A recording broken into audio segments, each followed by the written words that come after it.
1, 2.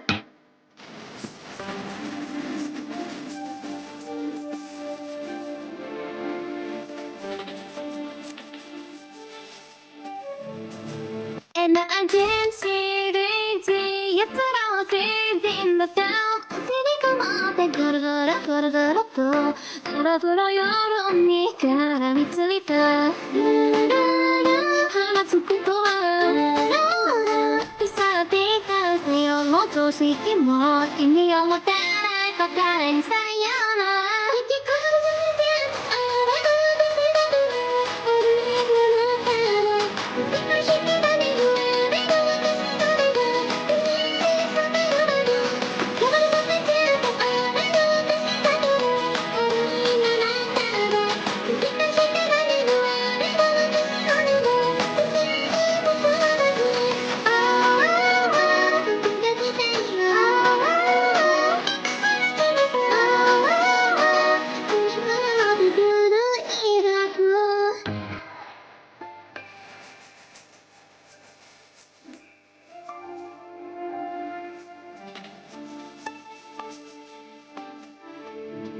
And I didn't see lazy さすがに crazy な計画を保つぐるぐるぐるぐると世界は変わらず回っていた君の視線が親子手つきるないあれってばかり気づいてしまった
Hello.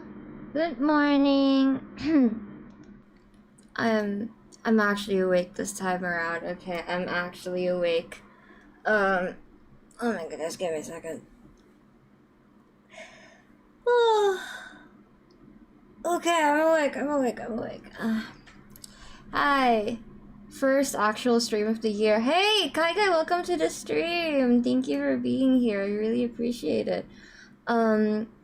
Good morning, fellas, and welcome to the stream. This is your Kiko speaking, and I hope you're ready to hear some unrestrained rambling and unabashed character worship, especially for KAVEH. Because today we're going to be, I know my entire team right now is just like Fontaine characters, but we're going to be hanging out with KAVEH, who I miss very, very dearly. He's one of my favorite characters. Thank you again for dropping by, Kai. Very nervous, honestly. This has been on my itinerary for like a year. I actually don't know how long his like story quest has been out, but as soon as it came out, I wanted to play it. So I'm finally getting around to playing it, and I'm really excited. Give me a second. How do we? Okay. Let me change my party real quick, because we're gonna be playing with KAVEH. I mean, we're going to be playing in Subaru. Okay, I'm gonna take out Al-Haytham. Obviously. Let's get down to business. I don't think I need him as a DPS, unfortunately. Then KAVEH. My KAVEH is triple crowned. I really like KAVEH. I'll get into it later, but Is that the client? Wait. Oh, it's you. Oh, I love him. He's not fully built yet though, so like don't judge his damage output. The only somewhat built character here is Al-Haytham. Who else should we bring? I'll bring Zhongli. Just cause I just in case something happens to KAVEH. Sure. I'll bring Zhongli along. Okay. I could bring Sino, but okay, I'm just gonna stick with that for now. Okay. Let's see. Let me just do my dailies real quick, since we just got here. Welcome to the adventure. Catherine, shut up. Oh yeah, and my last stream, which is unarchived now because it turned out to be 7 hours long. I didn't mean to stream for that long. I hit AR60. So that's the thing. That's the thing that happened. I play this game way too much. And I do want to play other games too, but I just like this game, okay? Okay. I think it would just bug the shit out of KAVEH if we came as Alhaith. Which would be kind of funny. So let me think. But first, let's actually activate the Hangout quest first. Let's see. Actually, no, I'm gonna do my dailies first. How are you doing today, Kai Kai? Are you having a good day? I hope you're having a good day. I am very, very eepy. Wait, but if we play the Hangout quest, we won't have to do our dailies. Okay, I'll just skip the dailies then. I might have to wait until my mod gets here though, because my mod is currently in the shower. And I'm pestering them. But yeah! Okay, give me a second. Oh. So there's like 3... Oh, I actually unlocked it already, yeah. There's like 3 Hangout quests that I haven't done yet. I should have played Faruzan's on stream. I actually really... No, I have 4. I haven't played Cookies yet. I really like Faruzan's Hangout quest, actually. I should have played that one on stream. So I'm going to try to play the Hangout quest on stream if I can help it. And of course I'm starting with my favorite boy, KAVEH. Amarantha, hi! Well, good morning. Good morning. Hold on. You can say EP. You can say EP again. Oh my god, I'm so sorry for waking you up, but thank you for being here. I was very nervous. Cause I don't, how to say it? I'm streaming an hour later than usual, so I was very, very nervous. But yeah, we're going to be hanging out with KAVEH today. Wait, what's it called? The Pendulum of Wheel and Woe. Interesting. I don't know what that means. I don't know what any of that means.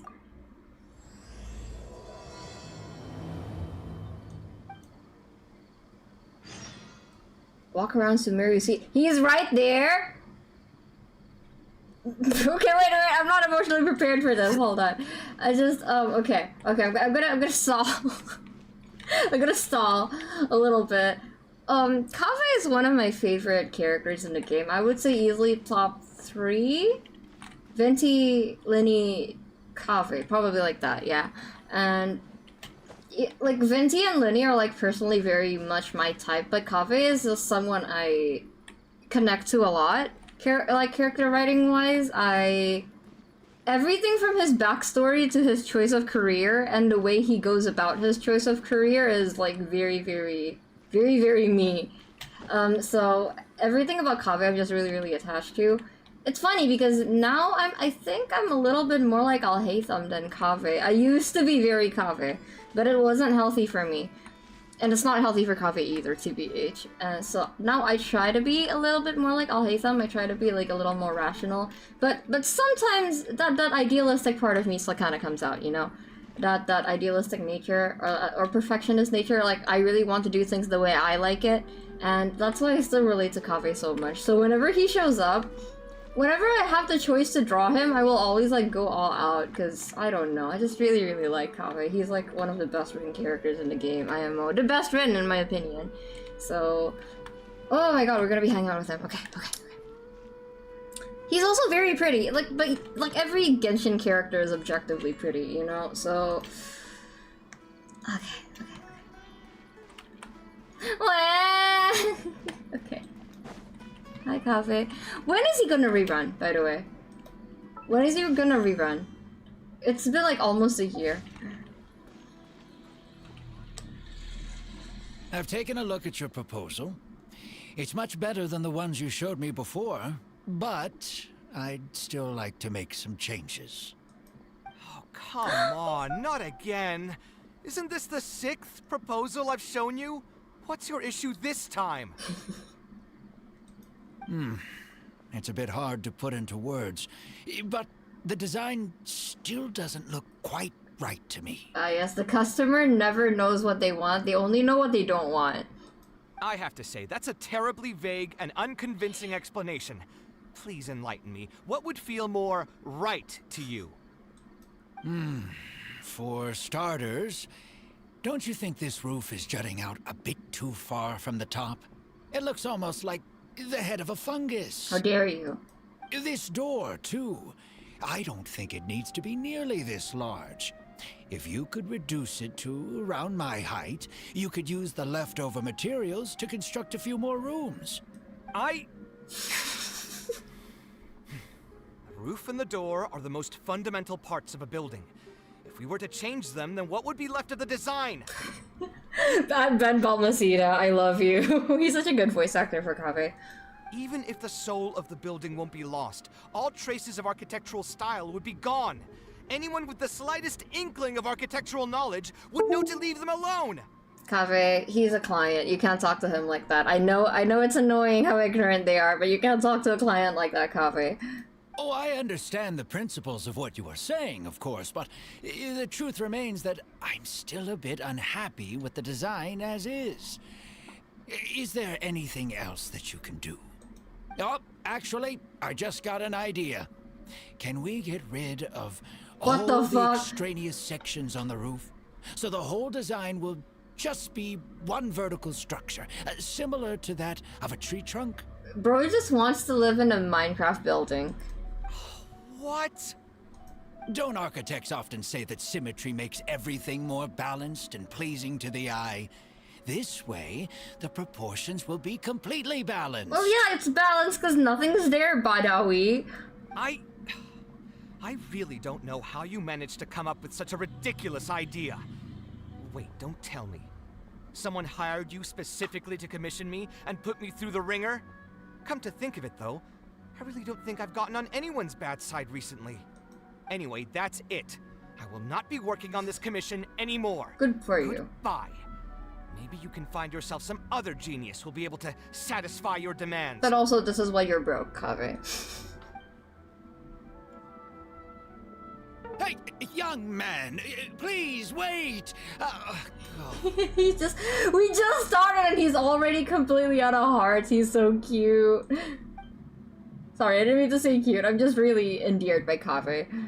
It's like a sulky cat. KAVEH looks like he's in a bad mood. I should go check up on him. Oh, sweetie. KAVEH, where are you? Oh, see, the dailies are already getting filled up. I don't have to do anything. Where is he? He's in such a bad mood. Poor KAVEH. Okay. I wonder what kind of path I'm going to choose first. I'm just going to try to go with my own personal preference first. Oh my god! He's just laying there! Oh, KAVEH. KAVEH, sweetie. Are you...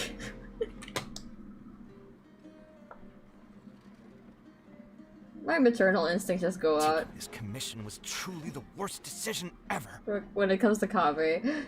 Are you alright? Oh, hey.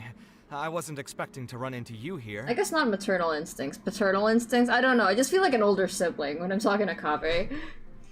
Actually, while we're on that, what are you doing here at the tavern? Don't listen to anyone who says that drinking is an elegant pastime. It's no good for your health. Who says that, KAVEH? Who says that? Okay. I saw you arguing with someone just now. I followed you here? I kinda want to say this. So you saw all that, did you? Ugh, I thought I was in the clear. I made sure to double check that nobody I knew was around. I'm very stealthy. Anyway, thanks for looking out for me. Cute. Honestly, it wasn't that big of a deal. I'm used to it by now. Stress is just an inescapable part of being a working adult. Boss, I'll have a glass of wine. Same as last time. KAVEH! Do you want something too? I'll put it on my tab. What tab? I'll have a glass of juice. Wine and a glass of juice coming right up. I could use some juice. Chave chugs down his entire glass of I wine. know you're already keeping a secret from me. Jesus. But if you could add this one to the list as well, I'd really appreciate it. Arguing with a client is not a good look for me. If word gets out, other potential clients might be afraid to work with me. I mean, you are pretty temperamental, Kaveh. That guy, though. What was he even going on about? All those ridiculous demands of his? He's just a blabbering fool trying to act like a know-it-all. Kaveh seems a lot more honest after he'd had some wine. Kaveh seems a lot more honest after he's had some wine. Another glass, please, boss. Jesus I'm Christ! not leaving today till someone has to carry me out. Oh my god, you're such a pain in the ass. I say that the most affectionately, but as affectionately as I can, by the way. Kaveh, you little nuisance. You've got it, sir. I gotta say, though, it almost feels like you're saying that every other day now. I can take a guess on who has to drag him out every time. It really is every other day that you'd run into a client who knows nothing about construction requirements or architectural style.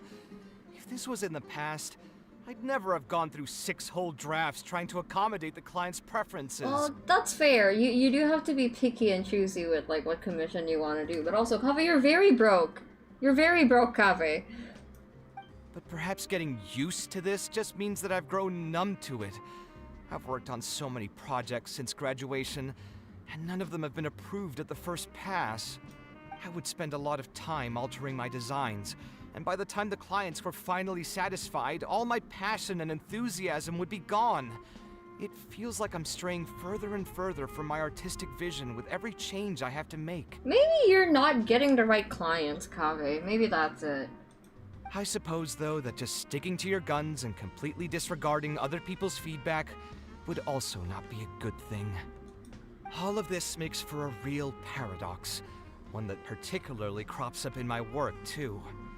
In the end, what is the true meaning of art? Should I see it as a divine gift of inspiration from the gods? Or an expression of the light of my own wisdom? He is pretty prideful, isn't he? Here's your drink. Damn. How are you already spouting nonsense after just one glass? Your tolerance is usually much better than that. Hey, Traveler's a good listener. Boss, what do you think is the meaning of art? The meaning of art? Really, my friend, who in Sumeru understands art better than you? Anyway, I don't know about art, but I do know that I'm interested in business, and some patrons Touché. are waiting to be served. So, you'll have to excuse me for now. Just holler if you need anything. What do you think, Traveler? Oh my god, he's slurring. Okay, give me a second.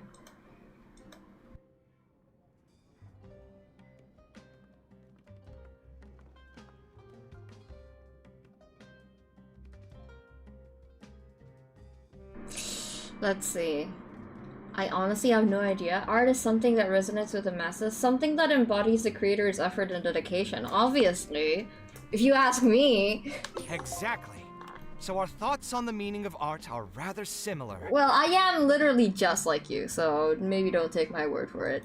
In Sumeru, and especially Sumeru of the past, the arts are not a popular discussion topic. Trying to talk about the arts is basically the key to killing any conversation. It's too bad that I'm not in my best form today. Otherwise, we could have talked about this for a little longer. I've actually never played a Hangout myself. Get this man talking to Fischl for sanity. Yeah, he would like talking to Fischl. They would have a lot to say to each other. Breaks in, hi, I'm late. Hi, Astra. Kaveh's drunk. Kaveh... You're gonna see it later because we're gonna do multiple routes, but Kaveh already got into an argument with the commissioner. It literally starts off with him having 0 hearts. He's just so bitter, my poor boy. Okay, Kaveh still looks dejected, and even the wine didn't help his mood. How can I help cheer him up? Maybe I should just play it safe and make a simple suggestion? I'll help you convince the client to come to your side. Let's do something else and clear your mind. Maybe you don't try to suck the client's dick if you already know you don't want to work for him, Kaveh. Sounds great to me. I don't even want to think about this project anymore. But what should we do? It's probably not a good idea to just drink until I pass out here. Please don't drink until you pass out here. He's so drunk. He's already so drunk. Why did you decide to become an architect? How about looking into another career? No! No, I would never say that. Why would you? No! Sorry, I got offended on KAVEH's behalf. Why did you decide to become an architect? Huh? Where did that come from? Well, you're very passionate about it, clearly. I want to know where it's coming from. I mean, it's not like it's some kind of secret. You probably already know some bits and pieces of my past. Yeah. My mother is also an architect. Oh, yeah. I've always adored her drawings. Aww. And when I was young, I used to sit next to her and watch her bring all kinds of buildings to life on paper. You could say my interest in architecture just naturally grew with time. That's adorable. You are a mama's boy, aren't you? Would she be able to understand how you're feeling right now? I don't know if we should bring up his mom. Perhaps. In fact, I have also seen my mother argue with her clients. But she would always quickly find the motivation to return to her work. She's a pro! Motivation is something you have to train, KAVEH. I don't want to think about this project anymore, I just want to drink Wazy meat, no real. Is the volume good, by the way? I can, like, turn up the game volume if you want to hear KAVEH more. Unfortunately, I've barely had any contact with her since she remarried and moved abroad. Even if I wanted to ask her about her ability to stay positive after an argument, it would seem rude to barge into her life again over something as trivial as that. I did remember something else, though. When my mother left, she only carried some small personal luggage with her. She left most of the belongings in the house to me. At the time, she even told me that it would be great if I could learn a few lessons from her life experiences, so my life and career could go a little more smoothly. He's so cute. I don't know, I'm very endeared to KAVEH. He's like very cat-like. I just want to pet his head, bro. I hadn't quite come to grips with my emotions, and didn't really have it in me to go through any sentimental items. So I just packed anything with memories away in a box and haven't reopened it since. Oh yeah, Astra, he also said, quote, I'm going to drink until I need someone to carry me out of this box. And apparently that's a regular occurrence, so I worry about him. It's been a really long time. Now that so many years have passed, maybe I have finally developed the maturity I need to face those memories without losing my mind. Yeah, I should dig it out and take a look. It kind of feels like we're starting off with a pretty intense route, KAVEH. Are you sure? Do you think I could come with you? Sorry, I've had too much to drink and wasn't thinking clearly. You're right. I should do these kinds of things with the support of a friend. Let's go! Speaking of that, Aww. I can call you a friend now, right? Of course. Either way, thanks for reminding me that I can invite you to come along. Had I just gone back by myself, it would have looked like I'm deliberately trying to keep things from you. Ugh, thinking too hard about the words is giving me a headache, so I'll just give it to you straight.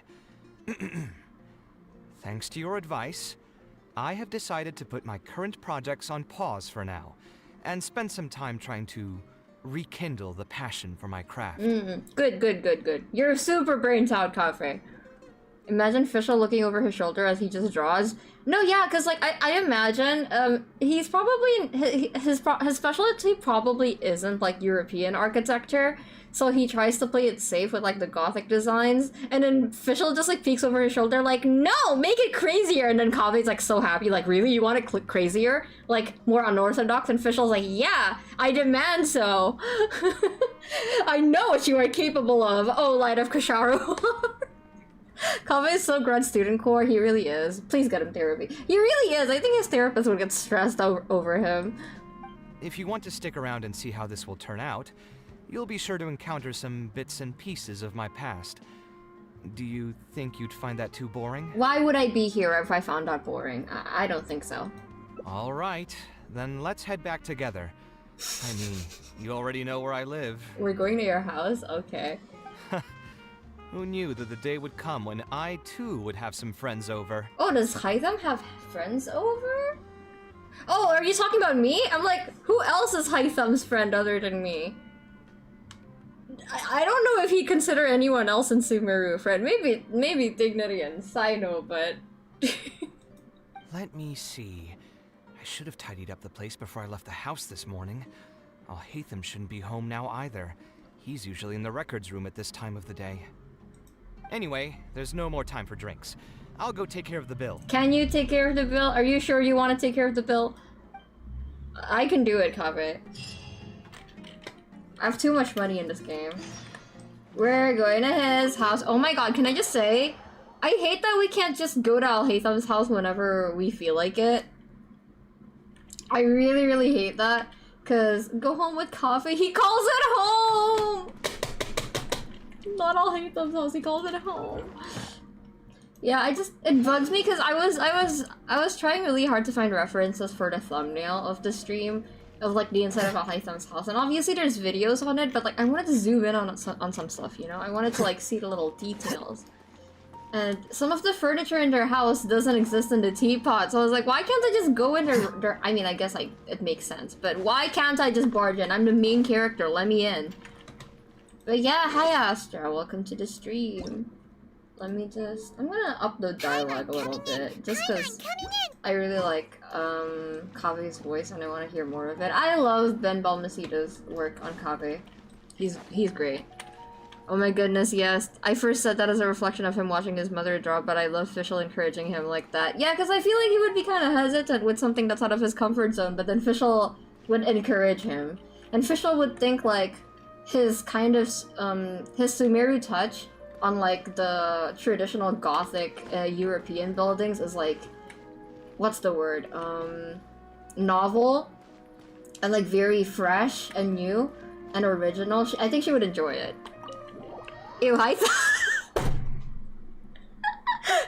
Astra doing Kaveh roleplay in my chat right now. Alhaitham isn't in, so feel free to sit wherever. I'll bring out the box. Oh, he's not here, thank God. Kaveh brings out a box and dusts it off. What's wrong? Oh, nothing. I just didn't realize how much time had passed. Oh, it's huge. The box is pretty dusty, which means it's already been a while since I've moved into this place. Ooh. And many years since my mother moved to Fontaine. Actually, in the thumbnail, if you guys can see, there's like a white box in the like lower right corner of the art. No, like middle right part. I was kind of torn between this box and then the white one, but now that I know that this box is actually related, I'm gonna change it to this one later. Item is gone, crab rave. I'm happy for her. I hope she'll be able to find happiness there. She raised me all by herself after my father passed away. It definitely wasn't easy for her. I wonder what Kaveh thought after the Fontaine disaster. Anyway, enough about that. Let's see what I packed into this box. What are all these things? Oh, that's the thing in the port, isn't it? Wait, she made that? Is that a drawing? Oh, I remember Oh my god! now. This is a drawing I made in Port Ormos. Oh my god, is that your old art? That's so cute! Obviously, I wouldn't call it anything special now. What? But I was less than 5 years old when I made this drawing. That's more than 20 years ago. You could say it's pretty good for a child of that age. Are you kidding me? Kaveh, I don't know. I don't even know 20-year-olds. Like, okay, you know what? Actually, no. What am I trying to say? I know 20-year-olds who can't draw like that, Kaveh. You're a very talented kid. Jesus Christ. Now that I've said that out loud, I suppose I do have some level of artistic talent, right? You don't sound as confident as you used to be. Well, that kind of happens when you're an artist, you know? You start off thinking you're like the best artist in the world, and you start off not comparing yourself to anyone. And then, you know, as you get criticism, you kind of, you know, start to lose confidence. So that's a natural progression of an artist. Bro's the DeviantArt 14-year-old. He's a DeviantArt 5-year-old! He drew that when he was 5! What is wrong with him? Oh, hi Komatos, welcome to the stream! We're hanging out with Kaveh today, helping him rediscover his passion for art, because he's a little burnt out right now. You don't sound as confident as you used to be. Criticism and self-doubt have always been a part of the Exactly. artistic process. Without criticism, there can be no improvement. It's normal for me to question my abilities from time to time. That's literally what I just said. See, he's just like me. I admit that I may have spent a little too long questioning myself this time around, but as you know, the heart tends to dwell on whatever it pleases. Anyway, never mind. The more I talk about it, the less confident I feel. Aww. Let's see what else we have in the box. No, but that's such a mood though. Like sometimes I look back on my old art and I go, how did I draw that? How did I actually draw that at that age? That's kind of crazy. What happened to me? I'm a 19-year-old who absolutely cannot draw like that. I can't draw in the first place, but yeah, this is why talent is like such an arbitrary thing. You can have like an early start, but like continuing to polish that passion is more important. Ah, my building blocks! Building It's blocks! been years since I've last seen these. When I was a kid, I used to stack them super high, and Aww. could even stabilize the tower to keep it from tumbling over. Oh, and this blueprint. I made it by copying my mother's sketch, and the aspect ratio was horrendous. It's still technically the first blueprint I made myself, though. I wonder what Kaveh would think of the aspect ratio I used for like the faux blueprint that I drew for the thumbnail. Because when I drew the thumbnail, I just realized that I actually had to draw like a blueprint on the blank canvas. I kind of just winged it. I don't know how architecture blueprints work, so don't look at me, Kaveh. I was super proud of myself when I finished it, and put it in the same pile as my mother's sketches, hoping she'd notice and compliment me for my good work. Unfortunately, my mother didn't realize that I had put it there. When she had a meeting with a client the next day, she handed my blueprint to him by mistake. The client was completely confused by this new blueprint, but apparently he felt too tongue-tied to question such a famous architect. So being a little scatterbrained is in the genes, isn't it? It was only a few days later that he finally gathered up the courage to pay my mother a visit. He asked, "The door in this blueprint is even taller than the roof. Is this supposed to be part of the design?" No, yeah, that's what makes architecture difficult, isn't it? It's like the ratio stuff. And what happened after that? My mother took me with her to personally apologize to the client several times. Oh, that's so cute. She didn't scold me about it in private, though. Instead, she went over all the steps required to draw a good blueprint, and was very patient throughout the whole process. I still remember it like it was yesterday. Let's see, is there anything else left in this box? Huh. What was this again? More stuff to put in the sketch that I need to change. A notebook with a lock? Ah, this is my mother's notebook. She used to write and sketch in it all the time. When I was a child, I used to be super fascinated by this notebook, and always pestered my mother to let me read it. After asking her a few times, she told me that I could read it as long as I could guess the password. Did you guess it? Huh. Wonder why she didn't take this notebook with her. Did she leave it to me on purpose? You could open it and take a look. If only I could. I never managed to guess the password. Even after all those years? Is it your birthday, Kaveh? Hey, it's not a matter of time, it's a matter of inspiration. That's what we need to guess the password. Okay. Now he gets offended easily. Who knows? Maybe this time something will click in my head, and the answer will just present itself. Let me think. What could it be? Your birthday? I could tell what you were thinking. Don't worry, I tried all the easy guesses a long time ago.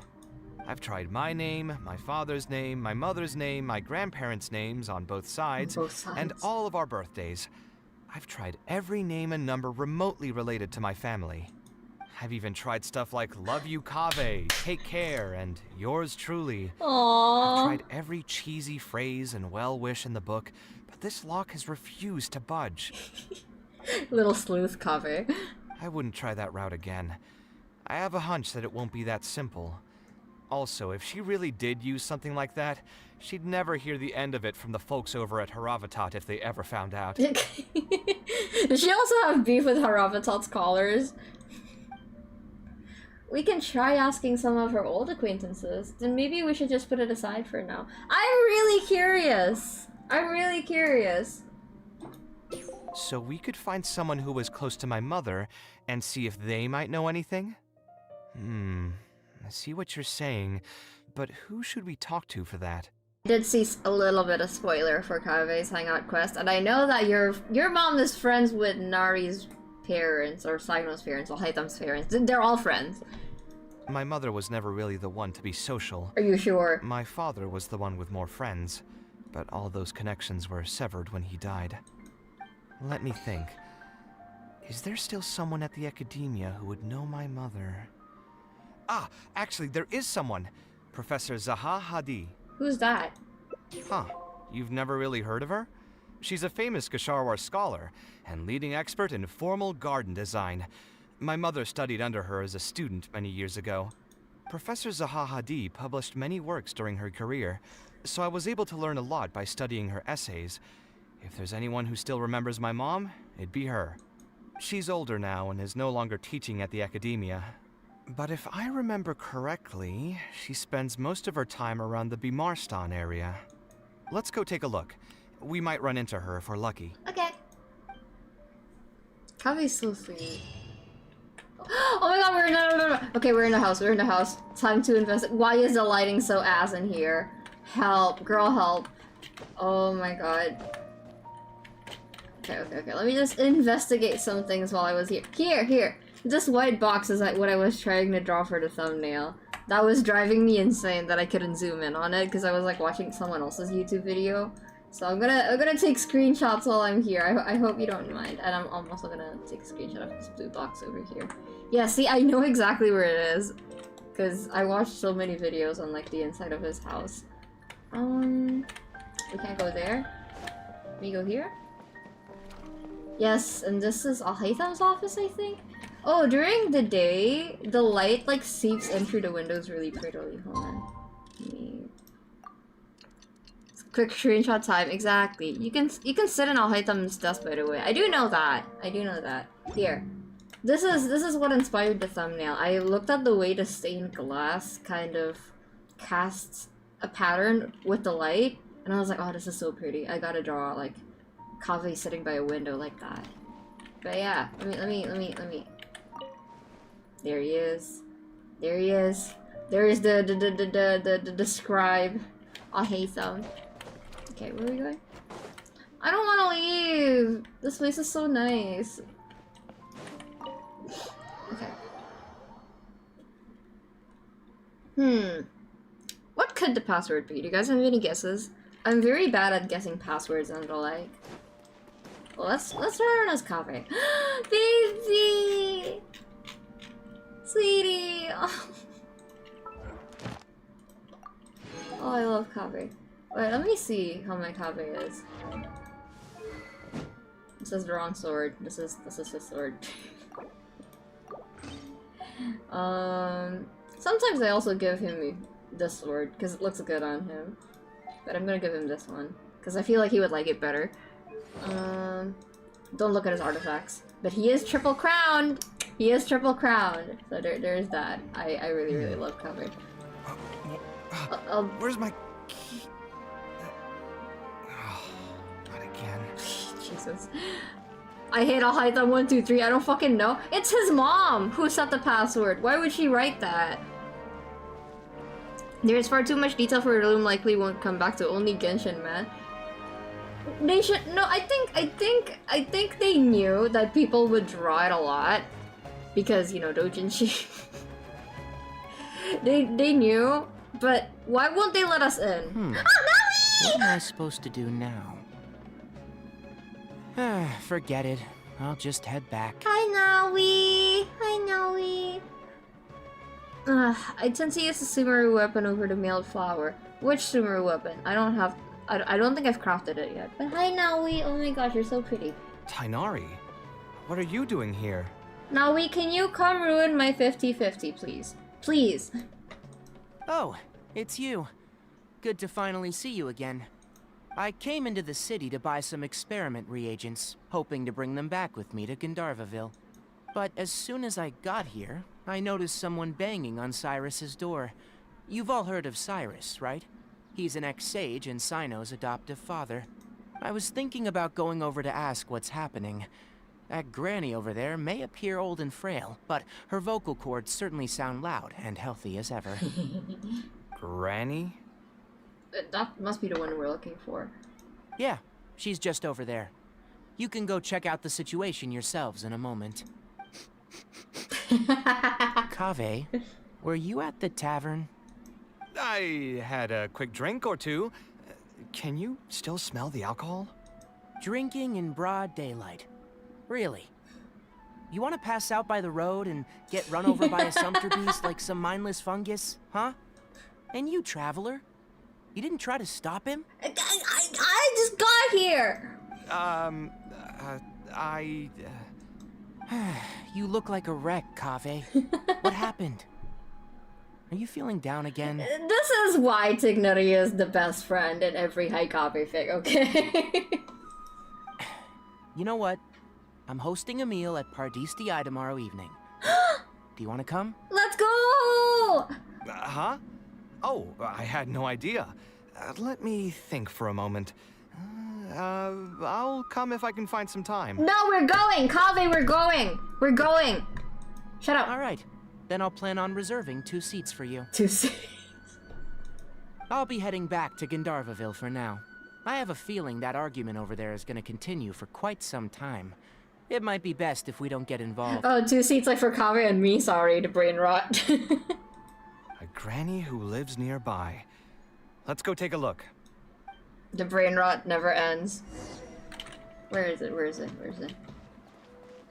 Oh, look at the scarf, it's so pretty! Oh, hello! Oh, there she is. Oh, is that what she loves? Ha! So, plan on keeping yourself locked in there, huh? Fine by me. If you're not going to come out, then I'm not going to leave. My tomato was growing so well, it had all the potential to become the best tomato this year, and you cut it straight from the vine. I already told Oh you my God, I had it's nothing Silas. to do with it. Why would I take a tomato that's still weeks from ripening? You'd have to be awfully green as an investigator to think it was me. You see, the word Shut green the here fuck can up. refer to both the color of the Okay, tomato. we'll skip Enough that. nonsense. Just come out and face me, you coward. You're out of your mind. If I've actually done something wrong, then get a mantra and pull me out by force, why don't ya? Sino, get over here. Sino, get over here. Oh, why you? Don't tell me this is... Professor Zahahadi? And who are you? Aww. Oh, Kaveh. Aww. Fancy seeing you here. He is the Light of the Kshahrewar, isn't he? The softened tone is really sweet. How long has it been? Aww. Come on, get over here and let the professor take a good look at you. Not bad, not bad. You've grown taller again. He's their baby. Professor, what's going on here? It's no big deal, really.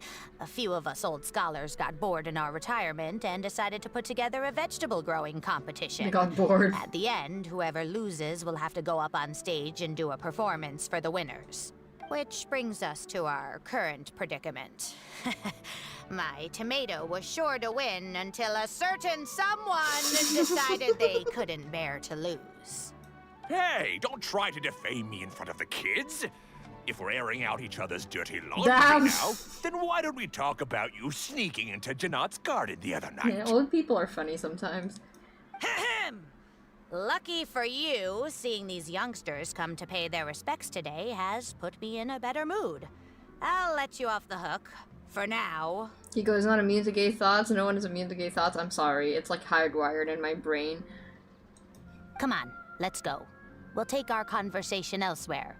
He doesn't need to be a part of it. Yes, of course. That's so cute. The way she talks to Kaveh is the way my teacher talks to me whenever I visit school. Well, most of my teachers don't like me, but there's like 1 or 2 teachers that really like me, and they talk to me exactly the same way.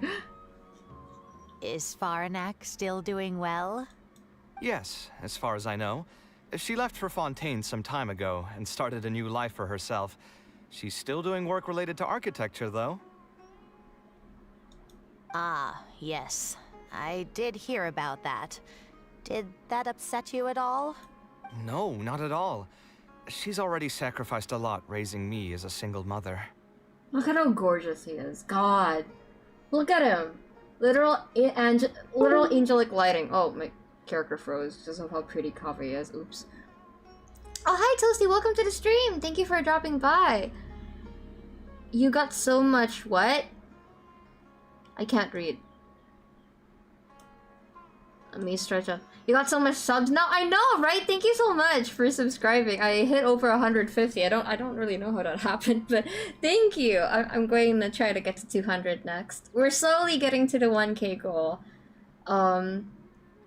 I really hope we can get to 1,000 by the end of the year, so you guys can use emotes. Imagine how fun that would be.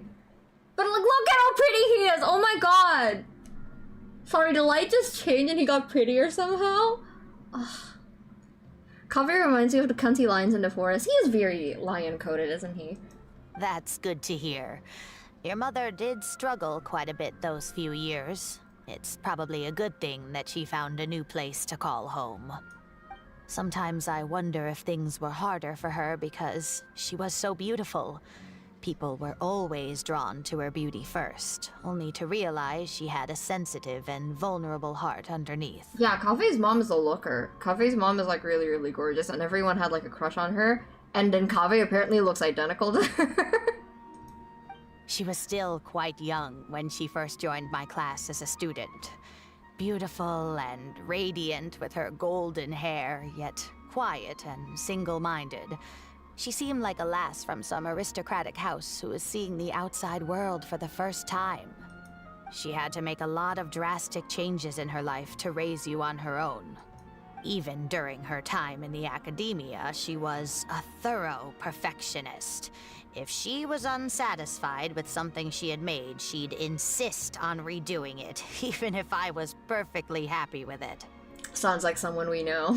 She had many admirers, and they'd always fill up the first few rows of seats, hoping they could get closer to her sitting in the first row. If it were any of my other classes, you'd have found nobody sitting in the front. But every time I saw her, she was always in that same rigid pose. She'd have one hand on her forehead with the other clutching her pencil. Her eyebrows would be knitted in a frown as she concentrated on the blueprint in front of her. Guys, I swear it's a coincidence that I drew the thumbnail exactly like that. It's a coincidence, I swear to God, that's so funny. I'm sure she had many difficult moments in her life. How did she cope with the stress? I'm not too sure. She never talked about such things with me. She rarely opened up to other people, you know.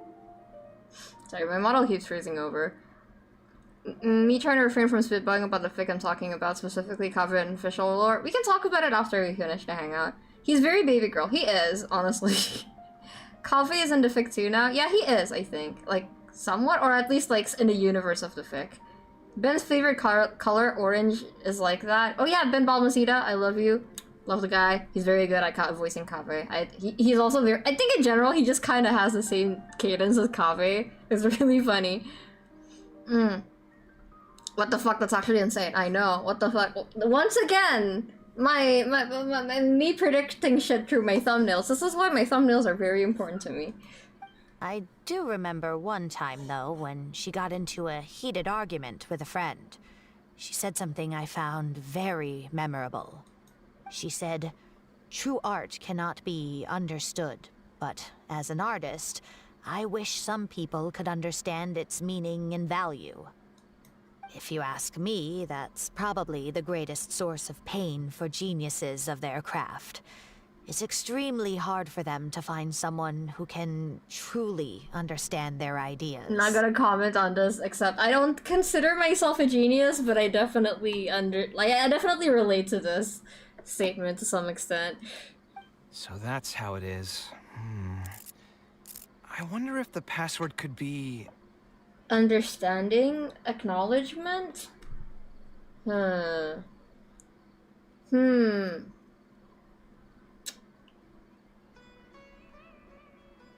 would it be acknowledgement? I'm gonna click on it. I tried okay. both just now. Seems those aren't it either. I believe Ben said his family had an architecture background. Talk about typecasting. That's crazy. That's nuts, actually. Damn. What are you trying to do? My mother left her notebook to me, but it has a password and I haven't figured out what it is yet. I'm trying to learn more about her so I'd have a better chance at cracking the code. Thank you for all that you told us. Thank you, Grandma. Sorry, Professor. It's the least I can do. Talking to youngsters like yourself makes me feel younger too. Honestly, looking at you now, I can see how much you resemble her.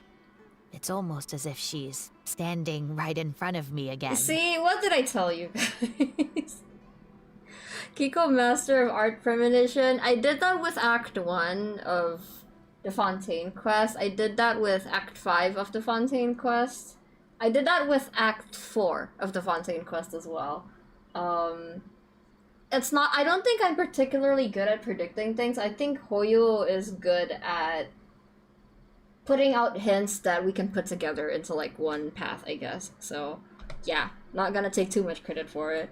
But this one is completely just a coincidence, though, because the pose that KAVEH is doing is the pose that I'm mostly doing when I draw. Like, most of the time I look like that. Your personalities are quite alike, too. You're both stubborn and both a little awkward.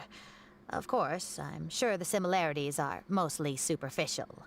But so long as you continue to harbor those traits, you'll find a lot of difficulties in your work. I've taught a lot of students over my career, and in my experience, very few genius architects of Kshahrewar ever found happiness for themselves. This is also... I can vouch for this. I did graduate from a pretty good school. Usually the ones who are considered geniuses or, like, really, really smart, they have a harder time finding jobs. Like, in the actual job field. I don't know what it is. Maybe it's because of their own standard, or maybe the companies think they're overqualified. But for some reason, they just like have a really hard time finding jobs, and it's kind of sad. They would know exactly what they want to express and fight for it tooth and nail, which inevitably led to arguments with their clients. Like we just saw. Some clients would choose to respect the architect's vision or just let the argument go because of the architect's reputation, but those are the rare ones. When Faranak first graduated, she was getting into arguments with her clients nearly every single day. I think it only got a little better when she met your father. Interesting. I see. But wasn't my father from Ratawahist? Could he understand the designs my mother made? No, I think they were probably beyond him, too. But despite that, he still stayed next to her, listening to her joys and sharing in her sorrows. What is Ratawahist again? Oh, it's like it's Layla's school, right? The stars. Faranak had many admirers, but she ended up choosing your father. His support probably played a part in that decision.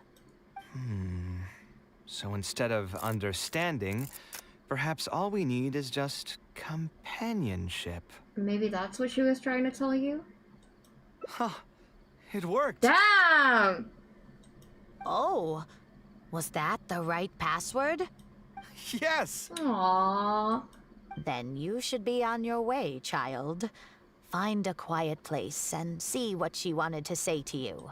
Being the awkward person that she is, I suppose there were many things that Faranek could never say out loud. Instead, she probably left them in her diary, hoping that they would make their way to you one day. I think it is really important for someone like KAVEH to have friends. It is really, really important, because I know that... Oh, hold on. My camera keeps disconnecting for some reason. I'm very sorry.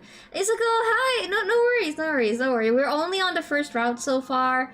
We're helping KAVEH find some breadcrumbs about his mom, because he's, like, super burnt out and he got into an argument with a client.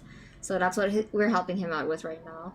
And, yeah, I think it's really important for someone like KAVEH to actually have friends, because, like, I know Al-Haytham looks like he's the one who would have less friends, but Al-Haytham is like mostly content in like where he is. He makes people worry about him, so he always has people looking out for him. But Kaveh has a tendency to isolate himself, especially when he buries himself in work. Not speaking from experience or anything, but it's so important for someone like Kaveh to have friends. So, that's so sweet. We love Kaveh. Yeah, I wouldn't say that makes him baby girl material. He's a very much a tortured artist at heart. I don't want to woobify him during moments like this. Layla while awake, Slayla by sleep. I need to play Layla's story quotes. Holy shit. If you're ever in a mood to chat again, just come and find me here. You're always welcome to discuss architecture topics with me as well. Thank you so much, Professor. There's no need to be so formal. I'll let you kids go.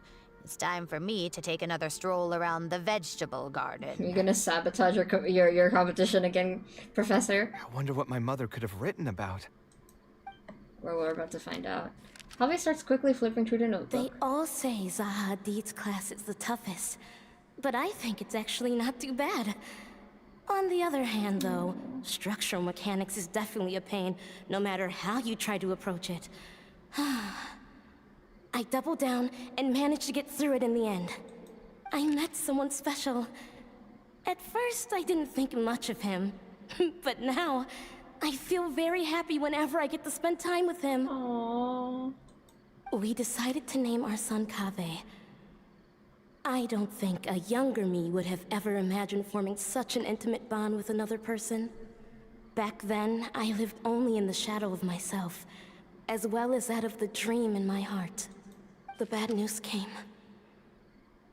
And even though it's been several days now, I still can't bring myself to come to terms with what happened. My eyes are so swollen it's hard to see. What if they're all lying to me? And this is just a long, cruel dream. Sorry, this is hitting super hard for me, actually. I can't talk about why, but fuck.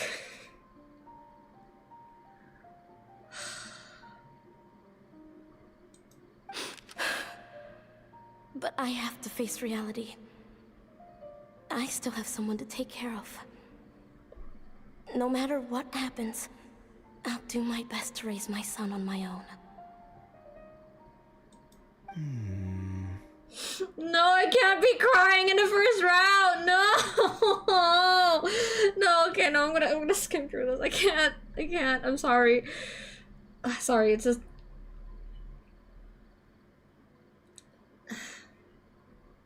I've dealt with a similar loss to KAVEH. Is all I'm gonna say. I watched someone I love deal with the loss of that person, and you know, have to watch that is having to watch that is really hard. Again, when I say I relate to KAVEH, I mean that in an uncannily similar amount. It's kind of okay. I'm gonna continue. Let's read chat. Not to be gay, but thank you for letting me in during your time of isolation, Kiko. Yeah, I have companions. I have Astra. I was preparing dinner when you started, so now I'm eating while watching you. I might have to leave soon, though. It's okay, but thank you for dropping by anyways. I really appreciate it. Probably gonna be around for like another hour or two. His mom sounds sweet. His mom does sound sweet. Like, I was a little upset at her at first for leaving KAVEH, but man, she sounds like a sweetheart. His mom's voice sounds kinda, come on, not the time for simping, please read the room, Toasty. Hoyo, please take KAVEH to Fontaine to visit Mama, I swear. How do you think he'd react if he sees his mom in Fontaine? I'm kinda scared for him, TBH. I don't want him to go alone. Yeah, he's reading the diary. Hug circle. What? Not gay, by the way. Of course. Never gay. Never gay. Huh? Is this a drawing? I did tear up. Seems like it was done by my mother. Oh, wait, I saw this! Oh, this is Hytham's dad, right? He literally says the exact same word as all Hytham. No, because, like, I actually noticed Al-Haytham sits in a very specific way. Al-Haytham, he has, like, a unique sitting pose. Like, no other tall male sits like Al-Haytham, where he sits with, like, one leg up like that. Because I also sit like that, so that's definitely Al-Haytham's dad. I guess this is Kave's dad? Question mark? And then this is Tigniti's. And that's Sino's. They're, yeah, that's so cute. That's so sweet.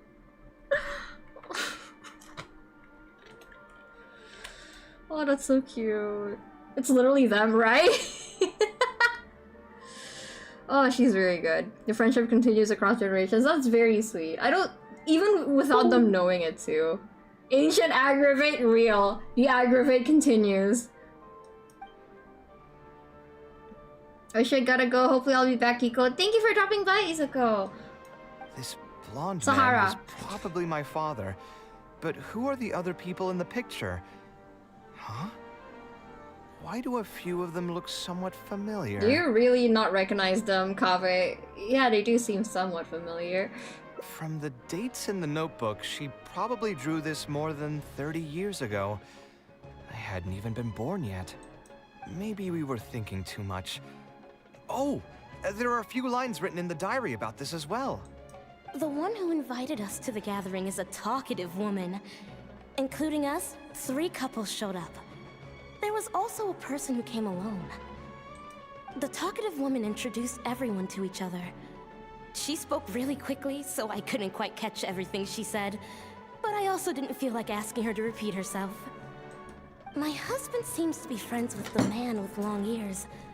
I couldn't really join their conversation, so I've resigned myself to sitting in a corner and drawing in my notebook. She's just like me. I don't think I'd be able to become friends with any of these people. Especially that stiff-looking couple. It's all Haytham's parents! I'm sorry, that's so funny. That man is certainly very handsome. But he would constantly alternate between disjointed and serious ways of talking. His wife is a bit more bearable. Oh my god, it's all Haytham's parents! We were not acquainted with each other to begin with, and I doubt we'll see each other again after this gathering. The ambiance of this gathering is surprisingly pleasant, however. Talking to people can allow us to find some peace after a long day. Sorry, that was the sound of my drink. I sippy sip on the box with the straw in it. That's crazy, I know, right? My model's frozen again. Oh my goodness, what is happening? Hold on, give me a second. Let me try to restart VTube Studio. But yeah, that's crazy. That's actually like kind of nuts. How similar they are.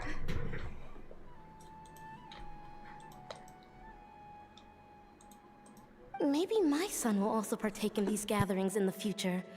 I hope he'll be able to make many friends. He did. He did make friends, don't worry.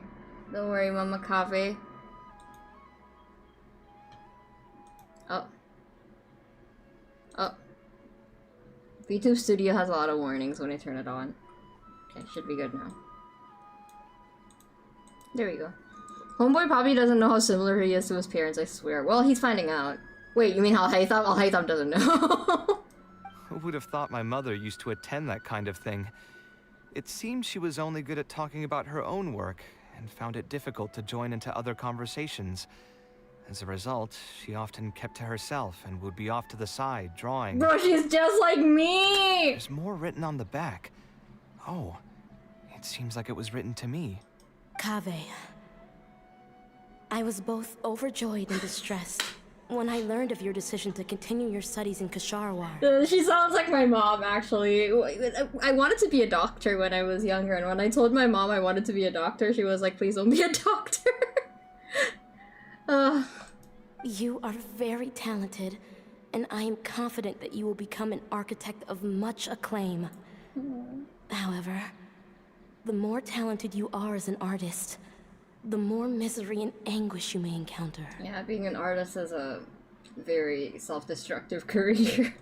No one will be able to help you during your journey as an artist.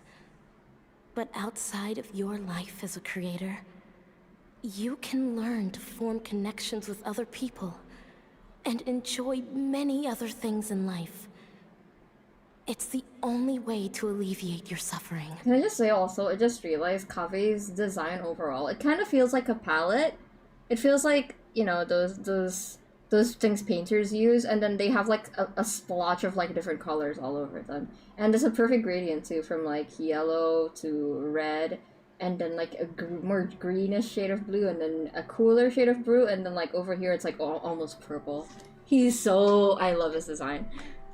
Whenever you feel down, seek out a friend to sit and have a chat. Real! You can accumulate joy and fulfillment by spending time with them. The positive feelings you gain will get you through the long and difficult years. Never forget that companionship is the most important thing of all. So that's the answer she prepared for me. She really thought long and hard about me and my future. Oh, she had to live through the same thing, so... Well, now that I've read her words, do you think I should accept Tainari's invite and attend that dinner at Pardis Di? Yes! What kind of question? Were you actually considering not going? The thought definitely crossed my mind. What did I just say? See, he's always just like, I should just focus on work and like go back and like bury my nose and like work. I know what you are. You are literally just like me. Although it'd be nice to get together with friends and chat the night away. Oh my I god. don't want to bring down other people's moods because I'm sad. I don't like looking into the mirror like this, okay? I feel so called out right now. Oh my god, my friends can vouch how often I avoid like get-togethers or like hanging out, especially IRL. Besides, don't most people hate the feeling of seeing their friends troubled and being unable to help? And what's worse, nearly all of my problems can't be easily resolved with some encouraging words or gesture. And don't forget, I'm also older than all of them. Yeah! As their senior, I should appear to be a bit more responsible. I also feel called out to this. Everyone in my server is like a year or 2 years younger than me. I don't... well, with the exception of one person. But, fuck, this is awful. I hate this. Get me out of here. I didn't come here to get called out today, Kaveh. Shut up. I feel called out. See, Astra's the same as me. Alright, hang out, like play Uno with them? No, not Uno again. I would love to see them play Uno. Being an artist has a career for people to hate themselves, trust. No, real. No Uno, but aggravate Uno. Free therapy session with Kaveh's mom. Real. I'm sorry, I just had aggravate Uno cosplaying in the back of my head for less. School wasn't your fucking strong suit, was it? Jesus. Damn, that was a shriek! I need to watch that again. Stare into the abyss long enough and they'll stare back at you. Shut up, don't bring up the abyss right now, Comatose. Okay, let's go back. But dignity saw right through you. It's normal for friends to take care of each other. Dignity saw right through you, Kaveh. Huh, you're right. I really didn't expect to run into him here. I swear, his nose must be just as sensitive as his ears. Well then, I guess... Yay! It's best that we go and join him for dinner. That means I'll owe him yet another meal now. I hope Sino's gonna be there too. I really love like his dynamic with Dignity and Sino. You know what? I'm not going to overthink it. I'll see you tomorrow at Pardis Di. Okay! Let's go, Kaveh! Okay. Wait, 4 p.m.? Wait, I'm gonna bring on my Traveler, actually. I'm gonna go as Traveler. This world is full of unsolved mysteries. Wait, can I synchronize with the Dendro statue real quick? It just feels wrong to be doing story quests in the wrong element, okay? Where's Paris Dia again? But yeah, damn, that was a heavy first route to go on. Damn, I was kind of hoping to start a little bit more lighthearted, but it's a good route. It's a really good route, and I feel like I learned more about Kaveh, but damn, I don't think I was fully prepared for the gut punch that came with that. Thank you, Nahida. Green Traveler! Wait until 6 the following day. Oh no, I'm bad at this. Not 6, 4. 4. I know how to do time. I'm smart. God, not this OST. You should actually try listening to the Sumeru OST while you work, but don't listen to the battle theme, and don't listen to the withering theme. That one made me anxious. That one just made me really nervous, but the chill tunes are like really fun to listen to. Then again, if he wasn't as aware before, Nari also had a daughter, has a daughter now, so that's true, Nari does have a daughter now. Well, they did call themselves siblings, so I definitely see Kali a little more as like his little sibling, mostly because I relate to Nari. Of Wishes and Wonders always makes me cry. I can't read it from here, it's covered with a heart. Parties DI doom doom doom doom doom. Parties DI doom doom doom doom doom. Let's see. Who's here? Who's at the party? I would like to see. Oh, am I? Oh yay, they're here! Oh my god, Sino's here! I knew it. I knew Sino was gonna be here. Alhaitham also got my invite, right? Will he be coming to join us? Is Alhaitham joining us? Is Alhaitham joining us? That guy? He's never been a fan of social gatherings. I wouldn't get my hopes up if I were you. I think he's coming. I think he's coming. Are you sure? Alright then. I guess we won't wait for him. Ooh, these look so good. Ooh, these look so good. I want to eat it. Yeah, let's go. I mean, maybe we should give him a little more time. We can keep chatting for a while longer. Oh, that's funny. Oh, sure. You still haven't told me, what's the occasion for getting us together here at Pardis DI? We're celebrating the end of the first phase of Kale's studies. I wanted to thank you all for the help you've given her along the way. We're celebrating her, is it like first year graduation? Then where's Kale? Yeah, where is Kale? She said she wanted to show everyone a bit of what she's learned, so she's still doing some last-minute prep at home. Baby! She'll be here shortly. Koei, come here! Koei, come here! Anyway, let's get started. To tell you the truth, I'm actually not so confident that the second phase will go as well as the first. Oh my god, you sound like my mom. Give her a break, Dignity! The curriculum will become a lot more involved, and I'm worried that she won't be able to get through all of it. I was hoping we could brainstorm about it together before she gets here. She'll be fine. You're such an Asian parent, I swear to God. I knew this wouldn't be just a simple free dinner. Is that why you also invited Alhaitham? Can I just say, I drew Alhaitham and Kale like in one picture together. I feel like I feel like they could bond, honestly. I have it in the back of my brain. Yes, I thought it would be good if we could all put our heads together about this. My green introverts. My two genders, Kale and Alhaitham. Anyway, let's take a quick trip down memory lane. What did you guys do when you ran into a problem that you didn't know how to solve?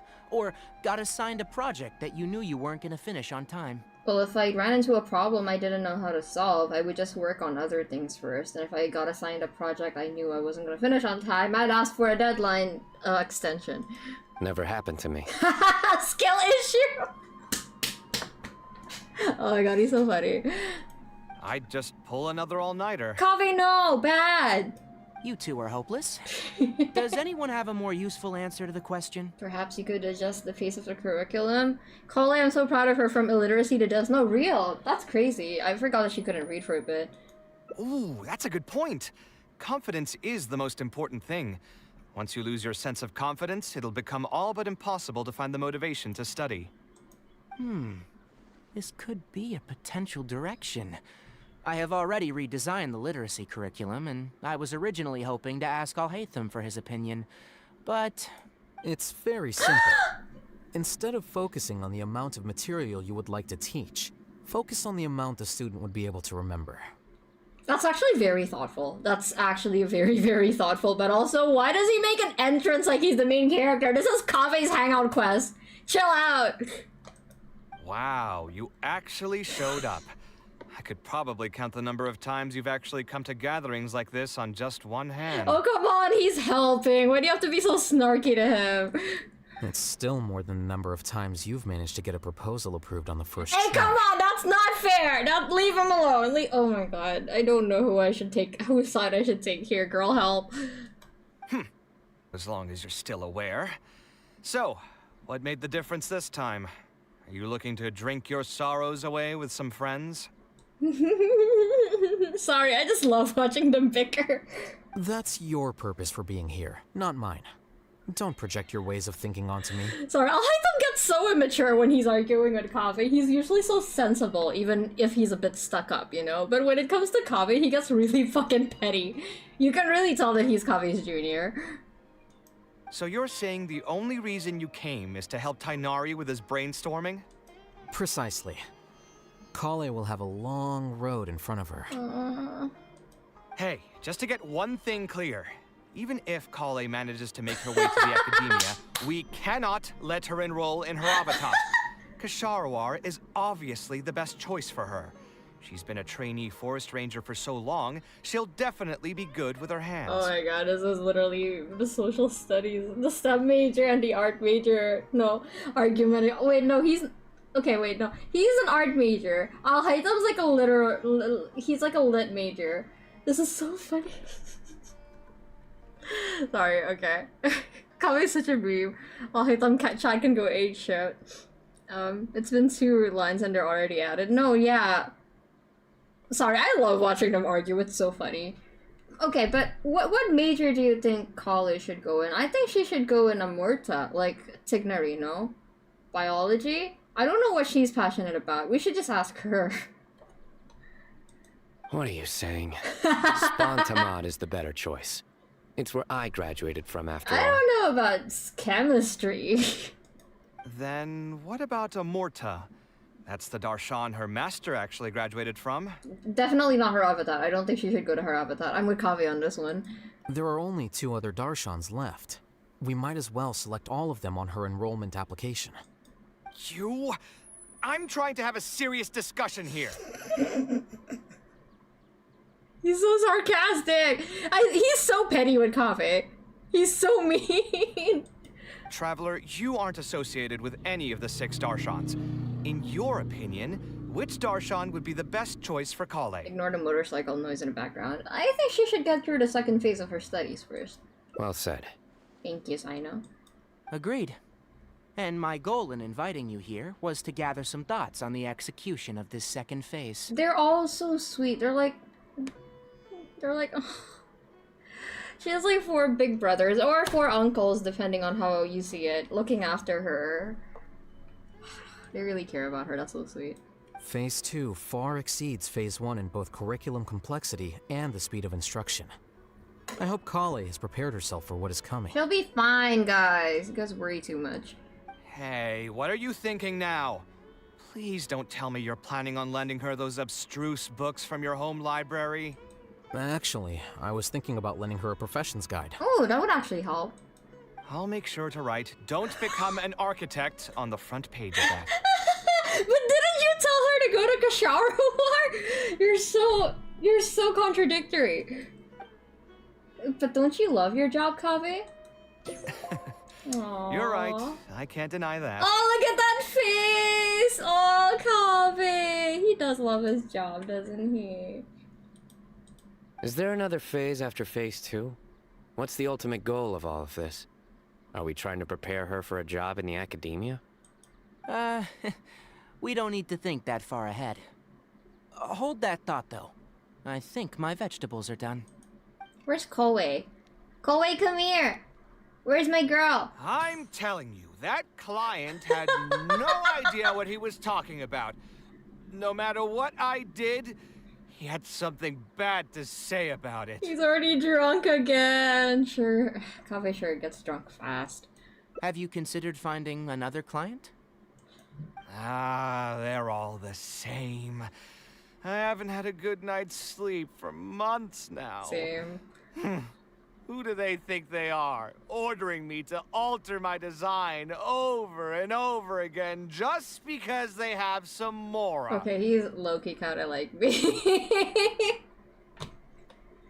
I don't drink though, I don't drink. But if I drank, this would probably what would come out of my mouth.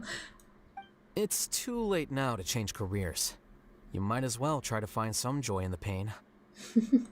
Besides, you'll be getting up in the middle of the night to make edits to your own design even when the client doesn't request it. Yeah, you know he's right, Kaveh. No. That's not true. He's so cute. Kaveh. He's such a cute drunk. I'm sorry, it's so cute. Cheer up, KAVEH. I'll tell you a new joke. I don't think that would help. We'll save that for the end, Sino. You can keep it to yourself until then. Whatever. I'm not going to use my brain anymore. Let's drink tonight to our heart's content. Cheers, Kaveh, cheers. But also, yeah, the way he said, no! No! So cute. Ah! It's the CG! It's the CG! Oh my god, oh my god, oh my god, oh my god, oh my god, oh my god, oh my god. Wait, this is the first one he got? I'm so good at this game. I'm so good at this game. Oh my god, look at how cute they are. Oh. He's smiling. Is he smiling or is he bickering? Let me just zoom in on this. No, he's bickering, he's arguing, and then I'll hate them smiling. I think I'll hate them's enjoying it. He's like, this is funny. Just let him keep talking. This is funny as no, he's so cute. Sino's actually trying that. And then little baby Koei's in the back. We have her. The positive, leisurely gathering, the positive feelings you gain will get you through the long and difficult years. Oh. KAVEH, you are so loved, sweetie. You are so loved, KAVEH. This bitch is sitting nicely in my teapot. You can put photos from the quest up in your teapot? I think we got the best route, guys. Oh, I love this. I love to see you so much. I'm gonna send this to my phone and stare at it for like the next hour after I finish streaming. Kiko? Yeah? What? What'd I do? You didn't know that? No, I didn't know that. How do you do that? I hear back about my application. How do you do that? Okay, we got the first route down. That's like the most straightforward route too, apparently. And we got our free emo gems. Thank you!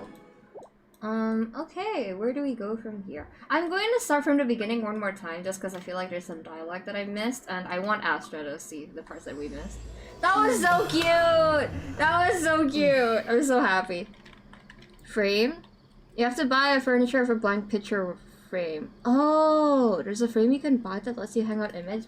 Well, we'll check that out after we finish the hangout. I'll try to do it a little bit faster this time because I was getting distracted by KAVEH. I'll try to do it a little bit faster now because we're already like that took 90 minutes for me to do. What is wrong with me? But yeah, look at KAVEH. Hey, KAVEH. I've taken a look at your proposal. It's much better than the ones you showed me before, but I'd still like to make some changes. Oh, come on, not again. Isn't this the 6th proposal I've shown you? What's your issue this time? I love Balmacita's delivery for KAVEH so much. It's a bit hard to put into words, but the design still doesn't look quite right to me. I have to say, that's a terribly vague and unconvincing explanation. Please enlighten me. What would feel more right to you? That's what I keep saying. Clients don't know what they want, but they know what they don't want. For starters, don't you think this roof is jutting out a bit too far from the top? It looks almost like the head of a fungus. This door, too. I don't think it needs to be nearly this large. If you could reduce it to around my height, you could use the leftover materials to construct a few more rooms. The roof and the door are the most fundamental parts of a building. If we were to change them, then what would be left of the design? Even if the soul of the building won't be lost, all traces of architectural style would be gone. Anyone with the slightest inkling of architectural knowledge would know to leave them alone! I'm sorry. KAVEH is just so pretty when he's angry. I get it. I get it, Al-Haytham. I really do. Oh, I understand the principles of what you are saying, of course, but the truth remains that I'm still a bit unhappy with the design as is. Is there anything else that you can do? It's like when your cat gets angry, you know? Like, you go, "Meow," it's so cute. Oh, actually, I just got an idea. Can we get rid of all the extraneous sections on the roof, so the whole design will just be one vertical structure, similar to that of a tree trunk? What? Don't architects often say that symmetry makes everything more balanced and pleasing to the eye? This way, the proportions will be completely balanced. I really don't know how you managed to come up with such a ridiculous idea. Wait, don't tell me. Someone hired you specifically to commission me and put me through the ringer? Come to think of it, though, I really don't think I've gotten on anyone's bad side recently. Anyway, that's it. I will not be working on this commission anymore. Goodbye. Maybe you can find yourself some other genius who'll be able to satisfy your demands. Don't cramp his architectural style. Hey, young man, please wait! Yeah, we start with 0 hearts. Me sweating now thinking about my commission idea, but specifically the office not wanting to be an annoying client. It's okay. Don't worry, you're definitely far from an annoying client. I'm not gonna talk about my annoying clients on stream, guys. I'm professional. I'm a pro. I'm not gonna do that, but you're not one of them, trust me. KAVEH looks like he's in a bad mood. I should go check up on him. I will say, just an example of that is someone who approved of something up until the very end, but only after I finished it do they actually want me to change something, like, that I have to change right from scratch. And I was like, no, I can't do that. I'm sorry. You should have said something in the middle of it before I finished it. But yeah, look at that. Look at that. Look at him just the way he's sitting. KAVEH, God bless you. Taking this commission was truly the worst decision ever. There's a word for this in Indonesian. It's called like gadumal, like grumbling. Basically, like that. Are you all right? Hmm. Oh, hey. I wasn't expecting to run into you here. Actually, while we're on that, what are you doing here at the tavern? Don't listen to anyone who says that drinking is an elegant pastime.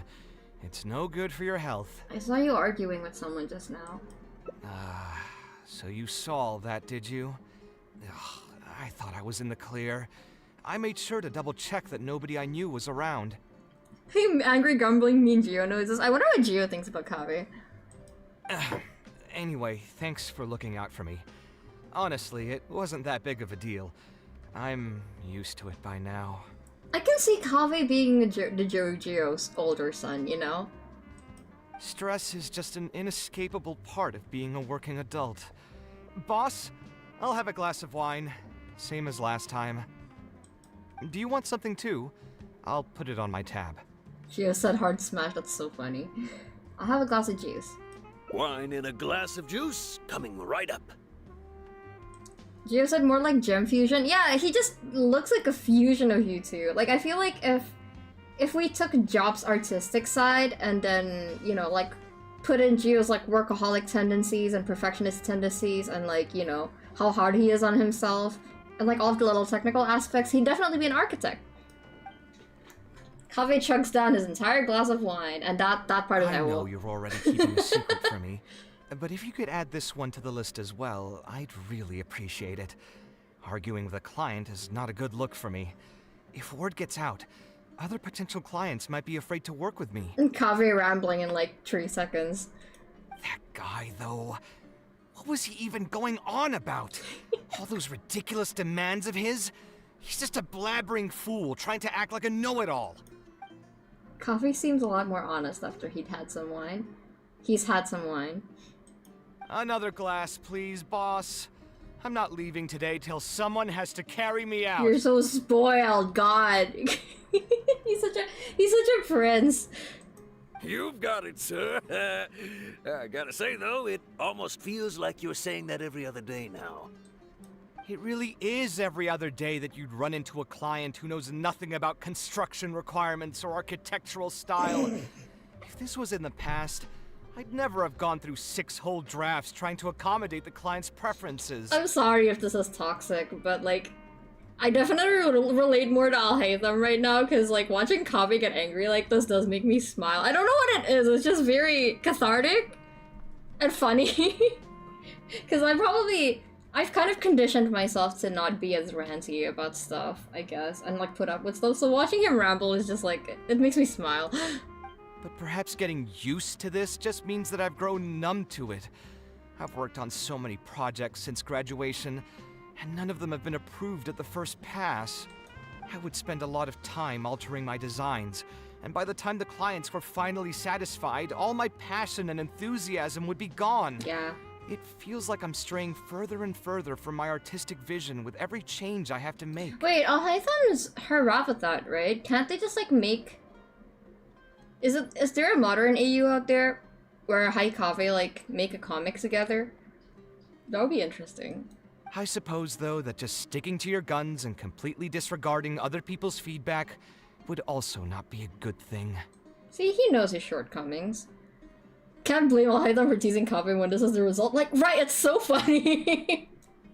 All of this makes for a real paradox, one that particularly crops up in my work, too. In the end, what is the true meaning of art? Should I see it as a divine gift of inspiration from the gods, or an expression of the light of my own wisdom? Here's your drink. How are you already spouting nonsense after just one glass? Your tolerance is usually much better than that. I guarantee you it exists. There's so much fanfiction of these two. Oh my god, you guys know that KAVEH hit 10,000 fanfics on AO3 in like less than a year? That's crazy. That's like insane behavior. Who does that? Who does that? KAVEH apparently. Like, what the hell? Boss, what do you think is the meaning of art? Oh my god, KAVEH, please. The meaning of art? Really, my friend, who in Sumeru understands art better than you? I don't know, Nilu? Anyway, I don't know about art, but I do know that I'm interested in business, and some patrons are waiting to be served. So, you'll have to excuse me for now. Just holler if you need anything. What do you think, traveler? Oh man, I have to answer differently this time. I don't want to answer. I don't want to answer this though. I mean, I guess to some extent art is something that resonates with the masses, but I don't want to make art for the sake of appealing to the masses, if you know what I mean. Rather than that, I would say I want to make art that makes the masses feel something, but not purposely to, you know, like, cater to what they like. I just want to introduce people to new ideas. I guarantee you it- oh wait, no. KAVEH stands go wild? I mean, you can't blame them when the source material is so juicy. There's like a lot you can do with Al-Haytham and KAVEH's dynamic, so I understand why. Okay. Yes, art shouldn't be self-indulgent entertainment saved for the elite. Your first route was your honest thoughts, don't worry. Yeah, it was. I was as honest as I could be. Let's say that I built a house for someone. If they don't like how it looks, then no matter how brilliant it may appear to me, they won't be happy with it. Well, compromise is very important with your clients. The problem is that it can be very difficult to get validated by others. I could compromise my personal standards to accommodate my clients, but often that just means creating a final product that I would struggle to look at. Oof, yeah. I can count the amount of commissions I don't even want to look at anymore. KAVEH still looks dejected, and even the wine didn't help his mood. How can I cheer him up? Maybe I should play it safe and just make a simple suggestion? I'll help to convince the client to come to your side. I really don't want to do that, though. I really don't. Ugh. Fine. I'll help you convince the client to come to your side. Thanks for offering, but Oh, thank you. you've seen how he is. He's not going to listen to anything I say. Thanks, I didn't want to do that. He understands nothing about my design, and all the suggestions he made were as if he just wanted to mock me. I don't think he was intentionally trying to be difficult. If you can convince him to see your point of view. You mean, if I managed to get him to see things my way, then this project would also gain recognition from many people? You've got a point. Let's hear him out one more time, then. I don't want to be catering to a client like that, Kaveh. Time to get going. I know where we'd be able to find the guy. Fine, I guess. There's no time to waste. The wine can wait until another time. I'll go take care of the bill. Again, you don't have to take care of the bill. I can pay for it myself, Kaveh. Kaveh. Kaveh. Al-Haytham says his name in a very specific way. Kaveh says it like, Al-Haytham. Al-Haytham's like this. Al-Haytham, he's gonna hate everywhere. I hate him.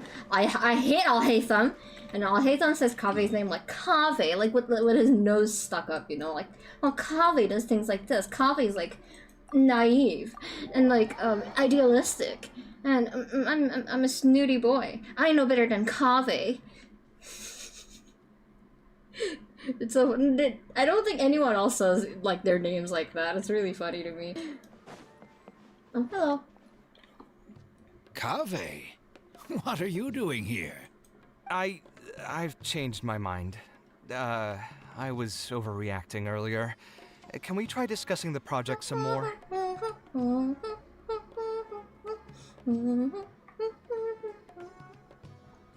Port Ormuz time. It's time to throw it back.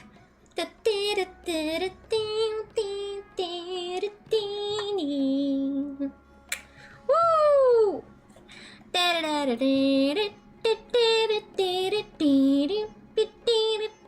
You won't understand this, but I hope someone will. But Al-Haytham has the same style of voice as Patrick Bateman, American Psycho. I hate him. I know what you're talking about, Astra. You're the one who showed me that. Every time you talk about American Psycho, you're like, you're not gonna get this. I do. Wait, okay, it's time to throw it back.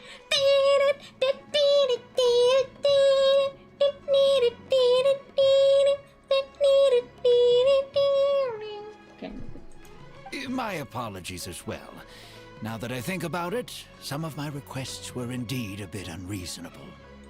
If I choose you to create the design for my project, I should have a bit more faith in your vision. Thank you for understanding. Mutual trust is the basis for good communication. Now that we've got that out of the way, I think we can have a more productive conversation.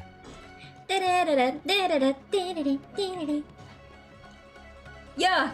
Yeah! Oh, sorry, I really love the song. Al-Haytham's always hating and Kaveh's going to Morb. Al-Haytham, stand back! I'm going to Morb! Okay. I've watched that VOD so many times. To be perfectly honest, your commission request has been the most peculiar one I've ever received. He did want you to build a Minecraft house. Even now, I still know nothing about the building's intended purpose. All I know is that you want to build something in the desert for public use. My sister was dancing to your singing while yelling at me to feel my schedule. Yay, I'm glad me telling someone to throw it back actually made someone throw it back. Hi, Atta! I am aware that overly specific requests will restrain the architect's artistic freedom. However, knowing nothing about the intended purpose of the building also means I have no idea if I'm on the right track. I've produced several draft proposals for you to choose from, and you've rejected every single one.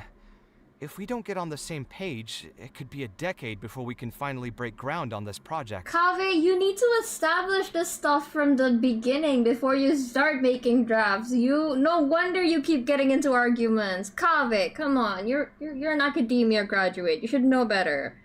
Sorry. See, I always end up scolding Kaveh. Yes, I've given this some thought already. I think we can go with the general direction of the latest proposal that you just showed me. It's just... Just what? Putting the building design aside, can we get some less expensive materials for the floor tiles?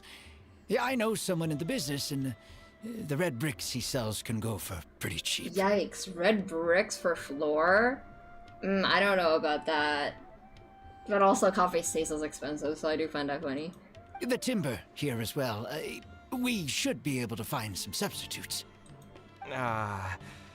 Please give me a moment. My head's starting to hurt again. Just please hold on for a second. Coffee said, did you just suggest me to use red brick for flooring? So, let me get this straight. You want to reduce the cost of the project, right? But if we implement your suggestions, then I'm afraid we have to scrap the entire design. Architectural design cannot be neatly split into discrete parts. Any change to one part of the design will affect the quality of the whole thing. I decided to utilize high-end timber for this section because the weight-bearing structure requires the supporting materials to be durable and strong. Same with the tiles. Switch them out and the entire mural will have to be redesigned. More importantly, if we make such a change, both its practical functionality and aesthetic value will take a great hit. Who uses brick for floor? Am I tripping balls?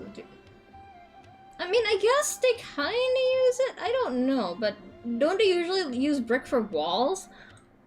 I actually like this variant of the Steam the most. This variant is nice, it's very chill.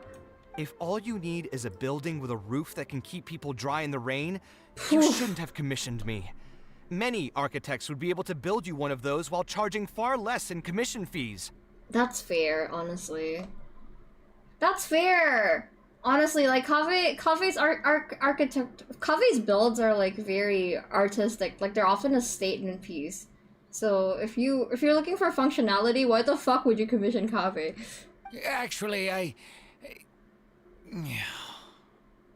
please tell me, are you absolutely sure that there's no room for any changes in this draft of the design? I think the most important thing for me is to understand what you would actually like to get. Good. If you could tell me more about your vision, I might be able to work with the design some more. You are the client, after all. You should have the final say on how the project turns out. He knows his worth, but man, he has a hard time expressing it. He should have, how do I say it? Not every client is, most clients actually, aren't as well versed with these terms or knowledge as we are as artists. So if from the very beginning, he should have, like, been clear about his terms and conditions. He should have, like, been like, what kind of direction do you want to go with this, like, this time, instead of starting off with something vague. Sorry, Kave, I don't mean to be too harsh on you. I just don't want you to keep arguing with people. Oh, it's time for the poor Ormus team again. I want to build something unique. Something quiet and warm inside. A refuge that can block out the world outside. Okay. I want all who enter this building to be able to temporarily forget everything that's going on outside of the building and just focus on their task at hand. There you go. You should have said that from the beginning. Now I understand why you commissioned Kave. That's a bit more information than last time, but it's still extremely vague. To put it another way, every rich person who wants to build a mansion for themselves would request something like this. That's also fair. We've gone through many proposals, and this draft is already the cheapest one. Cutting costs by substituting building materials will not only detract from the overall effect of the building, it also won't save you much more in the grand scheme of things. Thank you for giving it so much thought. Please, give me some more time to mull over the budget. I'll get back to you once I've figured out a solution. I wonder if I'll get to see, like, a blueprint or, like, some kind of flash after, like, the finished result. I'd be curious. I still have a few business meetings that I must attend, so I'm afraid I'll have to leave for now. You can just leave the proposal as is.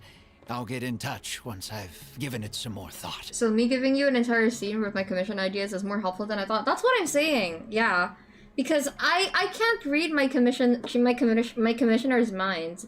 I can't tell what kind of pose they have in mind. Like, you know, like that thing on Twitter that's been, like, going around where people, like, draw little stick figures of, like, the composition? That is very, very, very helpful. Because I can polish it. I know I have the skills, the fundamental skills to make it look like an actual drawing, but at the end of the day, I don't know what image is inside your mind.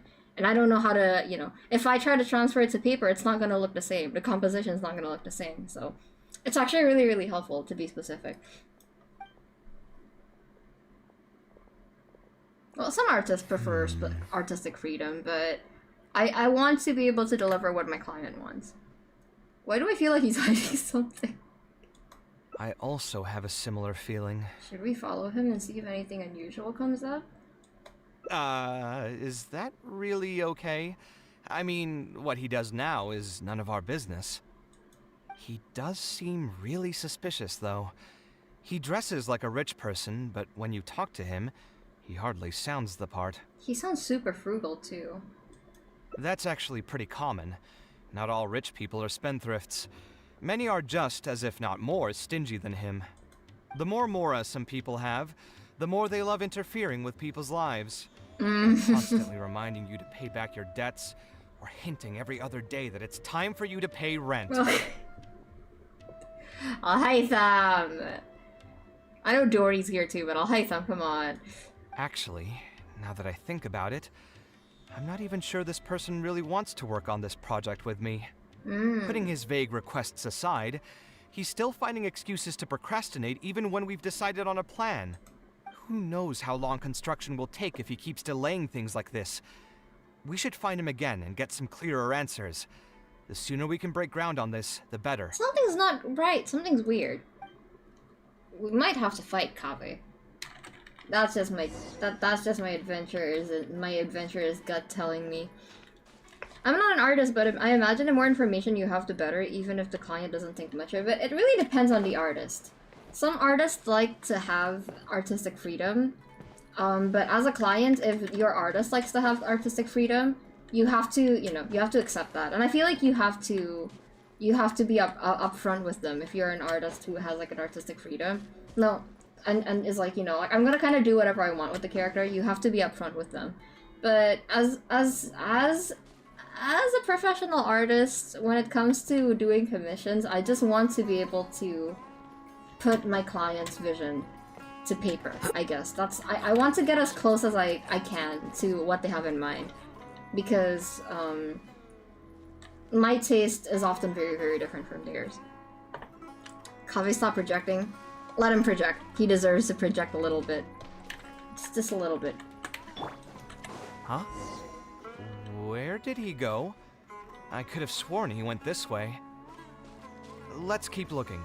Yeah, I think, like, you have to be specific, too, as a commissioner with what kind of artist you're looking for. Like, for example, if you want to commission an artist just because you really, really like their style, and you'd be fine with anything that they drew, then yeah, you can let them take the artistic freedom. But, like, if you're, like, a VTuber, or, like, if you want some kind of merch, and you want it to look a very specific way, like, for example, you want it to be able to be printed this way, or you want the character to be the focus, then yeah, you have to be specific. It depends. Oh, it really depends. You search the area with KAVEH, but find no trace of Badawi. Oh, hey, look! Isn't that Badawi? It sure looks like him, but he's dressed completely different now. What is he up to? He's an eremite? Didn't I tell you before? I'm not looking for more workers. Plus, aren't you a bit old for physical labor? If something happens to you, I won't be able to pay for it. Oh, you won't have to worry about that. I grew up as an eremite mercenary. Damn. And worked in the desert my entire life. My body's still in great shape. Yeah, I was gonna say, Grandpa's kind of built. I don't have many talents, but I still have my muscle. If you need someone to unload goods or drive away sumpter beasts, I'm your man. Maybe don't take on part-time jobs with your eremite uniform, old man. You used to be an eremite mercenary? I know there are a lot of bad apples in our ranks, but most are just trying to make a living. We're not that greedy by nature, and we'll do our best when given a job. So much to consider with commissions, man. I mean, you don't have to be super specific, but I will say, the more helpful you are to the artist, the faster and the more motivated they will be to continue it.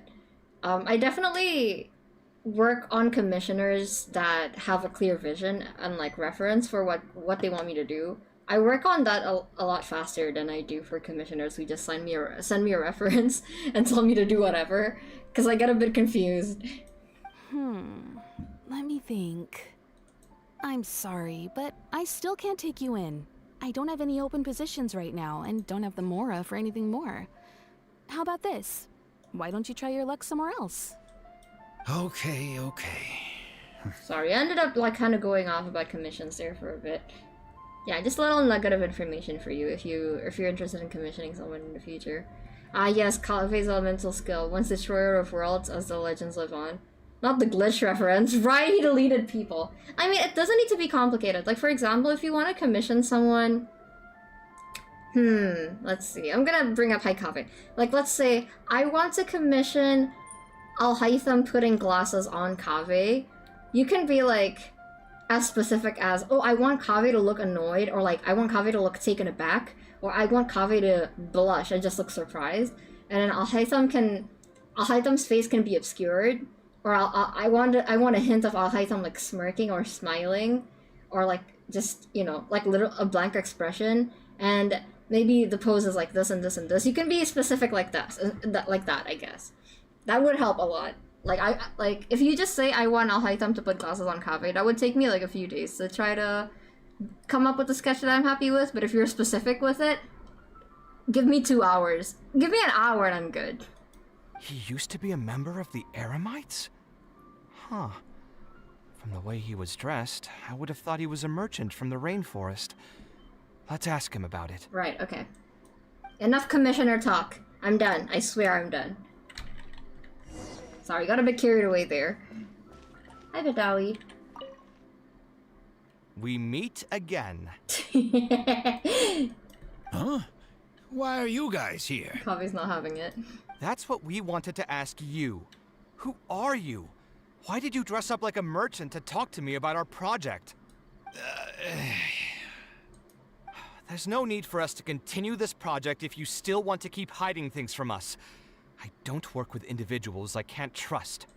Believe me, I didn't have any bad intentions. It's just... All right, there's no point hiding anything anymore.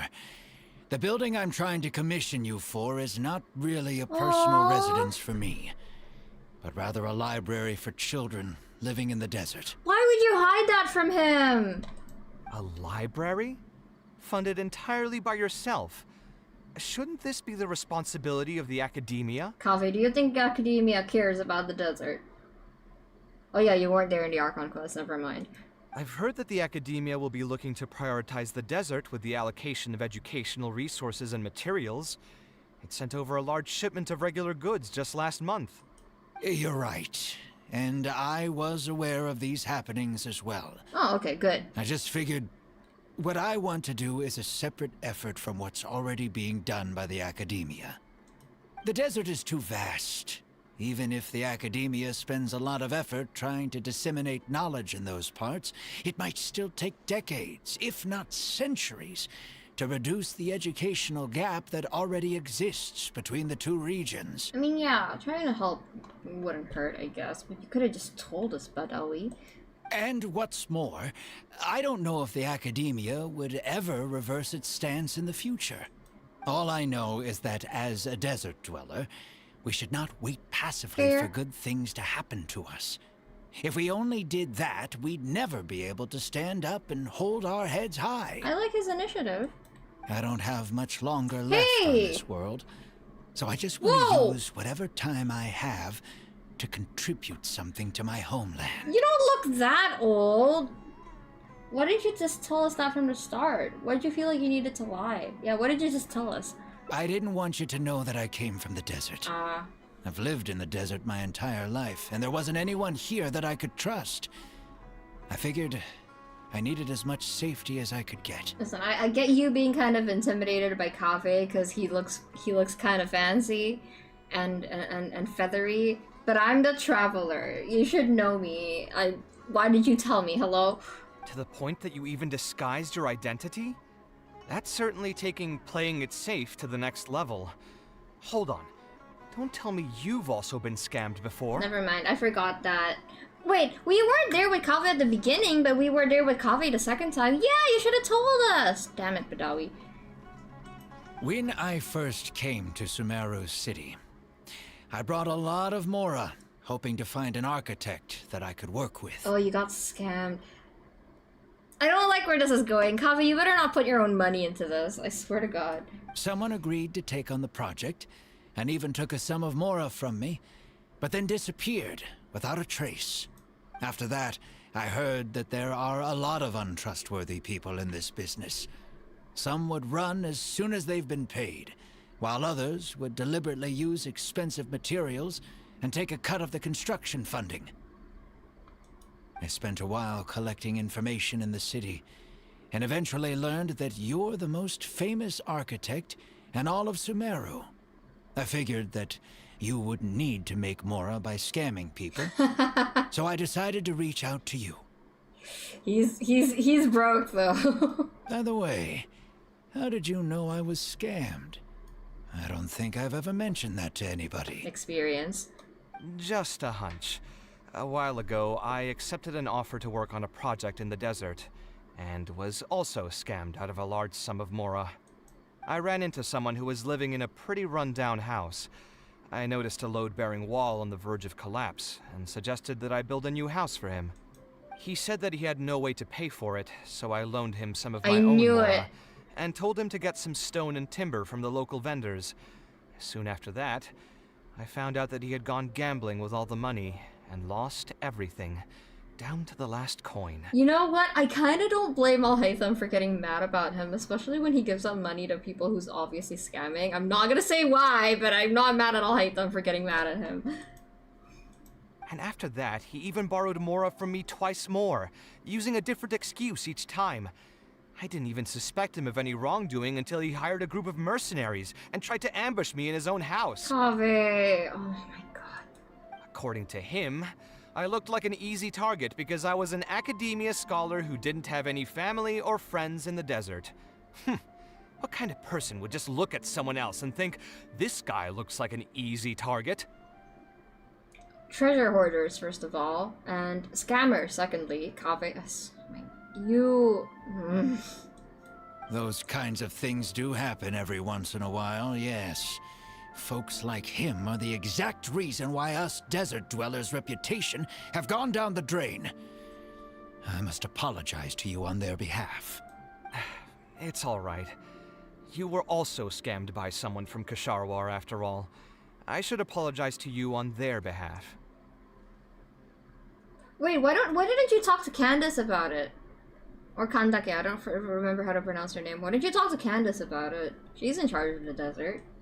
Ultimately, neither of our experiences had anything to do with the desert or the rainforest. People who are new to an area are always easy targets for criminals. Bad people are everywhere. Yeah, you'll find both good and bad people everywhere. I can't understand the logic of those who like to take advantage of others, but I have to accept their existence as a fact of life. Anyway, I digress.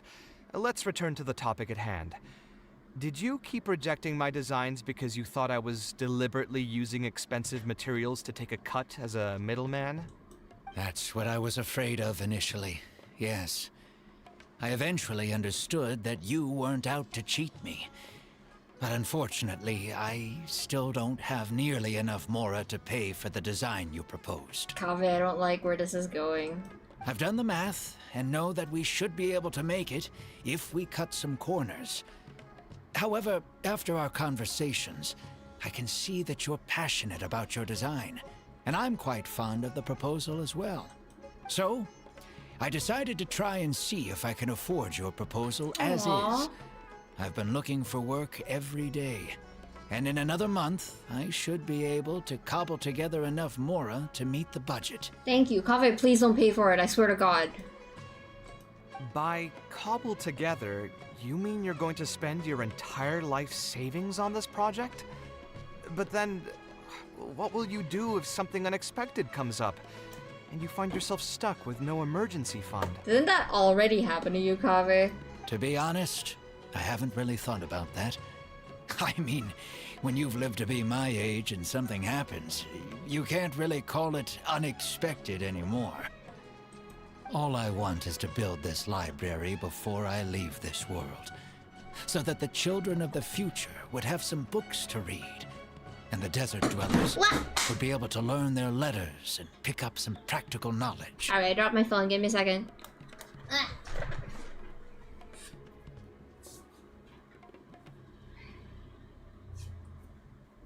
Got it. You seem really passionate about this project. A while ago, I heard that the academia had decided to recruit a number of exceptional children from the desert. Of course, this is welcomed news. But as someone who spent their entire life in the desert, I still have a few concerns. I know the desert life, and can predict what the problems will be. Many children from the desert have had neither the interest nor the proper environment to learn. So even if the academia would take them in, once they enter the halls, they might find themselves surrounded by other children who look and act very differently from them. Yeah. And as a result, they might become socially isolated. Yeah. Yes, I can imagine that. Kave's like, yeah, I've been in school. They were pretty harsh. My father passed away at an early age. Even though I had a good number of friends during my years at the academia, for some time, I still sensed many critical looks in my direction. It is a very competitive place, after all. I'm sure a child coming all the way from the desert will have an even harder time. But let's bring this back to the building itself. I think you said that you want this building to be quiet and warm, with its doors serving as a solid barrier to block out the sound and fury outside, and allow one to focus on the book in their hands. I think we should ask Al-Haytham for advice on this. Hey, if anyone would know how to make a good library. Building it according to the current plan will be quite costly. Even if I don't charge you any commission fees, I don't think we'd be able to keep it under your budget. Any ideas on what we can do? Can we try a slightly different style? Would any other merchants be able to sponsor the project? I don't know about this, but let's try a slightly different style. I don't know. I don't know about this. A slightly different style? Yes! Give me a minute. Most architects would probably prioritize cutting costs and removing extra features in this situation. Indeed, converting the building into a simple bungalow would solve most of our problems. However, I do not think this would be the best solution. A bungalow? What's a bungalow again? Chat, I don't remember what a bungalow is. Wait, hold on. While it's true that the aesthetic value of a building is often viewed as an afterthought, neglecting it has some long-term negative consequences. It is especially undesirable in this situation, as the library will serve a high number of children, many of whom would have never been exposed to structures that may be considered elegant or beautiful. That's true. Have you guys ever thought about how often you go into a building just because of how pretty it is? I think setting the right mood for people to study is very important. To completely give up on the more aesthetic design would mean stripping the children of an opportunity to appreciate the beauty of architecture.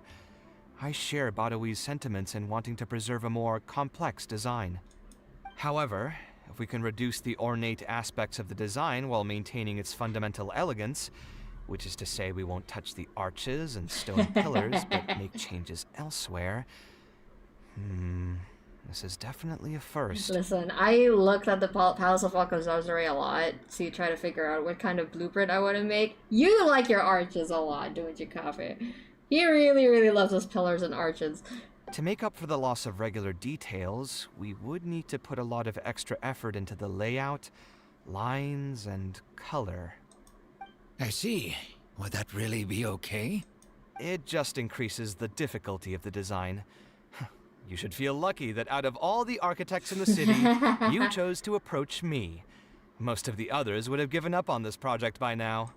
As for inspiration, I think I might have something in mind, but I'd need to visit the site to make sure. Where do you want this place to be built? Tell me the exact location. Aru Village. Ooh. Although it wasn't my childhood home, I think it'll be the best site for such a building. Okay, then we can pay a visit to Aru Village. Exactly. Is there something I can do for you? I've already caused you a lot of trouble before, and now you're revising the design again because of me. Which draft are we even on now? It's making me feel terribly guilty. Let me think. You said you used to be an Eremite mercenary, right? In that case, you could help us clear out some monsters that are blocking the way to Aru village. He does not like fighting, guys. We want to keep the roads clear, and reduce the loss of materials during transport to a minimum. If everything goes well, that'll help us save Samora. All right, just leave it to me. If there's anything I'm good at, it's clearing out monsters. What are you waiting for then? Let's pack up and get ready to go. There you go, Kaveh. Okay, let's go. Every artist has a preference. That conversation was long, guys. Kaveh just happens to like his arches. I think that's his style. He really likes grand pillars and arches, especially the ones that kind of look like flower petals. He really likes those. And then like the kind of slanted roof. It's like very curvy. He likes the contrast, and he likes to put a lot of green, and he likes his stained glass also, and big doors. He likes to keep his hands safe so no combat. Honestly, valid. Whenever I'm working out, I avoid doing push-ups because if I start feeling my hands shaking when I do push-ups, I immediately go like, nope, we're not doing that. Ooh, Kaveh in the desert. He's actually really pretty here. I remembered him getting like followed by 3 desert foxes. That was really cute. Most materials going from Caravan Ribat to Aru village would pass through here. There are a lot of monsters out here today. If you find it hard to keep up, just let us know. Oh, don't worry about me. This is nothing. I'll be careful though, and you should do the same. Okay. We'll be fine. I'm the traveler. Sight clear. We'll be fine. I will. Kaveh has 0 combat synergy right away. 0. Which I think is hilarious. Oh, oops, sorry, I attacked the wrong guy. Come at me. Hey, fuck off. Defract.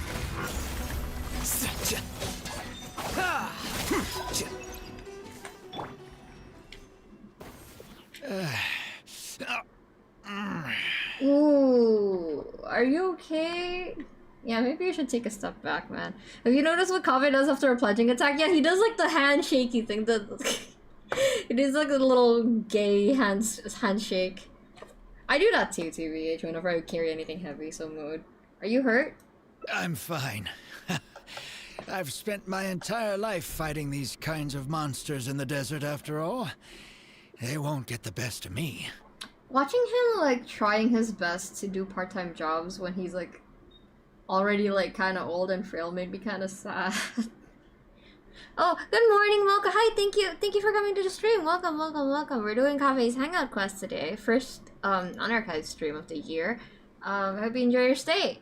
It's been a while since I've seen you. I hope you've been doing well.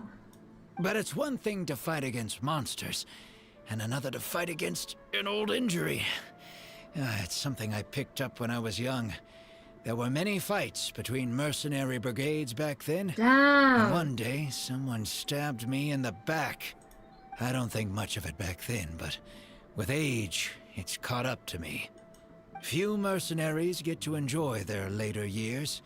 Failing health tends to take the joy out of reputation and wealth. And many mercenaries never even made much of the latter to begin with. Is there someone you know who can help to look after you? Unfortunately, no. My wife passed away at an early age, and I don't have any children. I'm sure the kids that you're building the library for will appreciate it. Sometimes I'd close my eyes and realize most of my life story has already been written.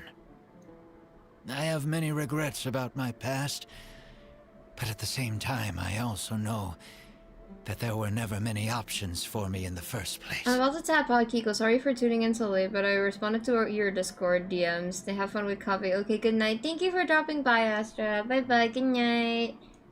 I joined the Eremites when I was young, and won many battles with them. My survival was more a matter of luck than actual ability. if at all possible. I want future children of the desert to have some more options in life. I don't want them to turn out like me. Aww. My apologies. The older we get, the more we tend to ramble. Seems like we've already cleared out most of the monsters. Let's hurry over to Aru village. I know he takes this distance as he talks. Kaveh is lost in thought as he observes the figure. What's on your mind? I think it's really admirable of him to spend his whole life savings on people he's never met. Of course you do. Of course you do! Maybe he's doing this out of natural kindness. A kindness that hasn't been eroded away by the struggles of his life. If I say this, he's gonna deny it. You're also that kind of person, which is why you're helping him. Perhaps. To clarify, though, I don't think I'm quite the same. Because I feel guilty. That's why I'm nice to people. Because if I'm not nice, I feel guilty about it. We get it, Kaveh. Some people call me an idealist. I do have some sentiments of that general persuasion, such as wanting everyone to be able to lead a happy life. But my situation is more complex than that. What did I just say? In the beginning, what drove me to harbor those thoughts was less idealism and more a desire to make up for a sense of guilt. You see, this is why I like Kaveh so much. Characters who are driven by guilt are always, like, very interesting characters. And also, Kaveh, I don't know if you understand fully how other idealists work, you know? Like, no one's ever 100% just that selfless. Humans are complex, Kaveh. When I was young, I impulsively encouraged my father to take part in the first Inter-Darshan Championship, hosted by the Academia. Yep, I remember that. He set off confidently hoping to win something for me, but failed to clinch the title. What's more, he fell into depression after the competition, and requested to join an investigative research project in the desert. I never saw him again. Word has it that he got caught in quicksand. Even if other factors may have contributed to his death, the fundamental cause still circles back to me. Kaveh, didn't we already have this conversation during the Parade of Providence event? Which, by the way, the video for that is up on my channel. But Kaveh, we had this conversation. At least you and Al-Haytham did. I started doing many things in life because I wanted to make amends. Even in cases where I couldn't do something for a specific person, I still did whatever I could. I think I just wanted to make myself feel a little better. He wanted to find atonement for the thing he feels guilty about and being kind to other people, but like that in itself is already a step forward towards being kind, Kaveh. And is that still how you feel? At this point, even I don't know. They still have to account for the people who haven't played the event. I mean, I understand that, but I also feel like it's very in character for Kaveh to already have that conversation with Al-Haytham and still feel guilty about it. I feel like at this point, even though he's learned the truth, it's gonna take a while for him to unlearn that sense of guilt, you know? That's tied so strongly to his idealism.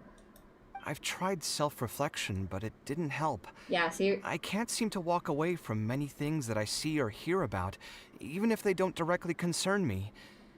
And I can't quite pinpoint the source of it. Maybe it's just like what those Vahumana scholars often say. It's hard for people to truly understand themselves. I think you just don't want to think of yourself as a good person, Kaveh. I could be doing things out of endless guilt, or I could be doing them out of a strong sense of empathy.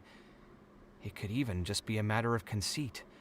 The potential motivations could number in the dozens, but the actions they result in are the same. Anyway, I suppose I don't really mind being called an idealist. They also used that term to describe my father. It seemed to carry fewer connotations back when he was around. I've known Al-Haytham for many years now, and discussed my ideology with him for nearly as long. Maybe argued is a better word for it. Yeah, Haytham's like the direct opposite of you, ideologically. He told me a long time ago that no matter how strong of a swimmer you may be, you'll still get dragged under by the others who are drowning once you run out of stamina.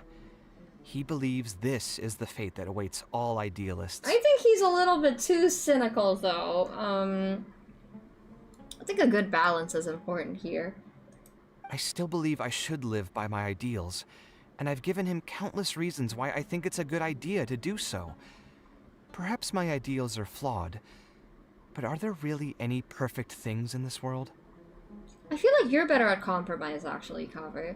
It's just that you also get carried away a little bit too hard sometimes. Even though you know some things are bad for you, you do it anyways. That's the problem. Unfortunately, he remains unconvinced. His personality is the exact opposite of my own. If someone happens to drown next to him, he'll most likely stand on the shore and mumble something along the lines of respecting other people's fates. I love when Ben Balmaceda imitates Al-Haytham's voice, because he's really good at it. But also, Kaveh, I think you know him well enough to know he wouldn't actually let someone drown. You know that, right? But as you can see, I'm not the only idealist in the world. Just as there are different seasons, there are also different people. There are many others who will continue to care about the fates of those who are not directly related to them. And when I finally run out of stamina, someone will also reach out and bring me back to shore. Maybe don't count on that, though. Maybe don't count on that. Someone will help me, right? Yes, I've already been helped like that before. By Al-Haytham? I'll help you when the time comes, Kaveh. But you've helped me plenty already. If you didn't reach out to me, I would probably be passed out on the tavern table right now instead of talking with Badawi. Either way, I'm feeling much better than when you first found me at the tavern. I can feel inspiration already welling up inside of me. Maybe this will be just the opportunity I needed to create a whole new style. I love Kaveh, man. I love Kaveh. I feel like Al-Haytham and Kaveh is also a very good place to think about the arguments of selfishness versus selflessness. Like, how much can you give away to other people but until you start neglecting yourself, you know? And how much can you do for yourself until it becomes until you know, you start turning away other people and it goes into full-on egoism and people start seeing you as a bad guy. A balance is important. All right, let's head to Aru Village. You guys are too far on either side of the extreme, because the thing is, I think Kaveh has a better understanding of both sides. I think Kaveh does have... Wait, this is actually really interesting. Kaveh has a better understanding on both sides. He understands that it's sometimes bad to be too idealistic. He understands that. But when it comes down to making the decision, he always chooses a decision that kind of fucks him over, because he can't help himself. Al-Haytham, on the other hand, he's the type to argue about how important it is to, you know, how important self-preservation is, how important it is to make decisions for the sake of yourself, and not be too selfless. But when it comes down to it, Al-Haytham always acts selflessly for Kaveh. Or for anyone he cares about, for Sumeru. He always, like, puts himself into troublesome situations or inconvenient situations, even though he says that it's not effective to. So they're actually a lot more similar than they think they are. And I think it's funny watching them argue, even though at the end of the day, like, I understand Al-Haytham's perspective. Like, yeah, Kaveh is a bit too idealistic. He puts himself in danger because of it. But also, Al-Haytham, you do the same thing sometimes, especially when it comes to the things you care about. Not to Kaveh's extent, of course. Al-Haytham knows his boundaries. That's what's important. Kaveh already has the right idea. He just needs to set better boundaries. Sorry, I need to put these two under a microscope. They're so interesting. Now that we're here, it's my partner's time to shine. Marak! Marak! Baby! Oh, what's this? Tries to pretend he doesn't care about other people. Proceeds to care. I think it's because in Al-Haytham's mind, it's also like kind of complicated in his brain. But yeah, sometimes he can't help himself either. That's why he's so harsh on Kaveh. I think he's also projecting there. My toolbox. I built it using an ancient mechanical core. It's not too smart, but it's super useful and can help me with a variety of tasks. Marak is very smart. I'll take Marak and find a suitable location for the building. Once that is done, I'll get to work on a few designs. Traveler, Sataria? Ah, you know each other? Yes. Hello. I suppose you must be KAVEH from Kshahrewar. I've heard of you before. My name is Sataria, and I'm currently the person in charge of promoting educational assistance programs here in the desert. Educational assistance programs.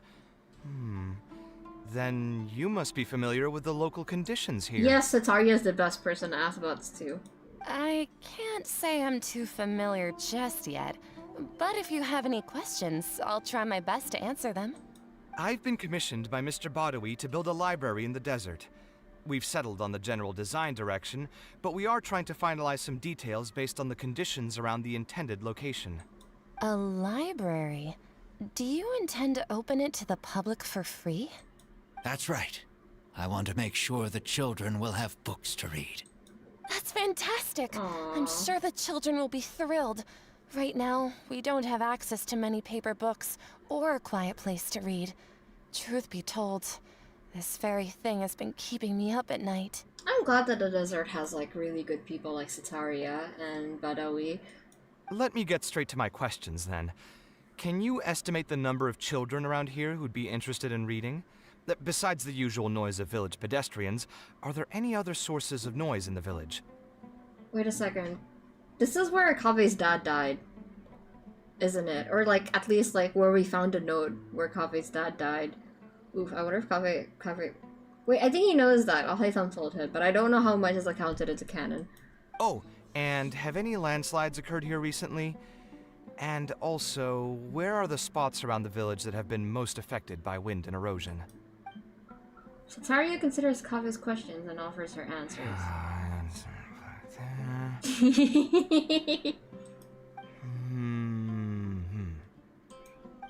All right, that should be everything. Badawi, let's go over the budget again. We'll keep the building structure the same, but make the place a little bigger, so it'll be able to hold more people and get better natural light. The parts of the project that cost the most will be the insulation and ventilation materials. I'm sure you understand, no one likes to read in a place that's hot and stuffy. I want to make significant changes to the arrangement of the bookshelves, tables, and chairs. I'll go over the specifics of that shortly. I have two plans in mind. Both are pretty minimalist in style, but will provide a very different ambiance from the world outside. Our final cost should be around 70% of the last figure I quoted. Damn! The whole thing should take around half a year to complete. That's impressive. You made it bigger, but you cut down the price to like 70%. Like, KAVEH really is good at his job. Marak has produced a sketch for all of you to see. If everyone's okay with it, then we'll proceed with that as the formal plan. How dare you not call Marak smart? He made his own sketch! Sorry. KAVEH, be nice to Marak. You got a new design plan already? The inspiration just came to me naturally. All I did was put thoughts to paper. I must give you credit, though. If it weren't for your advice and suggestions, I probably wouldn't have landed on this new style so quickly. According to the traditions of my profession, I should probably name this style after you. Let's call it the Traveler style. Oh, that's such an honor. Thank you, KAVEH. Aw, you made me blush. That's like actually such an honor. Aww. In the meantime, let's look forward to the day when this building is completed and can finally open its doors. I want to see the blueprint. Oh, look at it! Oh, look at how cute it is! Oh my god, look at how cute Ether's face is. It's like a little... Oh my god, it looks like an open book. Wait, KAVEH, you're actually a genius. KAVEH's so smart. A lot of KAVEH's buildings feel like storybook-like and like surrealist. And look at how gorgeous he looks here. That's so pretty! Well, I'm glad we worked hard on this, KAVEH. Okay. Let's continue. I think I'm gonna probably pick up on where we left off first. On the story quests. Yeah. Thank you. There we go. Yeah, there's probably another route here. Yeah, let's go here. And then choose the other one. And then we can get another ending. Hold on, I want to look at something real quick. I think I might have made the black in KAVEH's sleeves a little bit too long. Let me look at a splash art real quick. I appreciate that they made a new blueprint for that. Yeah, I actually really wanted to see what the the building would look like. Oh, you know what would be crazy if like they made an event in the future that's about the desert and they actually like made the building. I doubt that they're gonna do that, but I really want to see it. It would be so nice. Where is it? Oh, I want to see Kave's splash art. No, not there, not there. Kave? Kave? Kave? Yeah, I made the black parts too long on the...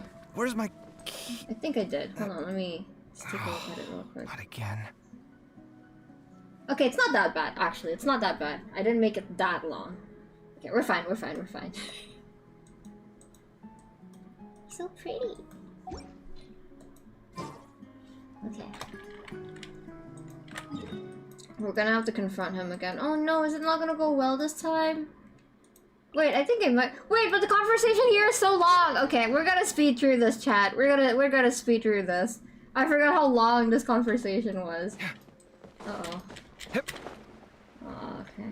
I also think these wings look the best on Kave. Come argue with the wall. I think it looks the best. The only person allowed to argue with me is Kave. Huh. Wow, I'm in my Al-Haytham era today. We meet again. Okay, I'm gonna skim through this because the conversation's super long. Sorry! No need. Believe me. Button mashing time! You're right. The desert is too... me to skip And Kave's what's line. more, all I know is I don't have much longer left on this world. I didn't want you to know that I came Okay, to the that's the point same that answer. when I first... Someone agreed. I think After I know that, where we have to choose a spent different while. one. By the way, Just a hunt. I ran into some. He said that after that, according to him, those kinds of... it ultimately neither of our experiences. Bad people are everywhere. Anyway, That's what I was... I've done the math, so... by cobble. To be honest, all I want is to build this library. A while ago, I Oh know my the god, debt, so but are even we if the Yappington Central? Yes, my father passed away. That I'm sure a child coming. But let's bring this building it according. Okay. Would any other merchants be willing to sponsor the project? Sponsor the project? You mean convince wealthy merchants to join our cause and pool their money together to build the library? That does make sense. A library is a big project, and it's going to be hard to fund it with just a single person's mora. What do you think? If we can find others to sponsor the project, we could potentially increase the size of the building 2- or 3-fold. It's all fine with me, but where do you think we'll be able to find these sponsors? Well, you're right. If I really think about it, I'm not too familiar with many big-name merchants. No, I don't want to ask Dory. No. Her? Hard pass. With her shrewd and greedy personality, she would never put Mora into something like this. Yeah. Maybe she could connect us with some of her contacts? Now there's an idea. She probably won't say no if all she'll need to do is to make some introductions instead of spending Mora. I still find it funny that Dory had Al-Haytham banned for some reason. I wonder if Al-Haytham got mad at her for something. Let's go and pay her a visit. Okay, fine. Since you asked so nicely, Kave, and you're so cute, fine, I suppose we can talk to fucking Dory. Okay. Dory's fine. Dory's not too bad. Dory's not too... Why is she at the Palace of Alcazar's? What is she doing here? Go away. Okay, no, I'm not gonna be too harsh on her. She's just a little pesky. Oh, it even looks pretty at night. See, what did I tell you? He really likes the art. He really likes the arches and pillars. He puts them everywhere. You can't unsee it once you notice it.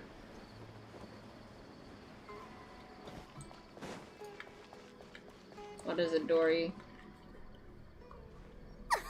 Oh, now here are some unexpected guests. What brings you to the Palace of Alcazar's Ray? When I saw Kave, I almost thought it must be that time of month again. Sadly for me, I must wait a few more days before I can collect my shiny Mora. I don't like your attitude. I don't like debt collectors. I'm sorry, I just don't like debt collectors. I have my reasons. Hey, can't you think of something else for a change? You are literally living in an objet d'art, and yet your mind is still fixated on nothing but Mora? That's her house, Kiko. I elect to ignore the fact that the palace is her house. What is the point of wealth, anyway? Is your happiness entirely dependent on your hoard of cold, emotionless Mora? I do think money is important, though, Kaveh. That's exactly right. Mora is extremely valuable, you see. If you don't keep your mind on it, your Mora may just find its way to somebody else's pockets. See, I don't like that she's joking about it. That's so uncomfortable. He's struggling, girl. If you ask me, this place is still way too empty. Just give me some time and I'll fill it to the brim with lots and lots of Mora. You're hopeless. Let's get back to why we're here. I don't want to hear about that. Oh, so you have an actual reason to visit me? Alright, let's hear it. We would like to ask for your help in introducing us to some merchants. Merchants? Why? Is there some kind of business opportunity? You described a library construction project to Dory. Oh, I see. So you're just looking for someone to help you fit the bill. I knew you wouldn't be interested in something like this. Still, you wouldn't refuse just making some introductions for us, would you? Sure, I can connect you with some folks, but with every service comes a fee, you know.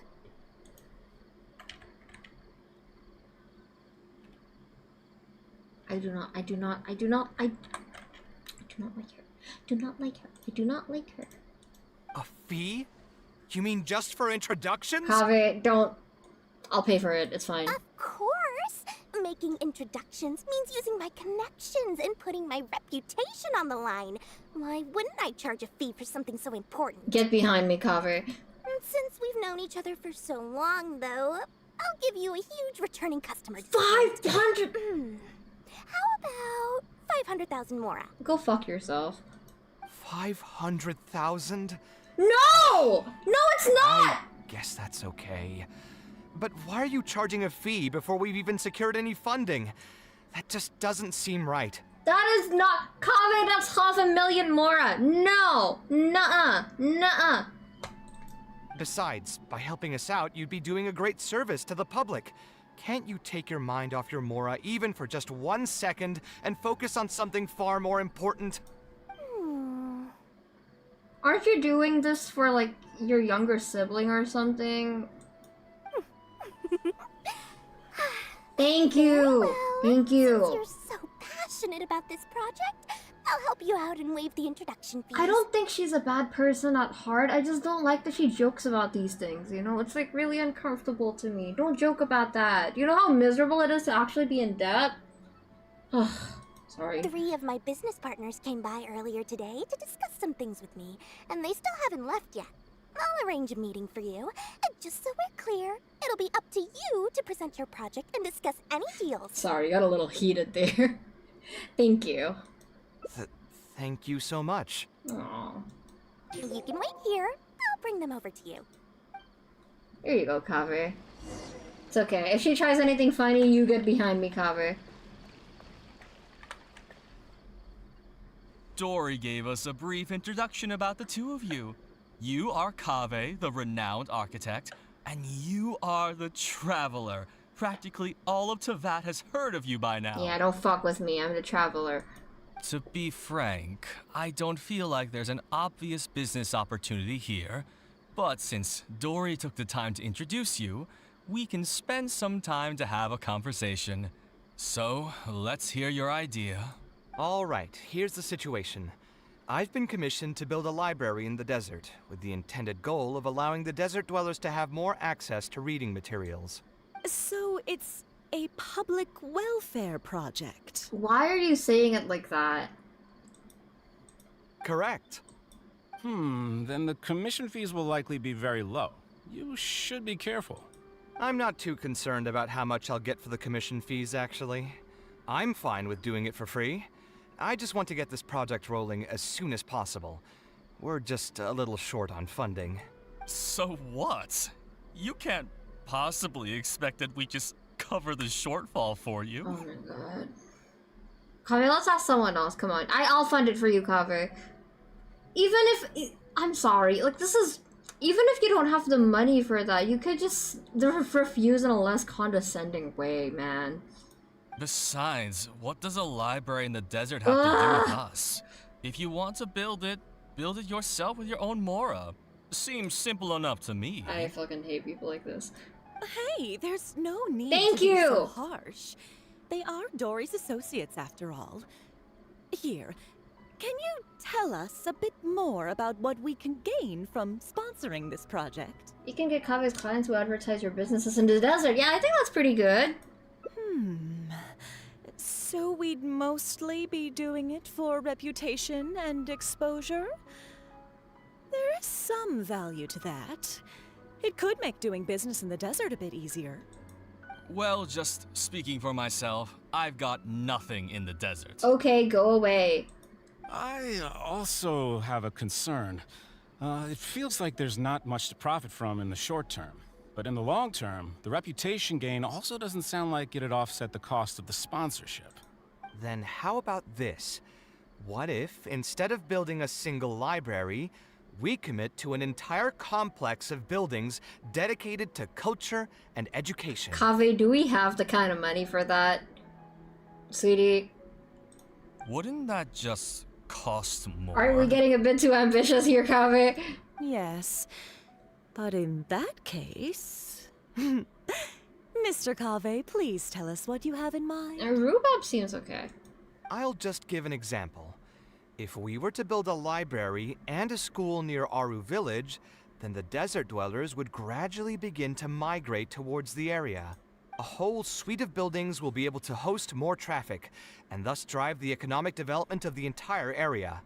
In turn, that would lead to direct business opportunities.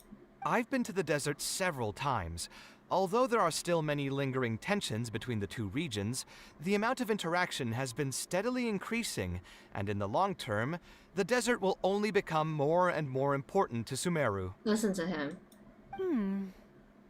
You do have a point. Education in the desert is indeed an industry that has not been tapped into. If we can be the first to place stakes in the area... Oh, he's persuasive. And you just believe anything he tells Hey, you? shut the fuck up, Tippo. Get the fuck out of here. Bro's named Tip. Sorry. Even the greenest amateurs know that urban planning will affect population flow. If you don't believe me, you can ask anyone on the street to confirm it to you. That's true. Urban planning is very important. You don't seem to think about your questions very thoroughly before speaking. Please only ask questions that are relevant to the discussion. Thank you, traveler. Hey, why are you starting to sound like I'll Wait, hate them? No! I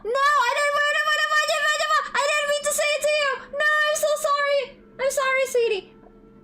Wait, something just occurred to me. If we're going to build a library in the desert, Aru Village would obviously be the best place for it. But it seems we're not the only ones with our eyes on the village. I heard a rumor a while back saying a lot of land and buildings in Aru Village have already been secretly purchased by a big-name merchant. I also think it's funny KAVEH says I sound like Al-Haytham. I'm telling you, I'm in my Al-Haytham Kinney era. Actually, I have been in my Al-Haytham Kinney era since he first dropped. I don't know if you could tell, but like...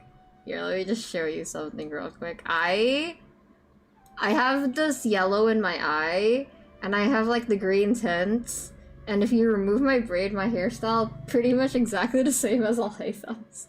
So when Al-Haytham first came out, I was like, I gotta have this man. He's literally me. If I was a cis man, I would probably be that much of an ass. What? It's funny because I relate to KAVEH more. What? What? In other words, if we try to join the fray now, there won't be much left for us. If we want to build a suite of buildings focused on education and culture, Aru Village is the prime location. If we want to build it anywhere else, we'll have to deal with a far larger list of problems. It's not impossible, I suppose, but... Then there's no hurry. We can wait for Aru Village to develop more first and get into the market for expansion to other areas. But if you were to do that, Is there nothing else to discuss? Great timing! I pretty much heard all I want to hear. If there are no other urgent matters, I'll be on my way. You relate to both equally in extremely different ways. They're my two genders. I feel like if I were a cis man, I would be like Al-Haytham. And there are definitely traits about Al-Haytham that I want to be like. But I am definitely more like KAVEH. My more masculine side of my gender is a lot like KAVEH. I'm kind of temperamental and prideful, but very passionate when it comes to that side. I'll be off as well. If you have any new ideas, please feel free to reach out. It seems like the others are not interested in funding this, so no point in me doing this on my own. Let's revisit this another time. Hey, guys, I'm sorry, wait! KAVEH. I didn't mean to say that, KAVEH. Well, what can I say? I guess it went somewhat as expected.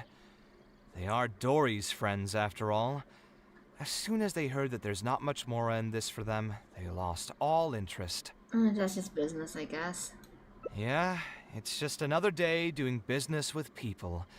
But I can never get used to that. Those people never think of anyone other than themselves. I understand having low empathy, but having, like, no empathy at all for, like, I don't know, something that you can make change for is a little bit, Looks like we'll have to figure out some other way to get the funding.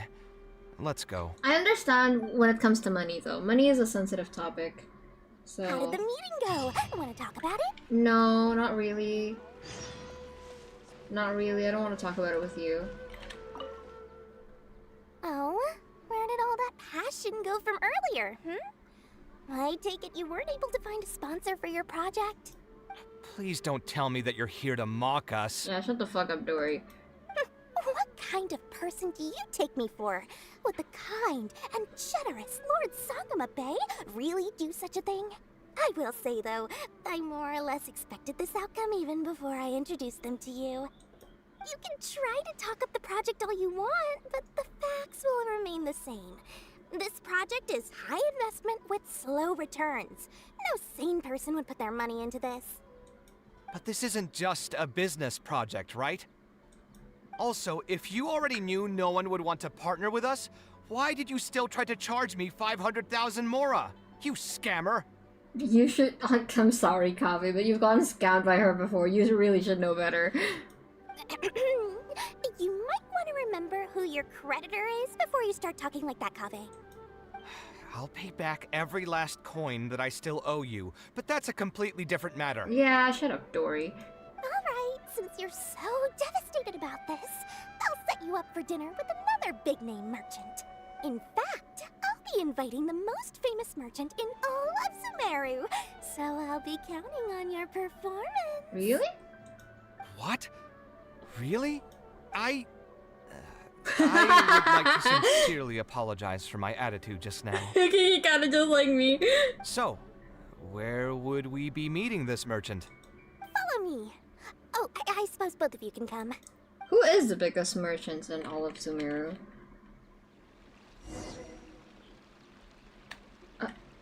Where? KAVEH, come on, let's go. Let's go. Let's go, sweetie. KAVEH, what are you doing? Come here.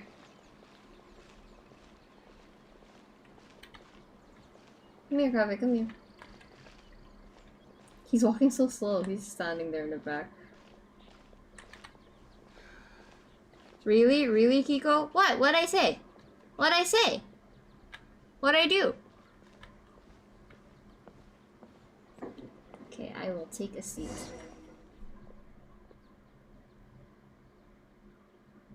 This is the place. You said you're going to introduce us to the most famous merchant in Sumeru. Well, where are they? Dory? Maybe it's Dory. You still don't get it, huh? The most famous merchant in Sumeru is Lord Sangama Bay. Huh? So you meant yourself all along? Oh, yeah. Then why did you bring us here? Well, I've given it some thought, and the complex of education and culture buildings that you mentioned does hold some promise. Thank you. Why couldn't you just have been like that from the beginning? I swear to God. It'll be a pretty big Mora sink, and I'll have to fund it all on my own, but that's not really a problem for me. Seriously? I don't know though. Do we want Kaveh to owe Dory even more? Like, even though she wants to invest in this and says she's gonna use her own Mora for it, Kaveh's gonna feel even more indebted to her. I don't know about this, but whatever. Where's this generosity coming from so suddenly? Are you trying to scam me again? The reasons are not important. What's important is that I'm willing to help you. However, you know just as well as me that once this project actually breaks ground, it'll start sucking Mora from my pockets like crazy. So, to cut costs... I get it, I get it. I won't charge any commission fees, and I'll take responsibility for the entire project. Yeah, what would be the point in you charging commission fees anyways? The money you get from it is just gonna go back to Dory. Splendid! Then let's sign the contract right away. Or I'll hate them. Dory prepares 2 contracts. After a brief read, Kaveh signs them at record speed. This way, the children of the desert will have some books to read. Their lives should improve a bit after this. You seem rather pleased. Of course. There are a few things better than using my knowledge to help other people change their fates. I must thank you as well, Dory. I used to say you only cared about Mora, which might have been some prejudice on my part. I don't think Sorry it's entirely prejudice. I will also try to pay back my debts as soon as possible. Kaveh, was that a good move? That's what I'm saying! I feel like that was too good to be true. I don't know if I want him to feel even more indebted to her. Now, let's have a quick discussion. Where would you want the library to be built? That will be the most important building. There's no rush. I'll provide you with a copy of the deed when we get back. You can just use the address on the document to find the lot. Huh? The deed? You don't mean... So hold on a sec. The person who has been buying up everything around Aru Village was you all along? Yeah, you know what? That checks out, yeah. Oh my, did I not tell you about that? Yep, yours truly has been buying up all the land. I must thank you for bringing your ideas to me. Before our conversation, I had no idea what to build on all those lots.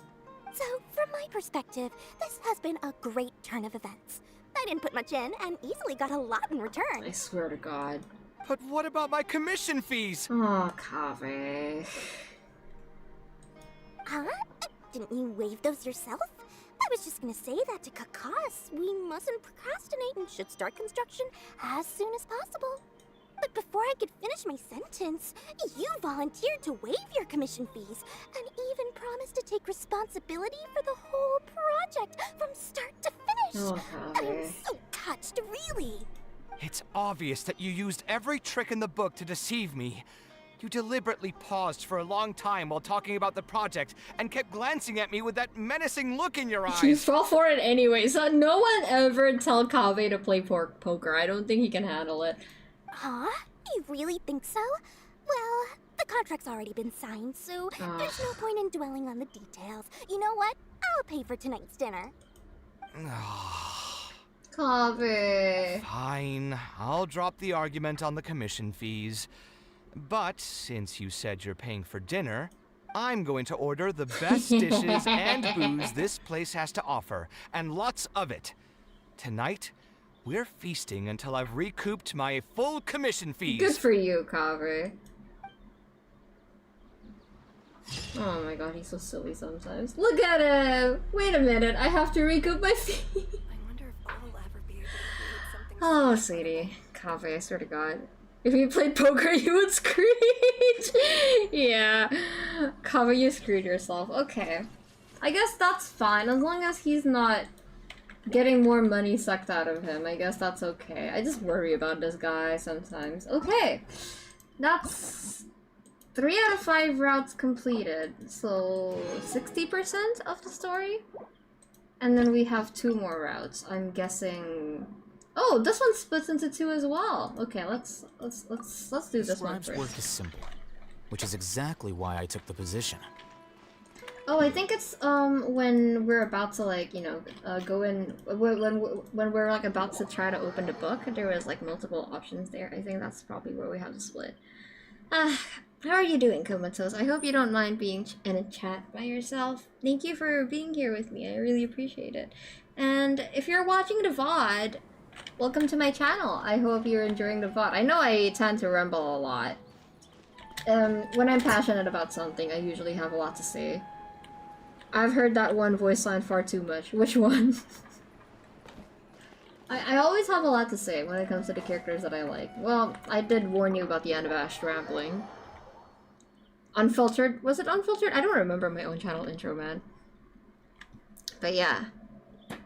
Let's see.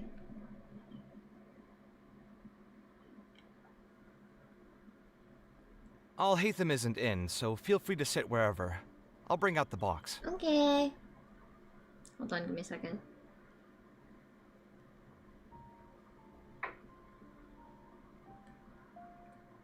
The scribe's work is simple.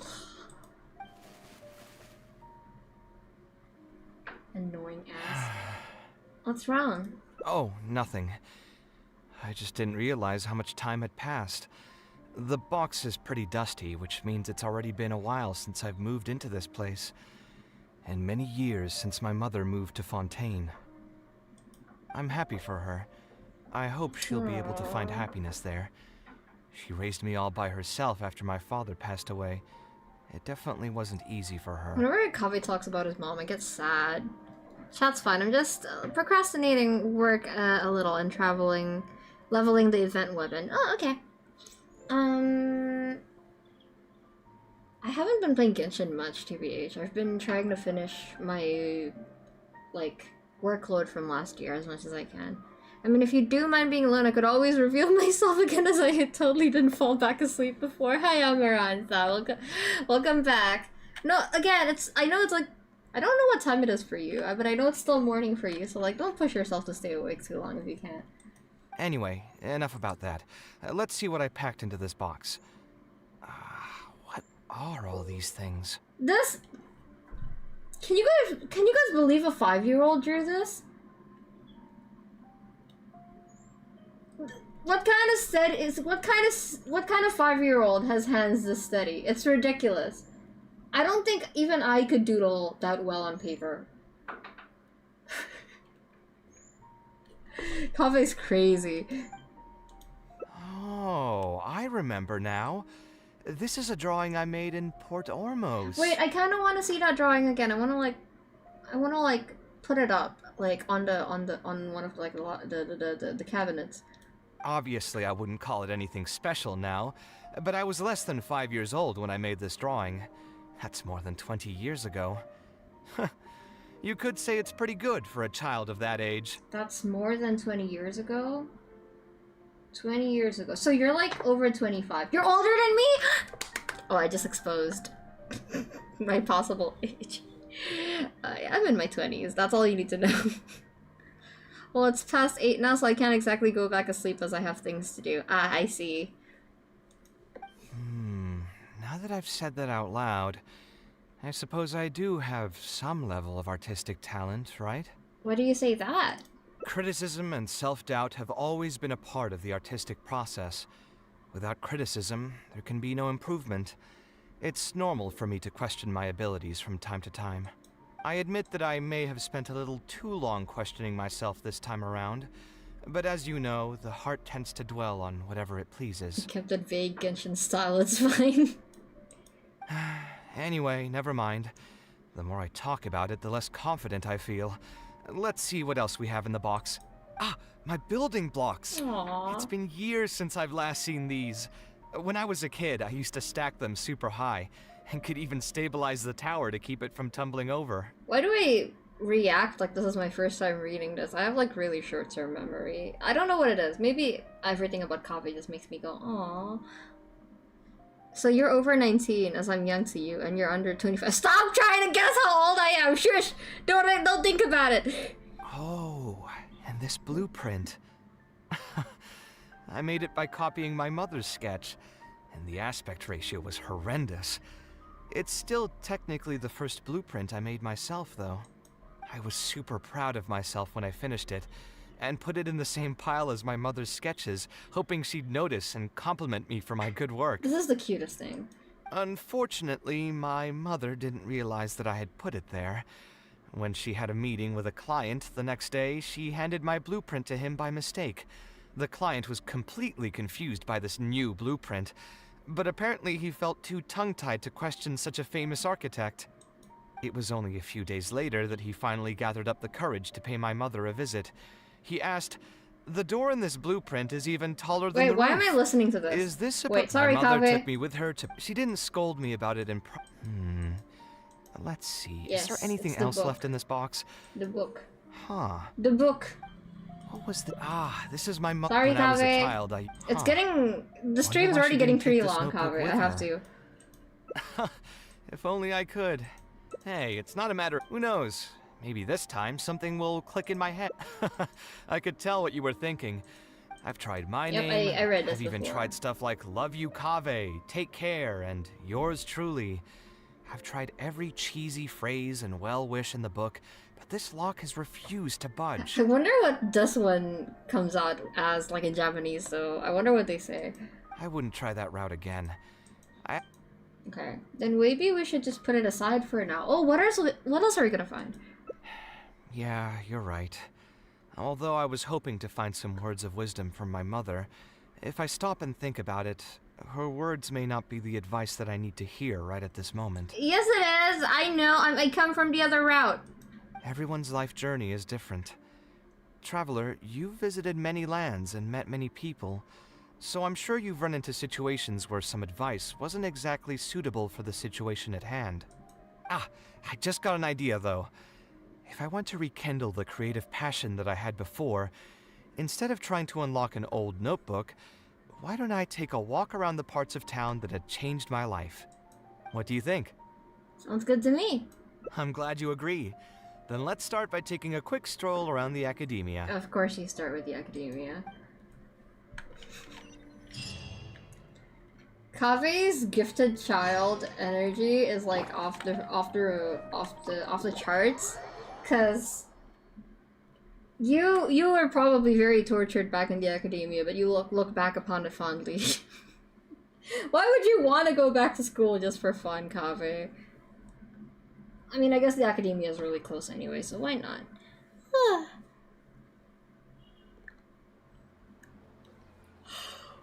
And I guess the academia is not just for school.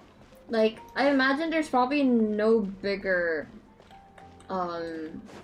library in Sumeru than academia's, the academia's, library, you know? Knock knock! Open sesame. The academia's interior is, like, still one of my favorite parts of Sumeru. I remember the first impression I got when I walked in here. It's gorgeous. I love how breezy it feels in here. There was no depth in the academia. Maybe not, but there were deadlines. Being in school is a different kind of stress. Like, as stressful as my current life situation is, trying to figure out how to do things as a young adult, the only thing that's been pushing me through it is me thinking, at least I'm not in college anymore. I don't know what it is. College was just such a hard time. I was super hard on myself in college. Because there was a lot of pressure, but like now, it's mostly for myself, you know? Of all the places in the academia, I remember this one most. When my studies got busy, I used to pull all-nighters here trying to finish my blueprints. He's kind of just like me, because like when... from elementary school, not even... From elementary school, whenever I needed to run away somewhere, I would always hide in the library. So even up all the way to college, like I would like hide from people in the library, and then in middle school, I would also always be hanging out in the library. In high school, I would also always be hanging out in the library. Even in college, I would also always be doing my work there. So he's just like me. Yay, adulthood. Bad. You sound like you almost miss it. Who doesn't miss their time at the academia? Life was a lot simpler then, and we all had far less troubles. Well, I can agree to that, I guess, to some extent. I created many designs that I thought were beautiful in the House of Dana. I drew whatever came to mind, since I didn't have to care about budget constraints or turning them into reality. Why did you like to draw in the House of Dana? If I had to give a reason, it'd probably be because I like the ambiance here. Yeah, the library ambiance is like unmatched. The academia also had a rule that allowed scholars to annotate any physical books they came across.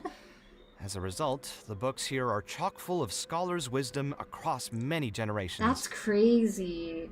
I wonder if it makes the book kind of hard to read.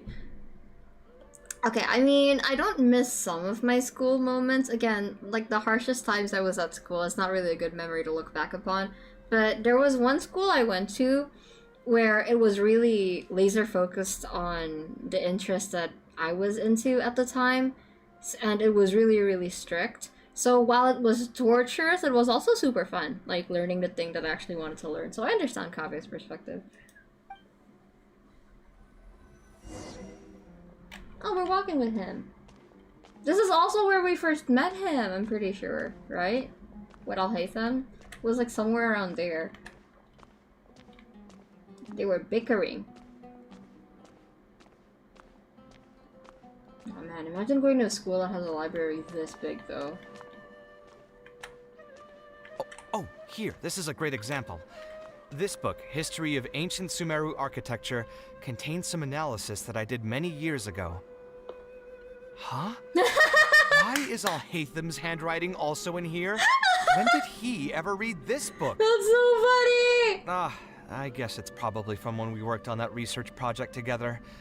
Anyway, he probably never cared to tell you this, but the House of Dana is where Al-Haytham and I first met. I came here to do my homework, and saw him sitting by himself next to that row of bookshelves. Ooh. A group of Haravatat scholars were chatting near him, but he looked as if he was too lazy to join them. There was a pretty stark difference between him and all the rest of them. It was my fault for feeling bad for him. I thought he must have gotten into some kind of trouble and went over to ask if he needed anything, not realizing that... Not realizing that you were in fact the one in a whole heap of trouble? Holy shit! Al-Haytham? Why are you here? And my traveler switched over to Al-Haytham too! Oh my god, it was perfect timing. Damn, Al-Haytham jump scare. Hi, Haytham. The House of Dana is a public space. Anyone can come here, no? I mean, it's really no surprise that Al-Haytham would be here, but that did make me jump a little bit, I have to admit. Wow. Al-Haytham, what did you have to interrupt? I was learning about how you guys met. Damn it, now Kave's never gonna tell me. But shouldn't you be at the records room at this hour? You're not here to watch me make a fool of myself, are you? You think I would derive amusement from watching you fall into depression over your life's various troubles? If that's the case, then I suppose I must have been entertaining myself for years. Damn. I don't think he finds amusement from you getting into depression. Also, damn, he just said the D word right there. I don't think he finds amusement in that, but I do think he finds it amusing that you kind of get angry about it, or pissy about it. I came here to pick up a few files. If your voice hadn't managed to get through my soundproof earpieces, I probably wouldn't have noticed you. Why bother keep the headphones on or on Kave at all then, if it pierces through your soundproof earpieces?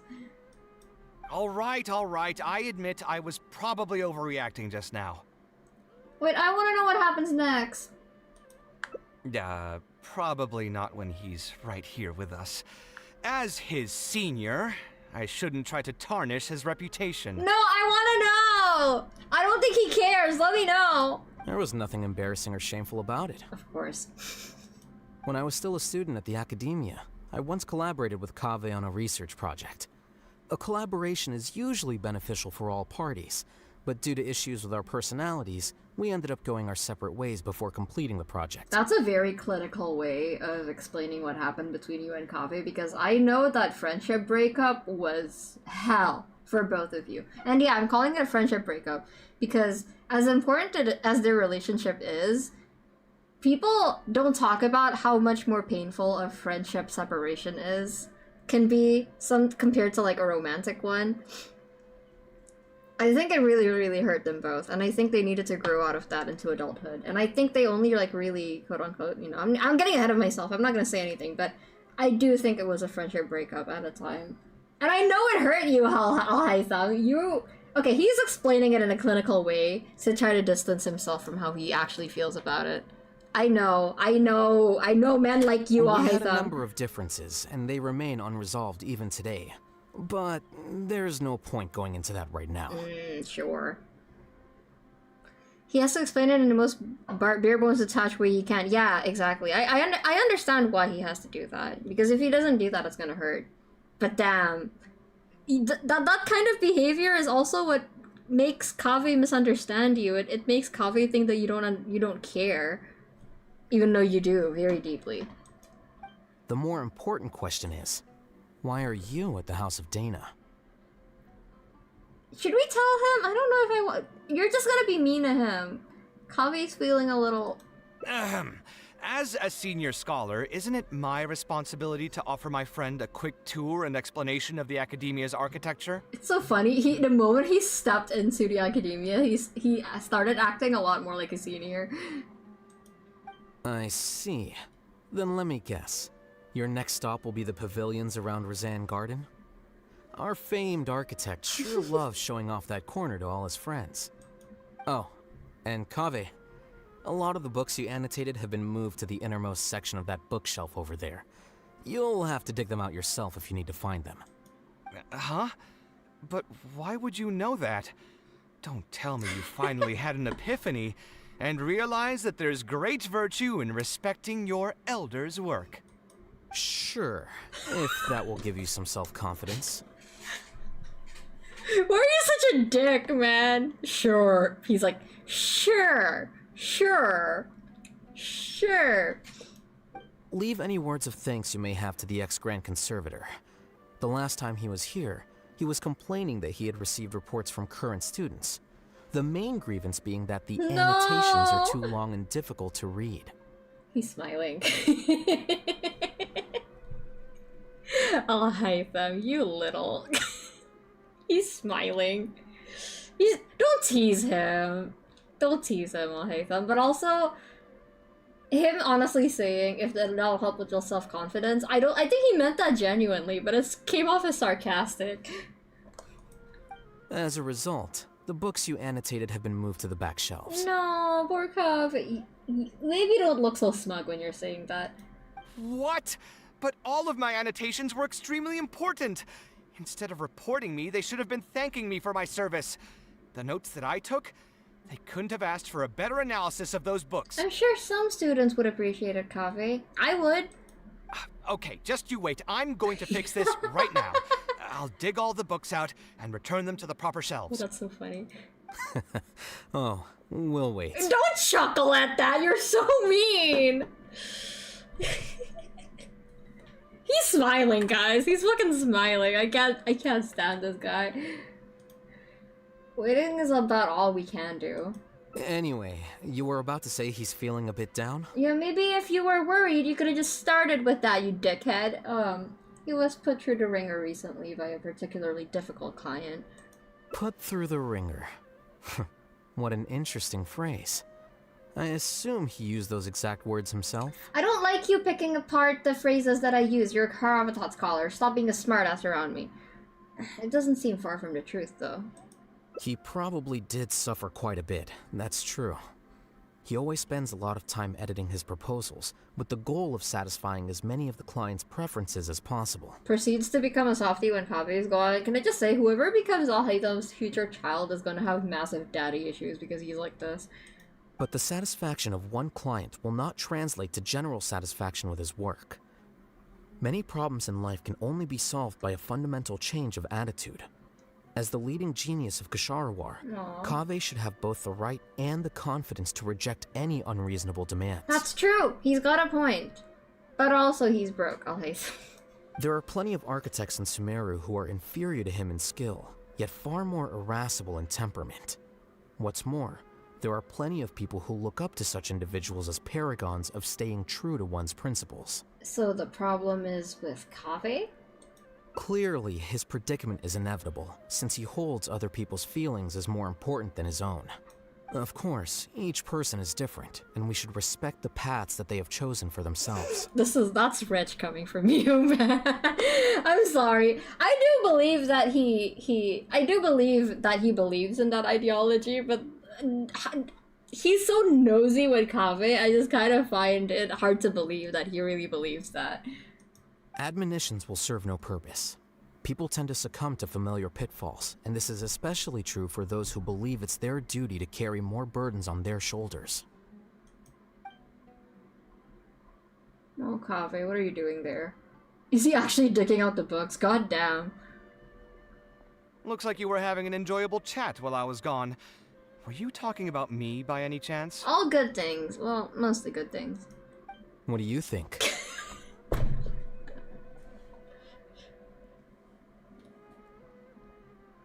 Can you not? Can you not? Why are you? Ugh.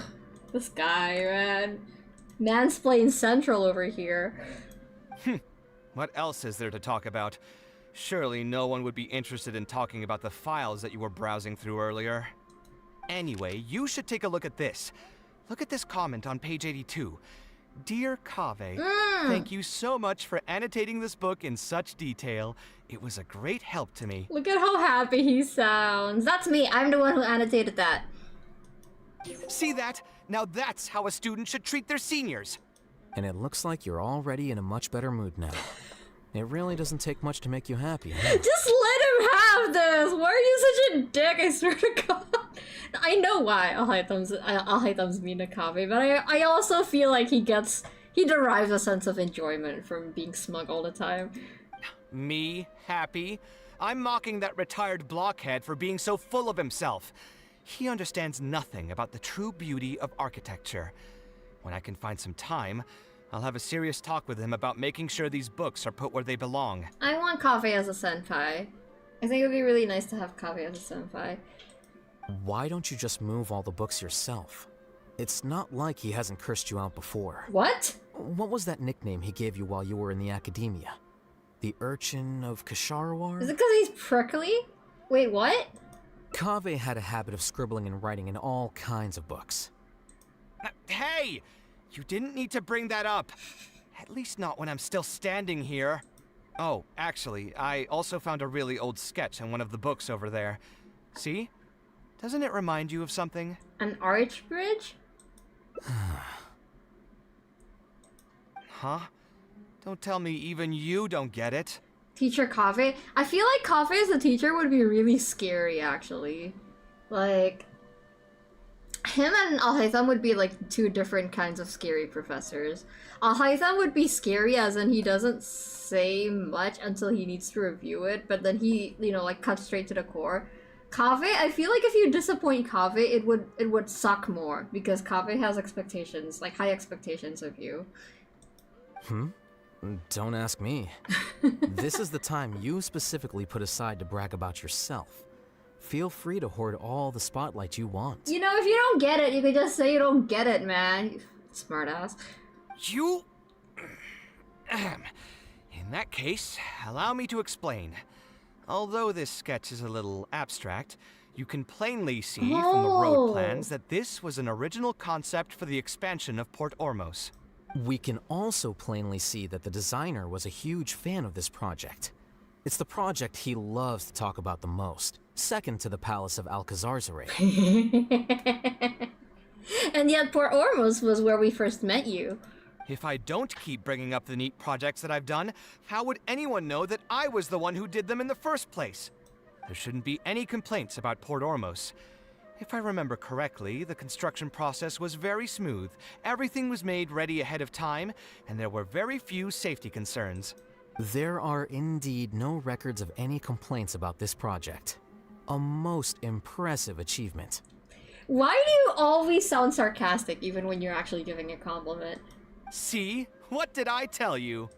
Come on, let's take a stroll through Port Ormos next. I'll tell you all about the designs I made for the place. I think Alhaitham does like Port Ormos, doesn't he? We literally met him there. I associate the Port Ormos theme with Alhaitham, in fact. Like, when I say throw it back with the Port Ormos theme, I imagine Alhaitham kind of vibing in Port Ormos. Are you gonna come to Alhaitham? No need. It's almost time to clock out for the day, and I don't intend on bringing any unfinished work home. No, come with us! I know you like the place. Come on, let's go. You know what, I can give you two. Actually, no, I don't want to give you alone time with Kaveh. Kaveh's kind of in a bad mood right now. Suit yourself. It's not like you know how to appreciate artistry anyway. Let's go, traveler. I'll take you to Port Ormos. He did compliment you there, Kaveh. I do the same, no lie, right? The association with Al Haytham and Port Ormos is just too strong.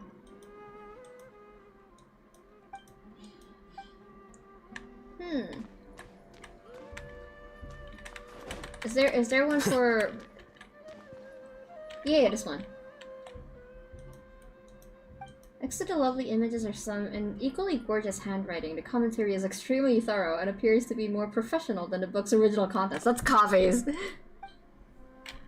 He has pretty handwriting! Oh, of course he does. I would love to see Kaveh's annotations on things, because, like, I like making annotations as I read through things too, though not on the actual physical copy, especially since I read stuff digitally now. I finished Dungeon Meshi in 2 days, and I was taking notes on it on my own personal Discord server, and let's just say the thread has 1,600 posts of me making annotations on the parts that I enjoy. If I don't do that, I'm not gonna remember what I liked about it. It's just gonna be a blur. I have a lot to say when I'm reading this stuff that I like. Well, as you can see.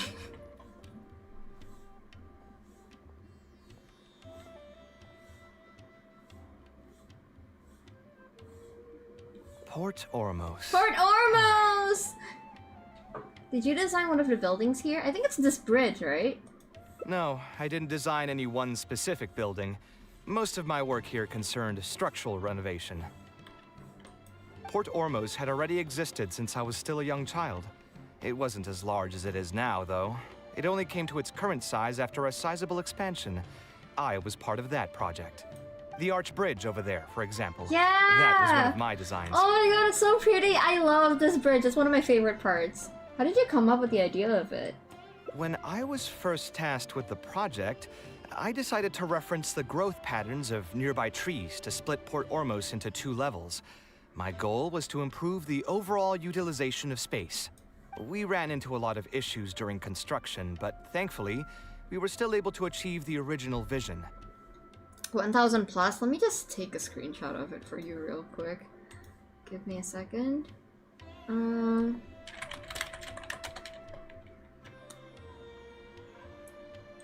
I have it right here. I love Dungeon Meshi so much. I love Dungeon Meshi a concerning amount. Here we go.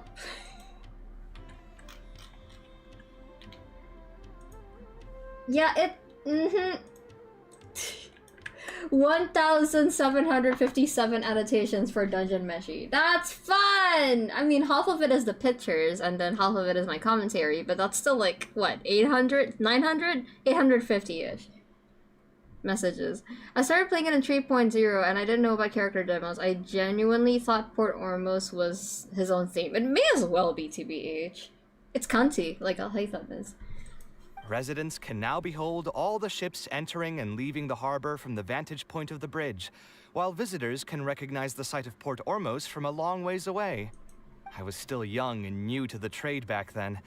I could hardly believe that an idea in my head could become reality and remain in the world for many years to come. What a crazy debut as like an architect from the academia to work on Port Ormos.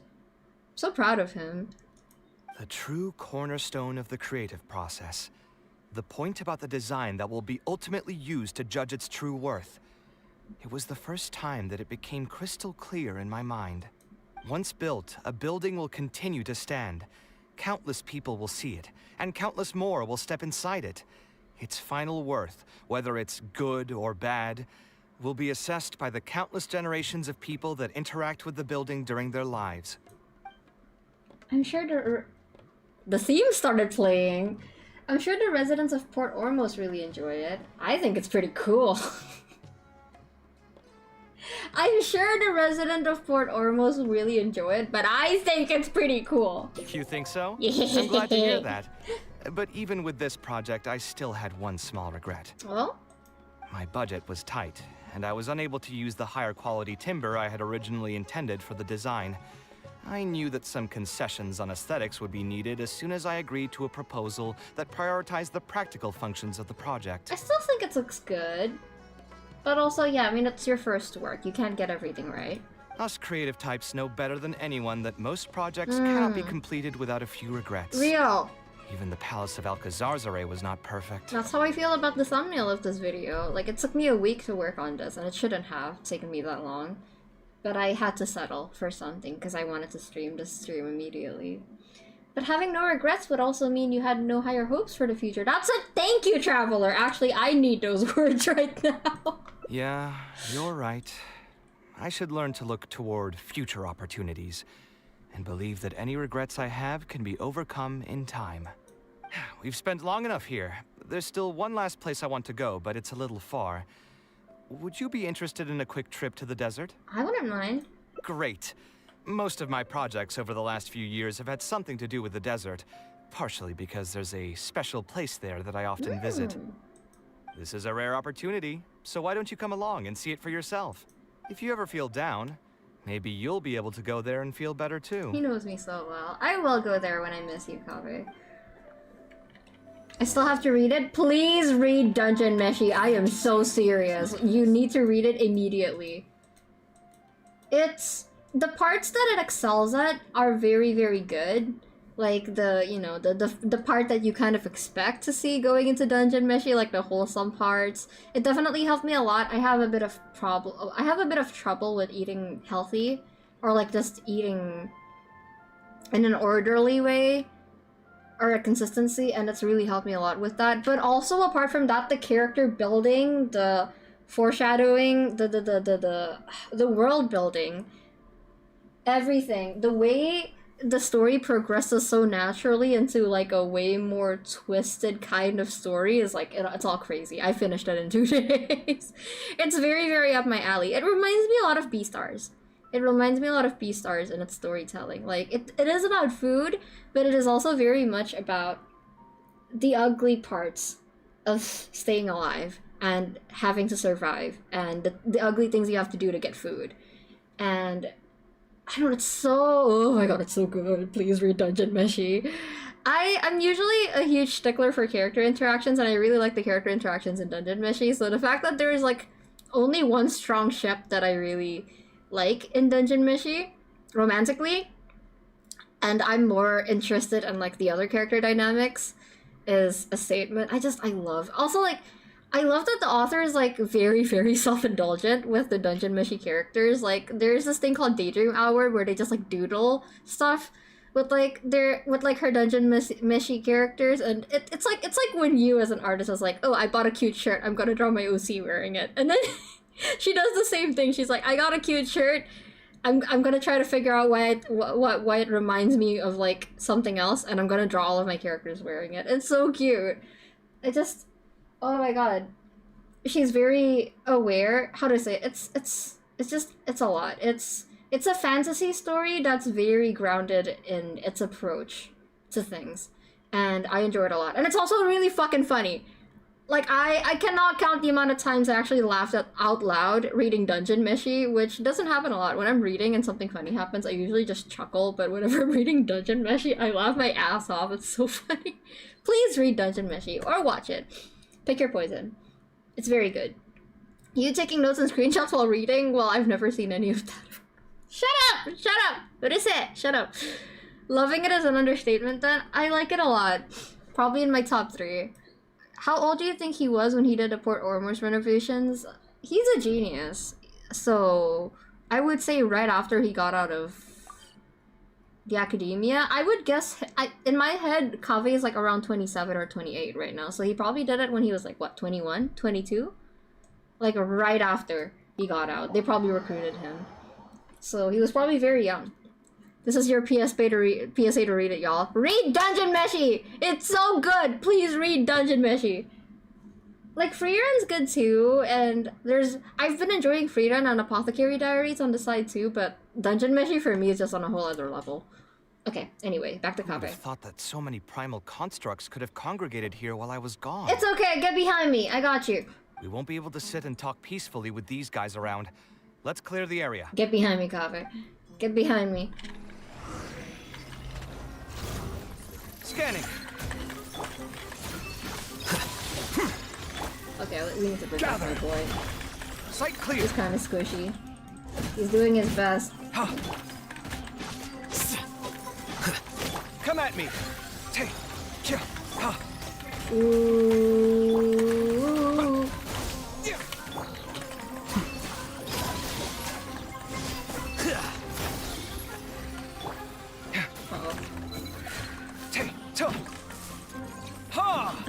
Oh, that's the. Oh, okay. I see the sword. Sight clear. I see the. Solidified. Sword. It's really pretty. Feast your eyes. Feast your eyes. Feast your eyes. The process of elimination. I love that line.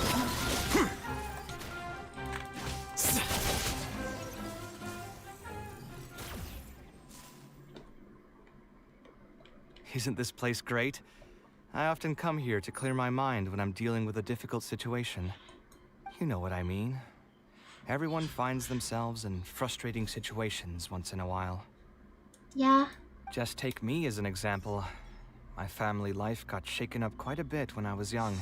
He's trauma I struggled dumping. in school, and I got into a huge pile of debt building the Palace of Alcazarzaray. Ah, KAVEH.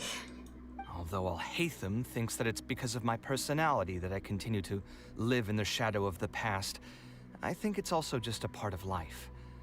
Plus, if I look back, I've honestly had my fair share of good luck as well. Yeah. Also, Alhaitham, I think it's the other way around. I think it's because of his upbringing that he ended up this way. You could probably say I've followed in the path of my mother. Like her, I've gained a name for myself as an architect, built something that's seen as my magnum opus, and found many projects that others have entrusted to me to finish. Can I just say, every time KAVEH smiles, I get a glimpse of what I think his mom looks like, and it just, it makes my heart squeeze. He's so pretty. KAVEH. Trauma dumping is a love language, that's true. He trusts us enough to trauma dump with us. You also haven't completely lost your passion for life. I would say he hasn't at all. He may be kind of jaded and tired, but he is very passionate. Life is too boring when you live with no enthusiasm and passion. Only those who believe in the inherent meaning of it can capture the small nuances of everyday life and turn them into inspiration for beautiful designs. Oh damn, Ben really delivered that line. The way Ben said passion was like, passion. Like I could feel him gritting his teeth.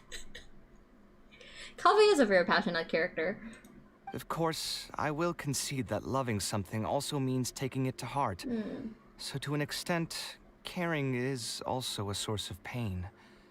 If I didn't love my work, I wouldn't be so torn up about it all the time. That's why I admire KAVEH. Like, to an extent, if I'm doing a piece of a commission that I don't really want to do, or, like, isn't really something I enjoy drawing, I kind of detach myself from it so I can finish it as fast as possible. Like, if I don't really care about the subject matter.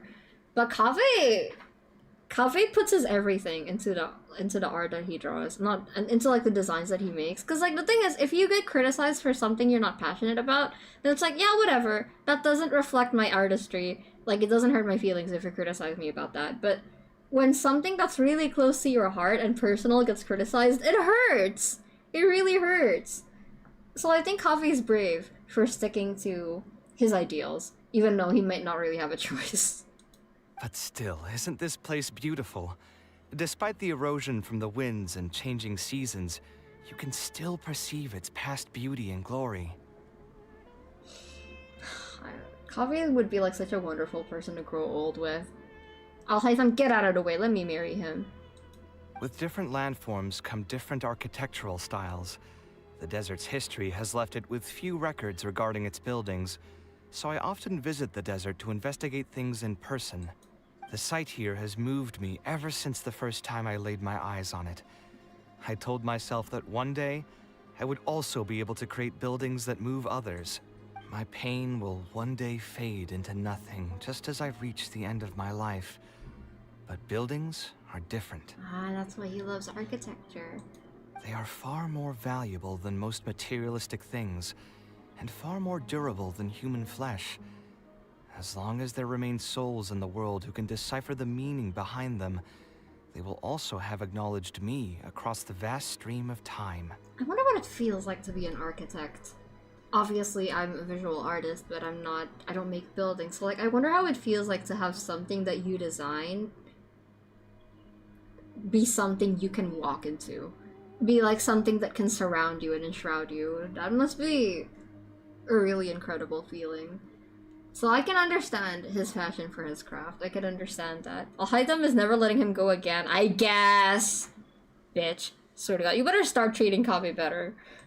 If you were to ask me what art is, that would be my answer. No, that's more like the Kaveh I know. You think so? But I feel I've always been like this. Remember that question I brought up before? The one about whether I should see art as a divine gift of inspiration from the gods, or as a product of my own existential struggle. I remember. I still haven't found an answer to that yet. But if art wasn't inherently paradoxical and enigmatic, then people probably wouldn't be drawn to it. Those who pursue art will be unable to avoid the pain that it naturally brings. Will often be floating on cloud 9 one second, and sinking in a mire the next. Yeah, being an artist is like choosing to go on the worst roller coaster in life. But I happen to like roller coasters, so excuse me for being a little masochistic. I'll try gathering my thoughts again once I've found a way to define art in the first place. In any case, thank you so much for listening to everything I had to say. Aww. My pain will one day fade into nothing, just as I reach the end of my life, but my buildings were undoomed. Kaveh! Huh? No. Whatever. This is such a sweet sentiment. I love Kaveh so much. I'm too scared to try roller coasters. Honestly valid. Honestly valid. But I like roller coasters. I like thrill rides, which explains a lot. It explains a lot about my life choices. Chat about the future with Kaveh in the desert. Let's go. Who am I even collecting funds for right now? I don't remember. I don't remember who I'm collecting funds for. Oh yeah, it's for Lenny's weapon. Yeah. Okay. We have one route left to go, right? And then after that, I'm gonna take a nap. Kaveh's so good. I really like that route. I think so far this route leading to this answer, these two answers are probably my favorite. The Our Dear Memento one, his mom route. Oh no, but now we have to go the route that now we have to do the route that suggests him to do another job. I don't want to tell him to do another job. That's awful. Why would I suggest that? Ugh. Lenny's boat, yeah. I think Lenny is an interesting character and probably one of my favorite written characters in the context of the game. He benefits a lot from the fact that he's in Genshin Impact. I think he's like the best thing to come out of the best character to come out in Genshin Impact who's like not a god or an adeptus. He's just a normal human being. The lore of Genshin Impact is actually really important to Lenny's character, like the fact that he's a Fatui and all that, and how he got his vision and sisters. Kaveh's storytelling transcends that. While he might not be as tied in or immersive to the concept of Genshin Impact, he is a good kind of representation of Sumeru, I guess, and scholars. The kind of tortured genius archetype that I feel like a lot of people can relate to, which is why I feel like a lot of people enjoy Kaveh so much. Like, you don't need to understand the lore of this game to understand the appeal of Kaveh. Even though understanding it obviously adds a whole other layer of appreciation, but you don't have to. I feel like artists liking Kaveh is a universal experience, you know? So I like them both in very different ways. I love them both. I can't compare them. They're my babies! Venti? We don't bring Venti in this conversation.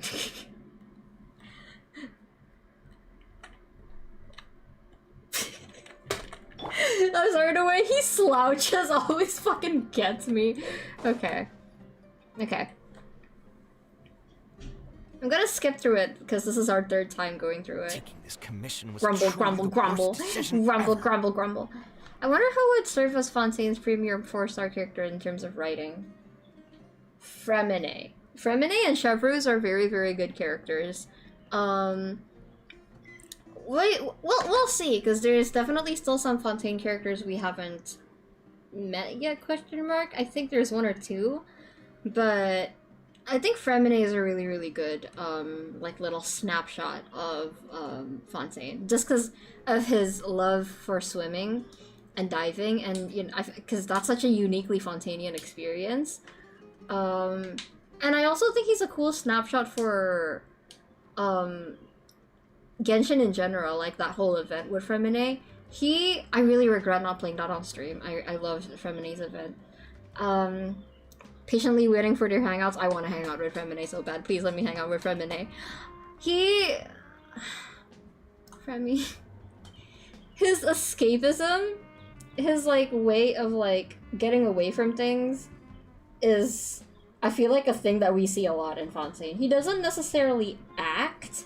He has to perform a role, but he doesn't hide his true self. He doesn't, how do I say? He doesn't hide the things that he likes. He doesn't, like, hide the kind of person that he is. He hides the things that he does, but he doesn't hide who he is. And I feel like that's really interesting. I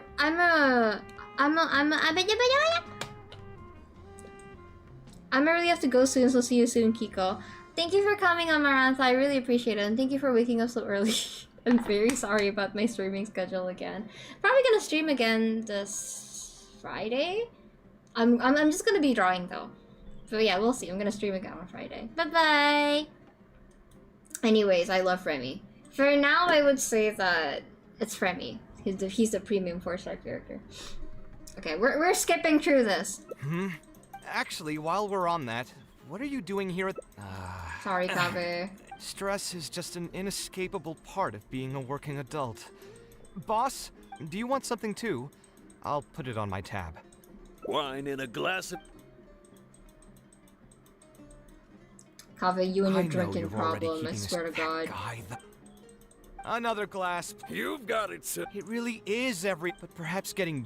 I would spend a lot of... I suppose, though, all of this makes... Here's your drink. Boss? The meaning of... Anyway, Wait, I don't... I forgot to do the thing. Exactly.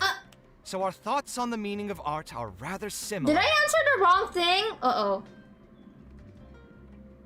In Sumeru, it's Anyway. Okay. He understands nothing about my design. And all the okay, well, given there's no time to wait. Oh no, I chose the wrong choice. Sorry. I chose the wrong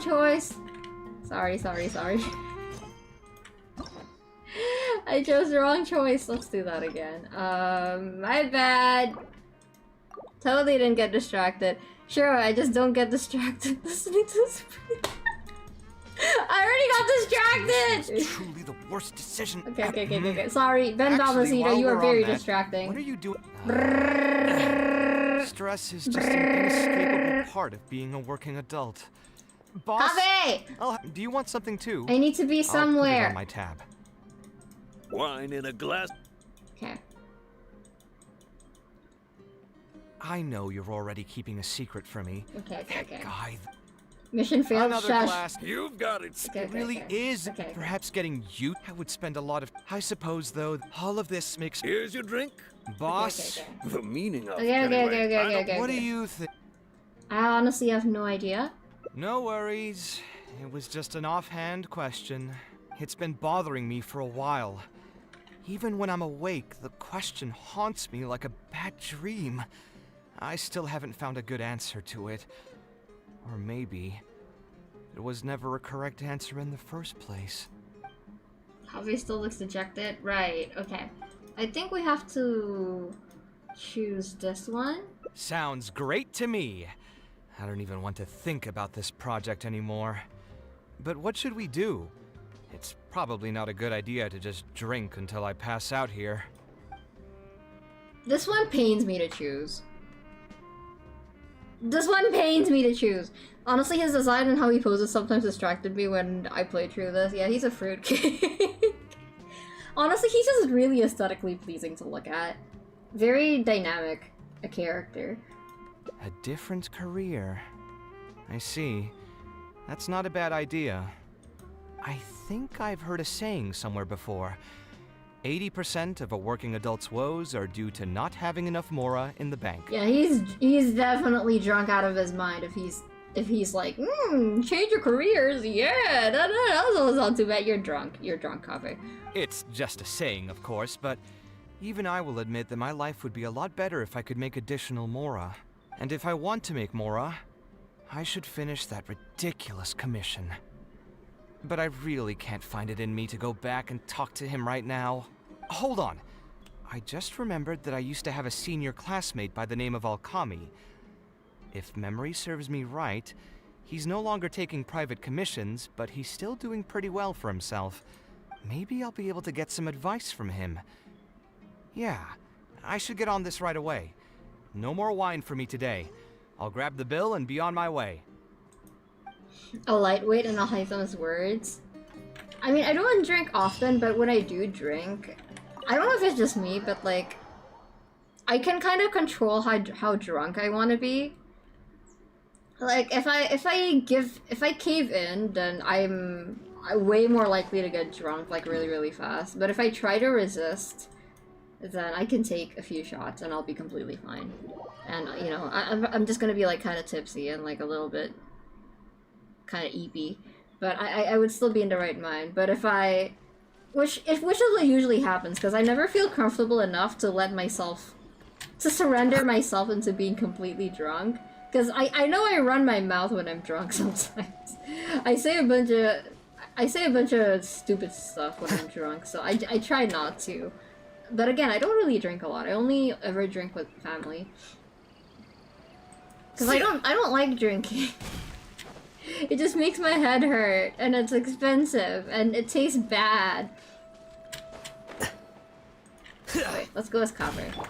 Keep forgetting.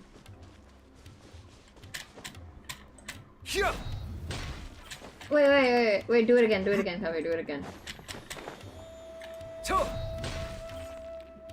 Yeah!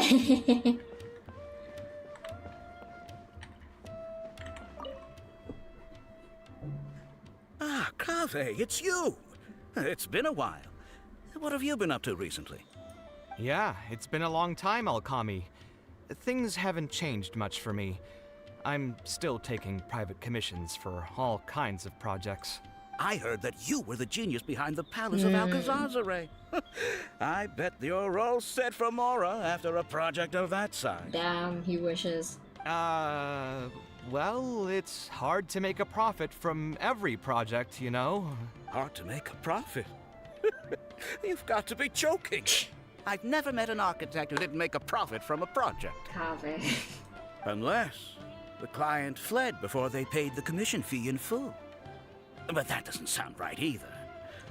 Doesn't Dory have a pretty decent reputation in our local business circles? I don't think she's ever been involved in any kind of big scandal. Well, about that. I mean, it was complicated.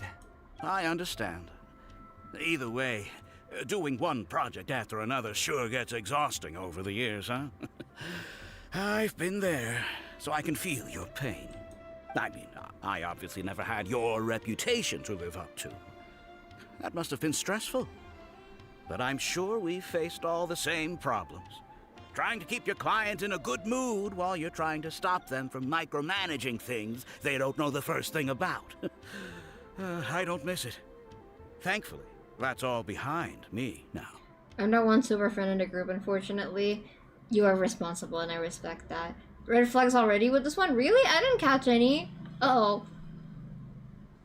I can be pretty gullible sometimes, so I'm just gonna take your word for it. Did you start a new career? Not exactly. My work is still closely related to architecture. Judging from the look on your face, you're still strapped for Mora. That's quite unfortunate. You're the most artistically gifted graduate the Kshahrewar Darshan has seen in decades.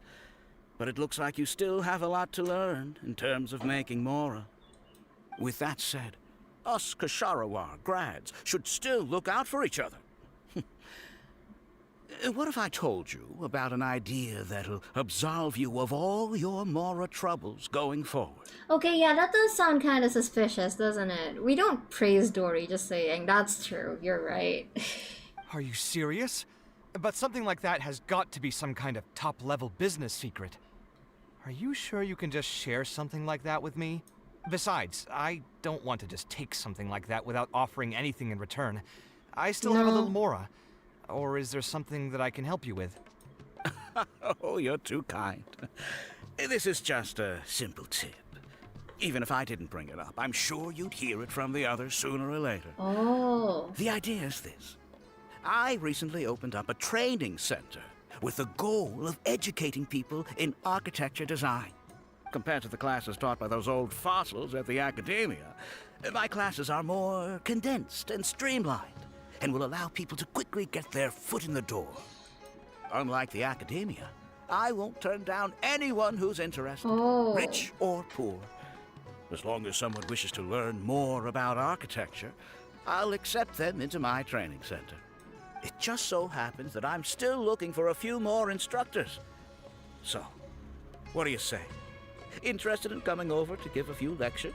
Regardless of the pay, I can already guarantee that it'll be far more comfortable than working on random people's private commissions. Ah, so you want me to join you as an instructor? That does sound like something I'd be able to do. It sounds like a pretty stable job, too. That's true, a lot of artists become art teachers. What do you think, Traveler? At least you don't have to deal with clients anymore. I think you can give it a go. Then it's a deal. Yes, it's a deal. Thank you, Alkami. Like I said, there's no need to thank me for this. The lecture room is not far from here, so you can just come straight here tomorrow morning. As for the pay, how about we start at 300,000 Mora per lecture? 300,000? Are you serious? How could you offer so much? Sorry, the way his heart went up at that made me laugh. Teacher KAVEH is real after all. He would be a really good lecturer. I feel like he would get really, he would get like really emotionally attached to his students.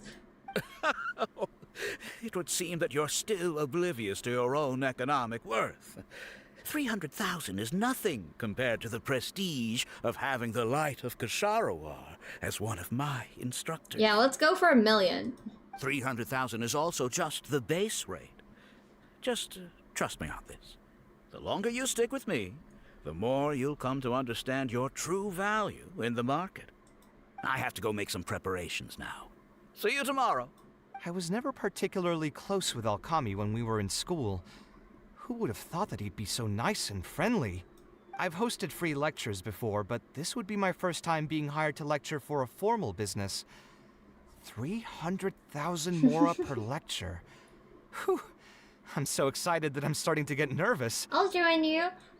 Thanks so much. I think I will be able to relax a bit more with a friend in the audience. I'm gonna bring some banners and be like, Professor KAVEH, I'm your biggest fan! Professor KAVEH, I love you! Now, what should I talk about tomorrow?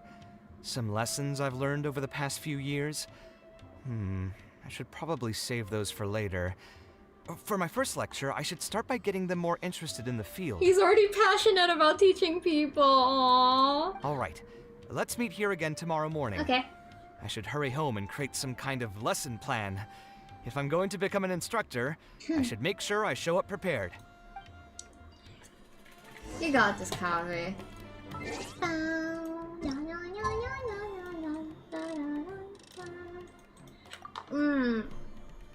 So we are gonna see Lecturer KAVEH. Very, very excited about that. I wonder what Al-Haytham thinks of this. Alhaitham would be such an annoying lecturer. TBH, I think Kaveh would make a better lecturer than Alhaitham. Just because I feel like you need some level of compassion to be a good teacher. Where is it? Doko. Oh, I didn't expect you two to get here so early. I was up last night preparing for the lecture, but I ended up getting so excited that I couldn't fall asleep. Aww. Here, I've prepared a lesson plan. Do you want to take a look? Look at how bright he looks. Lesson plan? I must commend you for your dedication. Do you not make a lesson plan before your lectures? But the training center has already developed its own set of teaching materials. Instead of using your own plan, you can just use what we have here. Of course, you're always welcome to work in some of your own content to add some fun and flavor. You couldn't have told that to him before he made his own plan? Can I take a look at your materials? Sure. Be my guest. Ugh. The materials cover a variety of architectural knowledge. At first glance, nothing appears to be amiss. It's almost time for the lecture to start. Feel free to head in and start the class whenever you're ready. Huh. So you've already developed your own set of teaching materials. Seems like I won't need the stuff I've prepared after all. Anyway, shouldn't be a problem. I'll just go ahead and use your materials. No, I want to hear what you prepared. There's something else I want to ask, though. This isn't going to be a large class, is it? No need to stress. There are only 20 people in this class. That's pretty big. There are 14 classes at my training center. Out of all of them, the first class has the best grades, so I've directed them to you. We'll see how well they take to your lectures. 20 people, huh? All right. I think I can handle that. Oh, and one last thing. In the interest of keeping a quiet learning space, No! only instructors and students are allowed in the classroom when class is in session. Boo! Let me in! Let me in! I'm sorry to say this, but your friend will have to wait outside while you teach the class. No! Let me in! It's okay, I was thinking about taking a walk anyway. Fuck you! Sorry about that. I'll meet you at the door when the class is over then. He has such a gentle smile. Kaveh, I'm sorry. I want to go with you. Is Alkami really as nice as it seems? I should probably ask around a bit. Okay, fine. Good luck, Kaveh. Excuse me. Hey there. Can I help you? I'm wondering if you know anything about Alkami. Oh, Alkami? You mean that rich guy who's been making quite the name for himself? Yeah, he commissioned a set of furniture from me a while back. Paid a great deal of mora for it, too. I heard he earned a fortune working as a renowned architect. Now he's opened a training center so others can follow in his footsteps. Well, he paid you good money for your stuff, so I don't know if I can take your word for anything. If the tuition wasn't sky high, I'd enroll my child in a heartbeat. Architecture really sounds like a lucrative profession. Look at Kaveh right now. Did you hear? Alkami recruited Kaveh to be an instructor. I bet that'll boost his enrollment numbers. Really makes you jealous, eh? If you think about it, Alkami was never that talented himself as an architect. If we're just talking about professional skill, no one would pay for a class with him. I mean, being good at business is also a skill. That's true, but you've got to admit, his advertisements are really effective. After all, the academia only admits those that can pass its entrance exam. So only a few people could hope to study architecture in the halls of the Kshahrewar. For those who can't pass the exam, or who just want to jump straight into the industry, the training center is the best bang for the mora. Man, to have that kind of business acumen. It doesn't sound too shady. Before long, Kaveh's class is over. All right, everyone. There's no need to be nervous. Class is over, so we can just chat for a bit. What? I shouldn't have lost my temper during the lecture. Did I scare anybody? What happened? Wait, what happened? No, you weren't scary at all, Mr. Kaveh. We were just a bit lost and didn't get what you were talking about. I told you he'd be a scary teacher. Did something happen, Kaveh? Oh, don't get me started. I was trying to use Alkami's materials, so I flipped through some pages and gave them a closer look. The more I read, the more upset I became. Alkami may fool an amateur, but he can't fool anyone who's active in our profession. The materials he made are completely useless for teaching real architecture. Why do you say that? In my opinion, the most important skill of an architect is their ability to craft a design. In other words, they must be able to conceptualize ideas. Is Alkami's teaching materials like stealing designs, basically? Because that is a big problem in the art community. I'll be going. Have fun playing. Thank you for coming, Mocha. Bye-bye. Have a nice day. There are tens of thousands of buildings in the world, as well as a countless number of architectural styles. Some designs emphasize aesthetics, while others prioritize practicality. The architects who can critically evaluate the quality and fit of different designs are those who can come up with great designs of their own. But you won't get any of that from the teaching materials they're using here. All these students are doing in class is rote memorization of existing designs. They're learning nothing about the underlying principles. I knew it. This is also a thing in the art industry. There's some teachers who just tell you to copy. In fact, I think my first art lesson was like that. They just told me to copy without like teaching me the fundamentals of how important it is to use a reference and like learn from it. Ooh, yeah, they really consulted with the art department for KAVEH's writing. That's kind of funny. How can they expect to become real architects? When they're done with this class, all they'll become are dilettantes with a pitiful smattering of architectural knowledge. Dilettantes? That's a new word for me. Ah, a person who cultivates an area of interest such as the art without real commitment or knowledge. So like a pretentious art person, okay. But Mr. KAVEH, we didn't really understand anything you said after you threw away the materials either. Yeah, I mean, KAVEH, sometimes we might need like a friendlier introduction to the subject material, maybe. They're children. What's the big deal anyway? It's not like we're looking to make some works of art. We just want to make some Mora. You're studying architecture to make Mora? Oh my god, here we go. Oh my god, this is like the whole AI art trace art debacle all over again. Yeah! Why else would we be studying here? My biggest dream is to become someone like Mr. Alkami. Once I finally make my fortune in architecture, I'll be able to buy anything I like. Oh my god, KAVEH's gonna flip his lid again.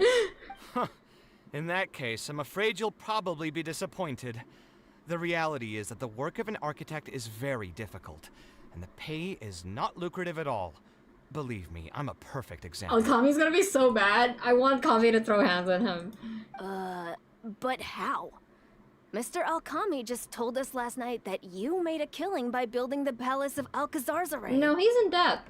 He also said that as long as we graduate from his class, waves upon waves of people will reach out to us with private commissions, and we can just sit back and wait for Mora to fill up our pockets. Well, maybe if you have that kind of attitude, you should try to enroll in the academia, kid.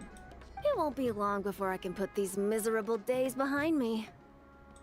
Come on. And you all believed everything he said? But Mr. Alkami is really rich, isn't he? Yeah, from scamming your parents, I swear to god. You... It's pointless trying to argue this with you right now. You've already filled your heads with pipe dreams. Let's go, traveler. Let's hear about Alkami's true plans from the man himself. Okay, let's go. I'm with KAVEH. I remember being taught to trace before learning how to draw my own, but I'm not that good either way.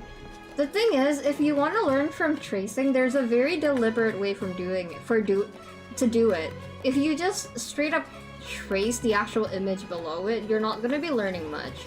Maybe you'll develop some muscle memory, but you do better trying to practice fundamentals anyway, and developing your own style, so...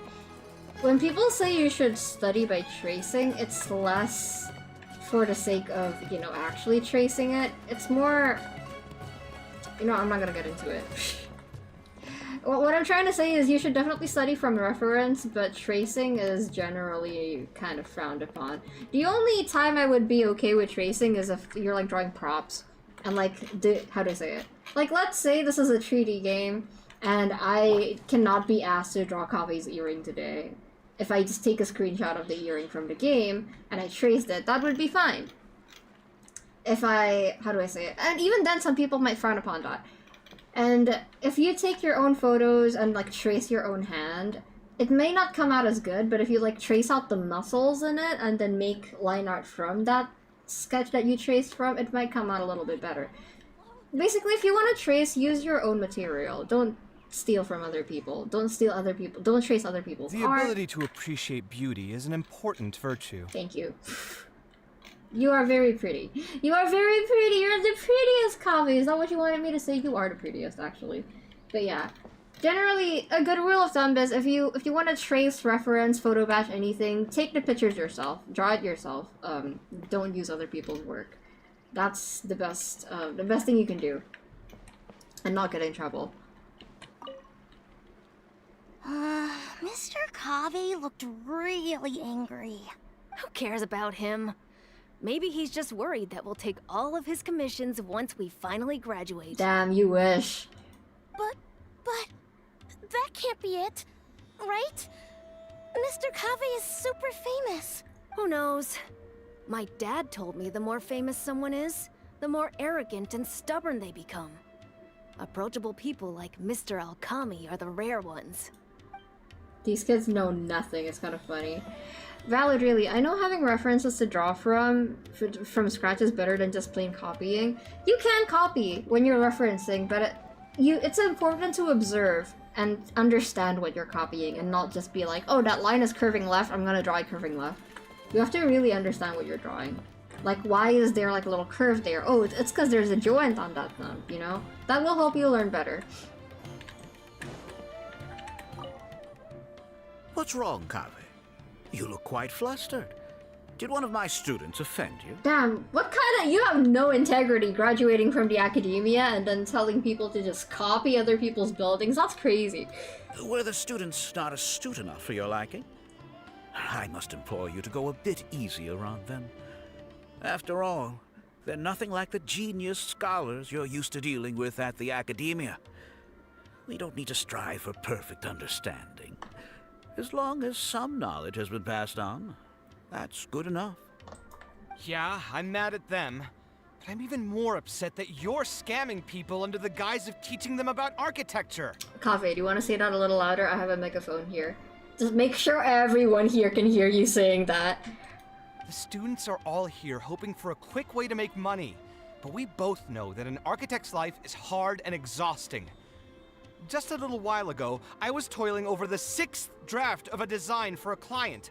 If your client is unhappy, you can't break ground. And the longer a project goes, the longer it takes for you to get paid in full.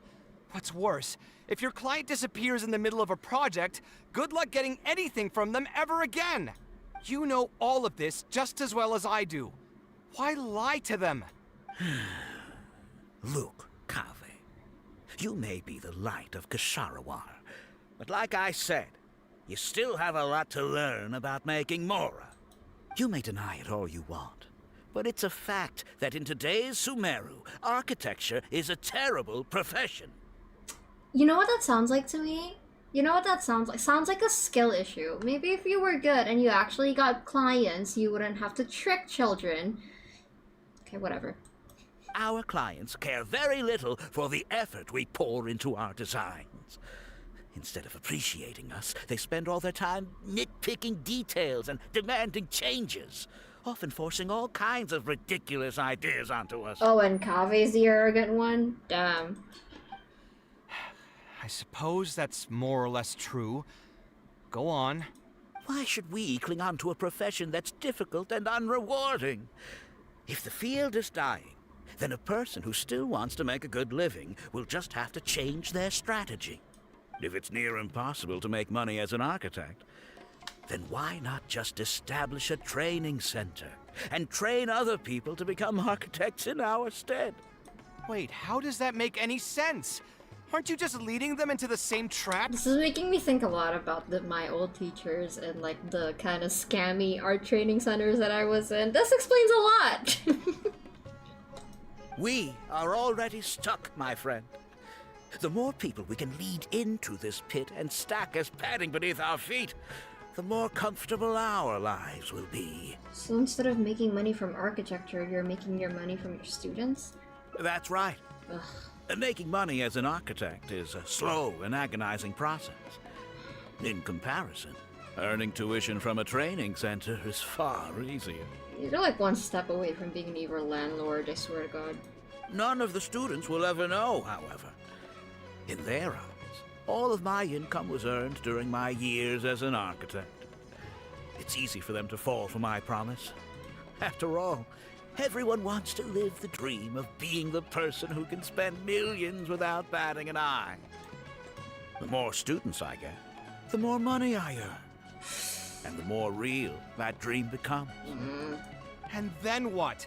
Once they graduate, they'll still find out the truth about architecture and struggle to stay afloat amid all the problems we already talked about.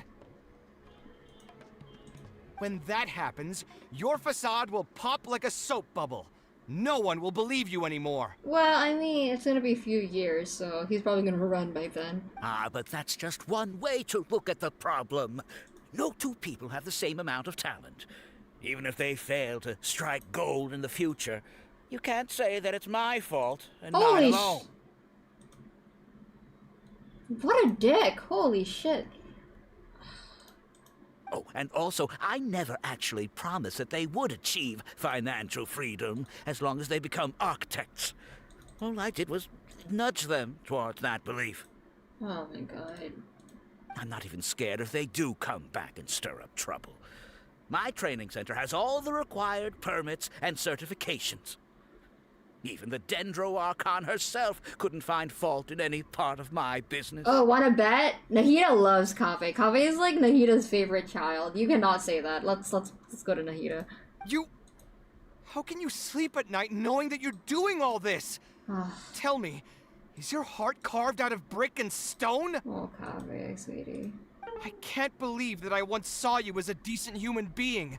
I am beyond disappointed in you. This is why I like him.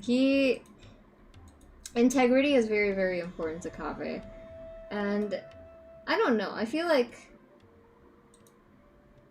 how do I say it? With like the whole AI art debacle thing, I'm gonna keep bringing that up. But with like the whole AI art thing going on, integrity is not something a lot of people have anymore these days, especially in terms of art. This is why I love Kaveh. He gets really passionate and riled up and angry about things that he loves. And the same goes to you. How many years has it been since you graduated from the academia? If you still can't accept something like this, do you just plan on keeping that worthless naivete of yours until the end of time? Yeah, suck my dick. Sorry. Only fools will see art as revered and sacred. In the end, art is just another business. Being successful at running a business is an art form in itself. Bro probably is he's probably he probably has NFTs, bro. I urge you to think about what I've said. Offloading your pain onto others is the only way a person can live comfortably in this world. That's a crazy-ass statement. As the Light of the Kshahrewar, you've accumulated plenty of fame and respect. It's high time that you use those resources to improve the circumstances of your own life. Think it over, Kaveh. I still believe our collaboration could be very fruitful. What do you plan to do next? I'm so mad, I feel a headache coming on. Yeah. There's nothing more I can say to him. I'll resign from my position as instructor. As you should. You'll give up the Mora? Of course. I'm sure you've realized that as long as I remained at this center, he would be able to use my name to advertise this place. Even if I just sit back and do nothing, others will be deceived and suffer because of me. True art is just an explosion. Sorry, just had a Naruto moment. That's crazy. He is right about one thing, though. These kinds of training centers are everywhere. And even if the Academia was to find out about it, it's unlikely that they would take any real action against it. I'm gonna tell Nahida. The most that they could accuse him of is false advertising. And even that would be hard to prove. There's something strange about all this. Oh? Did you notice something else? Some of the students didn't appear to be very wealthy. Not everyone should be able to pay such exorbitant tuition fees. Yeah, you've got a point. The rate he gave me was 300,000 mora per lecture. That probably came out of the students' tuition. And who knows just how much he's been charging the students for attending his classes. He has like 14 classes, right? So he's probably been charging them like, what, 50,000 more per lesson? 50,000 times 20 is, I can't math. 50,000 times 20. 5 times 2, that's 100,000. 1 million mora from one class? And then he has 14 classes, so 14 million! That's just an estimation. He could be charging them for lower, but still, that's a lot of money. If you're gambling everything on making it rich as an architect, are you really going to have the mora to pay for that kind of tuition? We can try asking the students. Right. We should hurry. The students didn't believe a word I was telling them. They're still daydreaming about making millions. We're never going to get any information from them again if we let Alkami talk to them first. Let's move now before he's had the chance to react. Okay. Hey, little children, come back here. Where are they? Where'd they go? Little dumbasses. Oh, Mr. Kaveh? What are you doing back here? Every time I have a hard time with the game's currency, I just recall how broke I am in the game right now. I have 1.5 million mora, I think. I used to have more, but I've been building my characters a lot, so... Class finished a while ago, but you're still here. Why haven't you gone home? I wanted to stay for a little longer. I'm still thinking about everything you taught during the class. Even though a lot of it went right over my head, I still thought the houses you drew were really pretty. This one might have some potential. Of course they were. All the examples I drew were world-famous landmarks. Each one was the magnum opus of a celebrated architect. It's a good thing that you could recognize them for their beauty. The accumulation of knowledge is the first step to artistic expression. Instead of rote memorization, you should try to relate and to understand. And after that, try to resonate with the work. Kaveh, you're kind of pulling it all Hytham right now. Maybe try to use simpler words with a kid. Resonate? Yeah, that's what I just said, Kaveh! Yes. When I first got into architecture, there were many things about it that I couldn't understand at all. I would find a building to be beautiful, but have no idea what made it so good. And for most people, just being able to admire a building is enough. To become a good architect, however, you must also learn to assess and appraise. Going from admiration to assessment will take a lot of time and specialized knowledge, and I'm afraid that some superficial speed training won't be enough to take you there. That's true. A big part of growing as an artist is being able to pick apart the things you like about the art that you like. Just as I thought. Becoming an architect won't be as easy as Mr. Alkami made it out to be, right? I'm sorry. I'm not trying to crush your dreams. All I want to tell you is that an architect's life is not as carefree and easy as others may make it out to be. I understand. Thank you for telling me the truth, Mr. Kaveh. I think I'll still stay here for the time being, though, since my family still hasn't paid everything off. Paid off what? Sorry, I can't say anything more. Holy Mr. shit. Alkami made it very clear that anyone who talks about it will be kicked out of the class. That's crazy. Don't listen to him. I am the most famous architect in Sumeru. If he kicks you out, then I'll just take you in instead. There's his pride. There it is. Really? Why would I pull your leg? I can see you have some talent. So as long as you get your fundamentals down, you should be able to pass the entrance exam and continue your studies at the Academia. Then please keep this a secret for me, Mr. Kaveh. Truth be told, my family is not very well off, so we couldn't really afford the tuition for this class. Mr. Alkami was the one who reached out to my parents. He told them that he knew a merchant by the name of Bahar and that we could get a loan from him. Not the merchants and the loans again. We're going back into debt. He told all the students that once we graduate, people would come flocking to commission us for projects. If everything went well, we'd be able to pay off everything in just a few years, and all the more we make after that would be ours. How much did your family borrow from this merchant?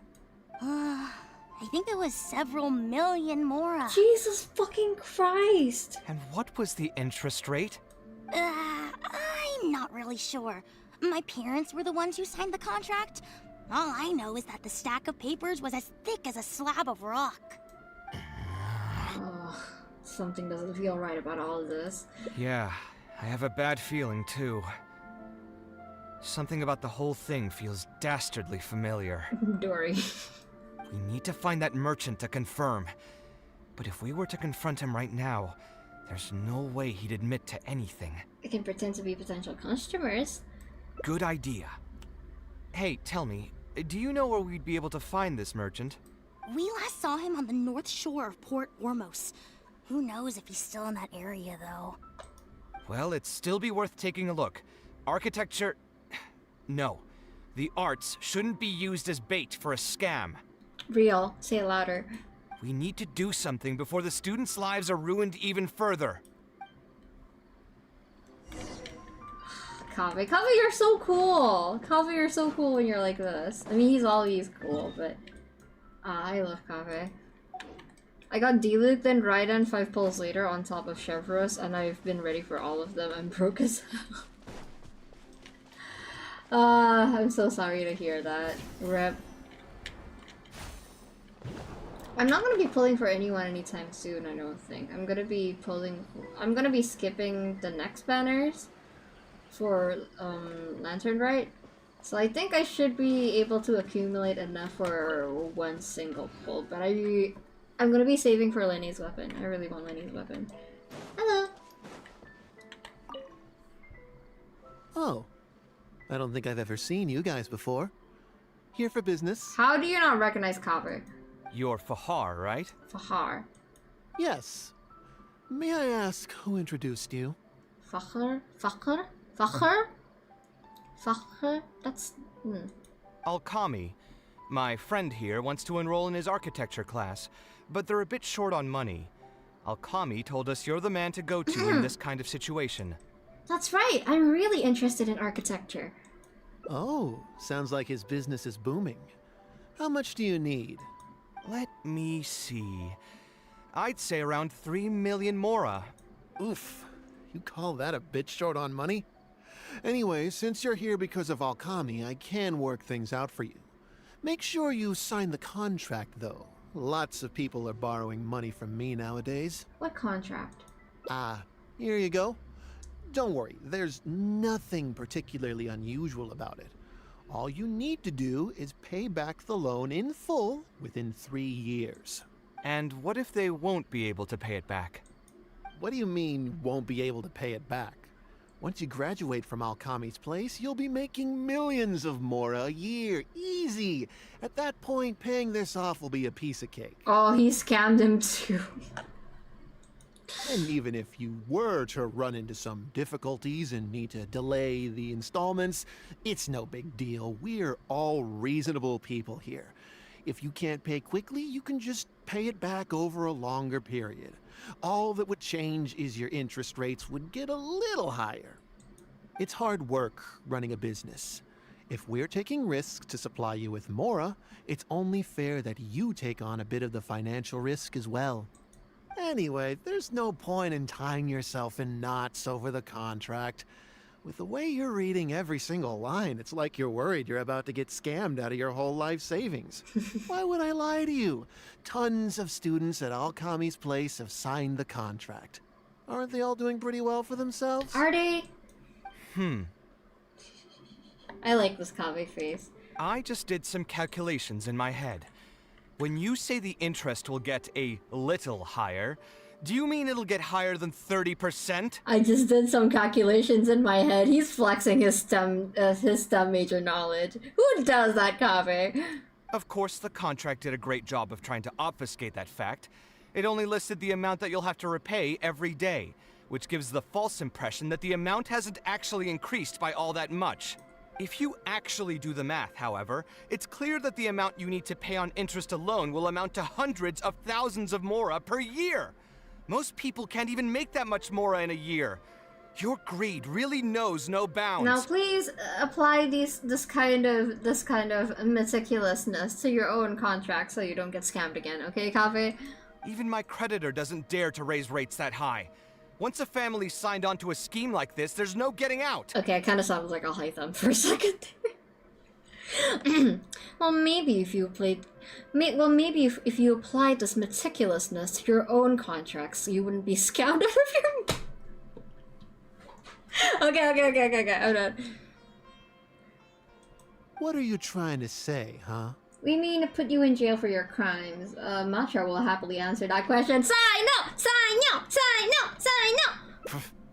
I figured something was off when two well-dressed people came looking for a loan.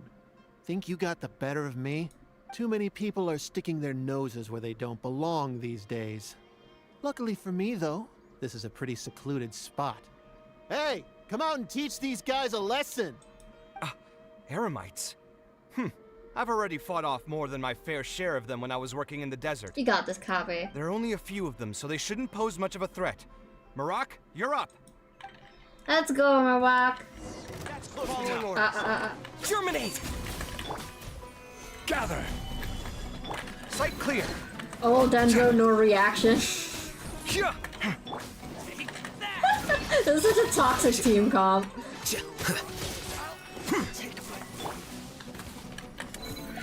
Drown. Drown. I want you to drown. Scanning. Oh, he's swimming. Sight clear. There we go. Who are you and what do you want? I don't think we've done anything to hurt or offend you, so why go this far to destroy my livelihood? Debt has the power to upend your whole life. I know very well just how miserable living in debt can be. Yeah, it's... People don't know. People have no idea how painful it is to live in debt. But my debts are the culmination of many different factors, and my interest rate is still somewhat reasonable. As long as I continue to work with my situation in mind, my debts will eventually be paid off.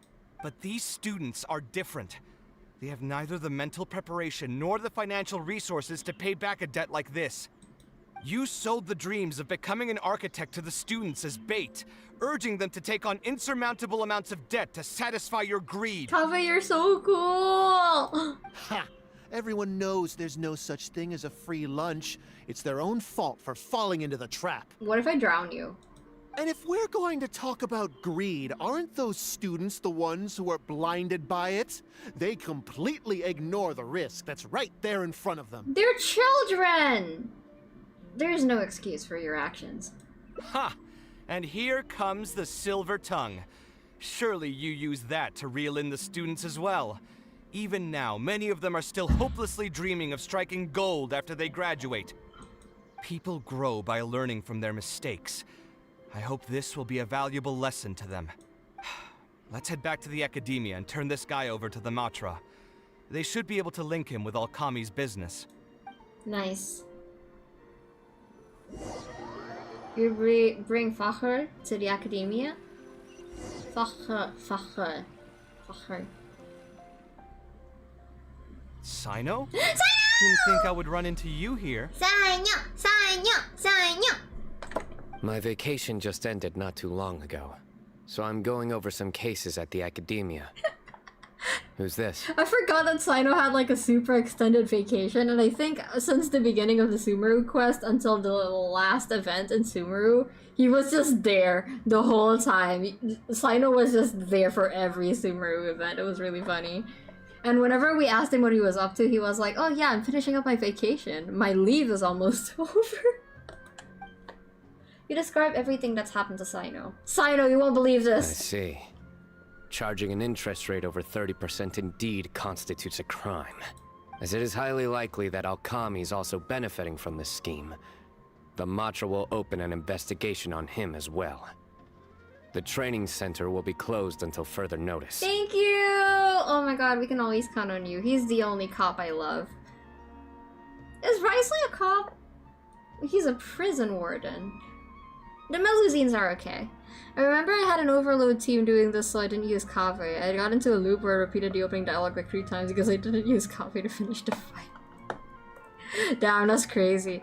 All of 3.x was his vacation. Yeah, it was great.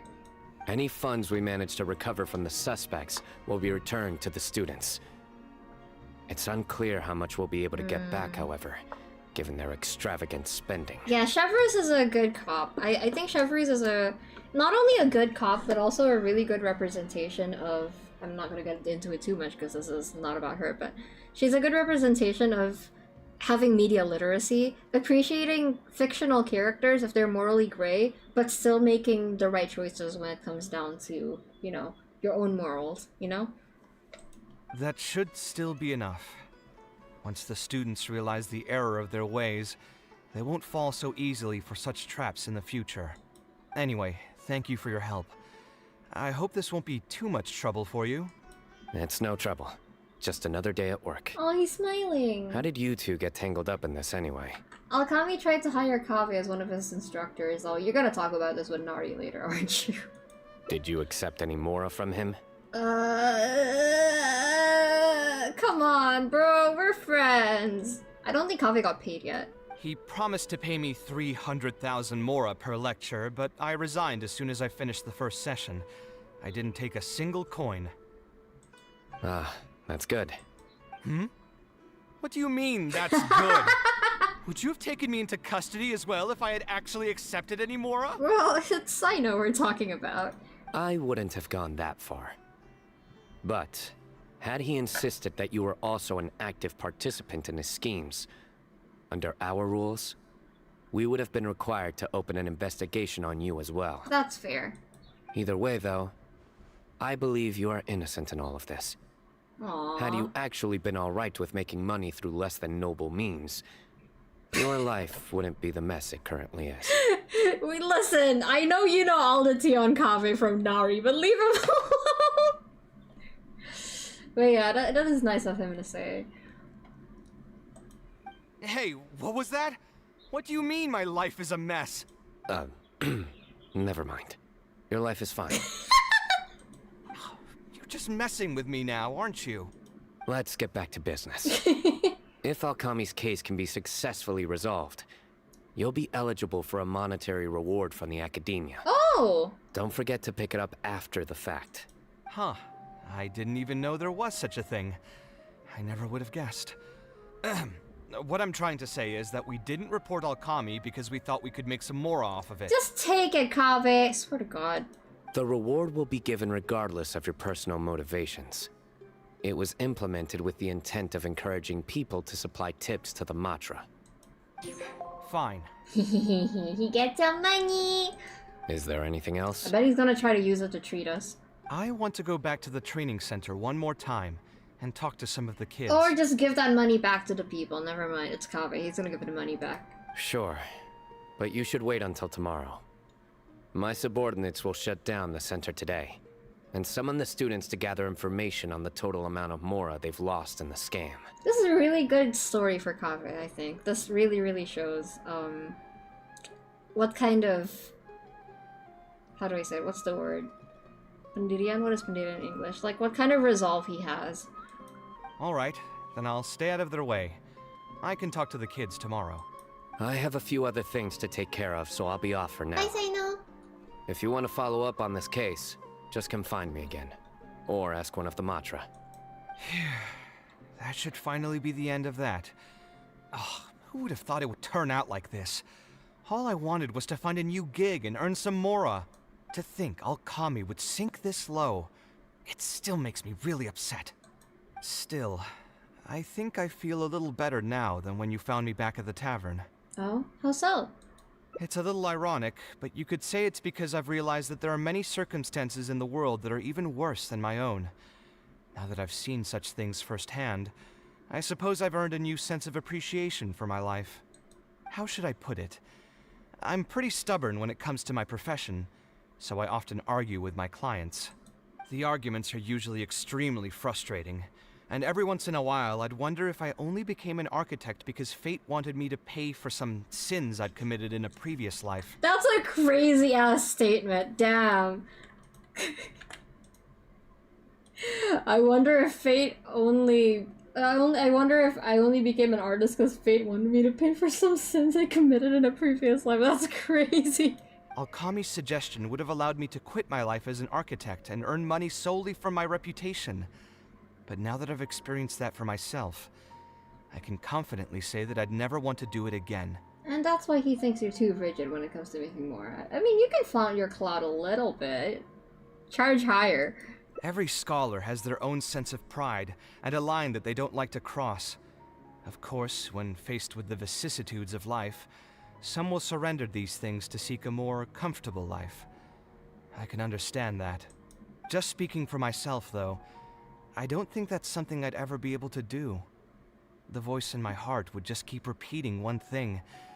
The moment I turn away from my dreams would be the moment my career ends. Aww. I love KAVEH, man. He's so admirable. If I stopped devoting everything to my creative activities, I'd be able to lead a more comfortable life. Real. But at the same time, my sense of intuition and understanding for the arts would also begin to degrade. Also real. At that point, any materialistic ease I may have gained in life would just become another form of torment. In comparison, my current life comes with its share of difficulties, but at least I'd never have to deal with that kind of existential reckoning. I can understand that. It's good to stay true. It's good to stay true to yourself. I also think about that a lot, you know? It's like, my job isn't really the best thing in the world to earn money. And given my own financial situation, it's probably more wise for me to pick up a more lucrative job, but I think about it. I think about all of the life paths that I didn't take, the potential that I could have, you know, reached, all of the professions that I wanted to do other than art. And even though I'm not as crazy about art as I used to be when I was a kid, I always think to myself, if I take a different job, if I took a different job, I would be sitting somewhere else, not doing art, thinking about how I wish I was at home drawing. And even though art is torture for me sometimes, I have never thought that when I wasn't drawing. Like, I never thought like, damn, I wish I could be like in an office or like in an operating room or like, you know, doing something else. I never thought that. I always end up going back to art, so that's a really good sentiment, KAVEH. And a very real, like, it shows that sometimes following your passions, if you're passionate enough, it's not really a choice. You'd be miserable in a sense. Exactly, I'd be continuing to regret it. I'd be like, damn, I wish I pursued this. I wish I went with my dreams. I can see myself doing that. So, yeah, it's good to stay to yourself. I appreciate it. You may call me conceited for this, but I would also like to think I'm talented enough to be able to lead a decent life without compromising my pride. No, you should know your worth. You are definitely talented enough, KAVEH. It's certainly not easy, but I want to keep at it. Aww. My thanks again for being such a great help throughout all of this. I'm planning to pay another visit to those kids tomorrow. Want to come with me? Sure, I'll come. All right, I'll see you tomorrow then. Get some good rest. Hold on, sorry. I got distracted in the middle of talking because I think there's a spider in my keyboard. Is that a spider? Yeah, I think there is a spider in my keyboard. Interesting. Okay, I will let the little guy be, and I will fish him out of there when I'm done with the stream. We're almost done. But yeah, I also think, though I do sometimes wish that I chose a job that, you know, I can kind of balance my passion, my hobby, and my job with. So I can, you know, actually do things that I want, but also be financially stable, but that requires a lot of discipline to do. And it's not as convenient as it sounds. So I feel like all things considered, I'm pretty happy with the decisions I've made, you know? And besides, I have other hobbies now, like VTubing and playing video games. And I'm satisfied with that. Go to the training center, okay. Sorry, I'm actually pretty scared of spiders. They're not as bad as any other insect to me. I know spiders aren't insects, but I'm still kinda, I don't like the way they skitter around, you know, it's a little creepy, so I keep staring at him. Please don't move. Please don't move. Okay, should be fine. I'll let him be. I swear if I look again and he's not there, I'm going to... Alright, let's go with KAVEH. I really like these wings. I never would have guessed Mr. Okami was a scammer. The training center has been shut down, and the Macher have promised to return some of our tuition. But we've already spent so much time on this class. What should we do next? Mr. KAVEH said we can keep working on our fundamentals and try to get into the academia. Ha! Easier said than done. If it was easier to get into the academia, none of us would have signed up for the class in the first place. Only the best of the best can get into the academia studying on their own. Mr. KAVEH might be willing to teach us. I don't know how strong, I don't know how high the standards for the academia are anymore, considering Alkami was able to get in. No offense, I think you guys can do it. Why? What reason does he have to stick around? Hi kiddos, ready for class? I won't get mad this time, I promise. So, you're the only ones that showed up today, huh? Hi KAVEH. Huh? KAVEH's here. Now, that's Mr. KAVEH to you. I'm here as your instructor, so let's keep things a little more proper. KAVEH-sensei! I'll keep instructing you for a while longer. You can pass on the message to the other students. Aww. As long as someone wants to come, they can join the class. Oh, also, I'm usually pretty busy, so I'll only be able to teach architecture fundamentals on my days off. Another disclaimer. I can't promise that you'll all be able to understand everything I'm going to teach. Maybe bring Al-Haytham with you so that they can learn a little bit about linguistics as well. Because you use a lot of big words, KAVEH. Considering what we learned in Al-Haytham's story quest, I'd say they're pretty high. They're still pretty high. No, I'm sure it's still pretty high, but... Sorry, my toxic trait is thinking that I could get into the academia. I think I could be a Ritaohis student. Architecture is not an easy profession. Aesthetics aside, even the basics of safe design can already be a handful for most people. If you want to design safe buildings, you'll have to go through a systematic study of structural engineering. And this is why I'm not an architect. Engineering is not my thing. And just as a heads up, all of this will be a huge step up from the superficial stuff you were learning before. It'll take both talent and perseverance to get through the course. I don't want to hear anyone say that I didn't warn you. We'll try our best. It seems some of you are really serious about this after all. All right, everyone, pack your stuff up. No need to prepare much for today's class. We're going to go on a quick field trip. He's gonna show off the palace, isn't he? You'll know once we get there. Come on, let's get going. We'll be off once everyone's grabbed their pencils and sketch pads. Wait, where are we going? Wait, is it the palace or Port Ormos? It is Port Ormos. Okay. Little guy is still just sitting there. Doesn't seem like he's bothering anyone. Okay, hold on. Let's look at that. It's so pretty! Like, you can tell that even though they had to sacrifice a lot for the practicality, a lot of, like, KAVEH's flourish is still left behind. It's really cute. Ah, Port Ormos, your other point of pride, real. No, no, no, no, no, no, no, no, no, no.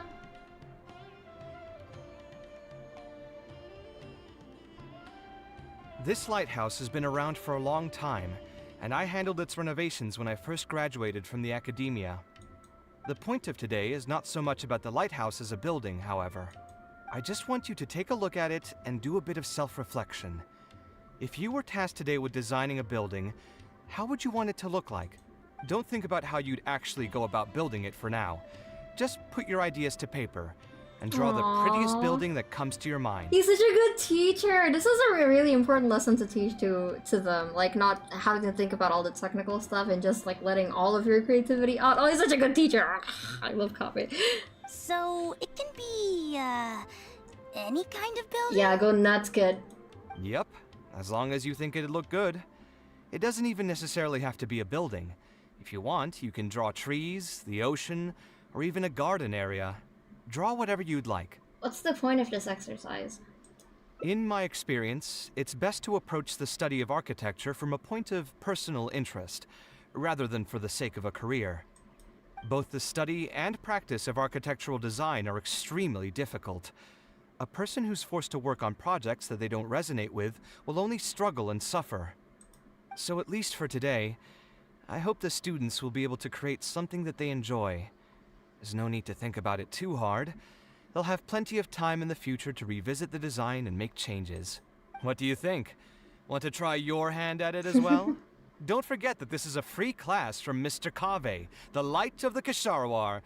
On a normal day, this would cost you 300,000 mora. Aww. That's so cute. We made a teapot. Aww. Hey, listen, I think my teapot looks pretty cool, okay? Your ideal building is also your safe life. Aww. We did it! We did all of KAVEH's endings! Of course, my favorite one is definitely still this one. It's kind of hard to top that one. And then I think this one and this one are tied. I don't like anything involving Dory. This one's also pretty nice. This was a super fun hangout. I'm really, really glad I got to play it on stream. And I love KAVEH. I love KAVEH so much. Thank you for coming to the stream. I ended up kind of dragging it along for like way longer than I thought I would, but yeah, I apologize for how long the stream is. If you end up watching the VOD till the end, thank you so much. I really, really appreciate it. I love KAVEH so much. And I hope we get to see more of him in the future. Please, Sumeru event when I miss my boys, okay? Again, thank you for coming. And I guess I'll see you guys later. Bye-bye!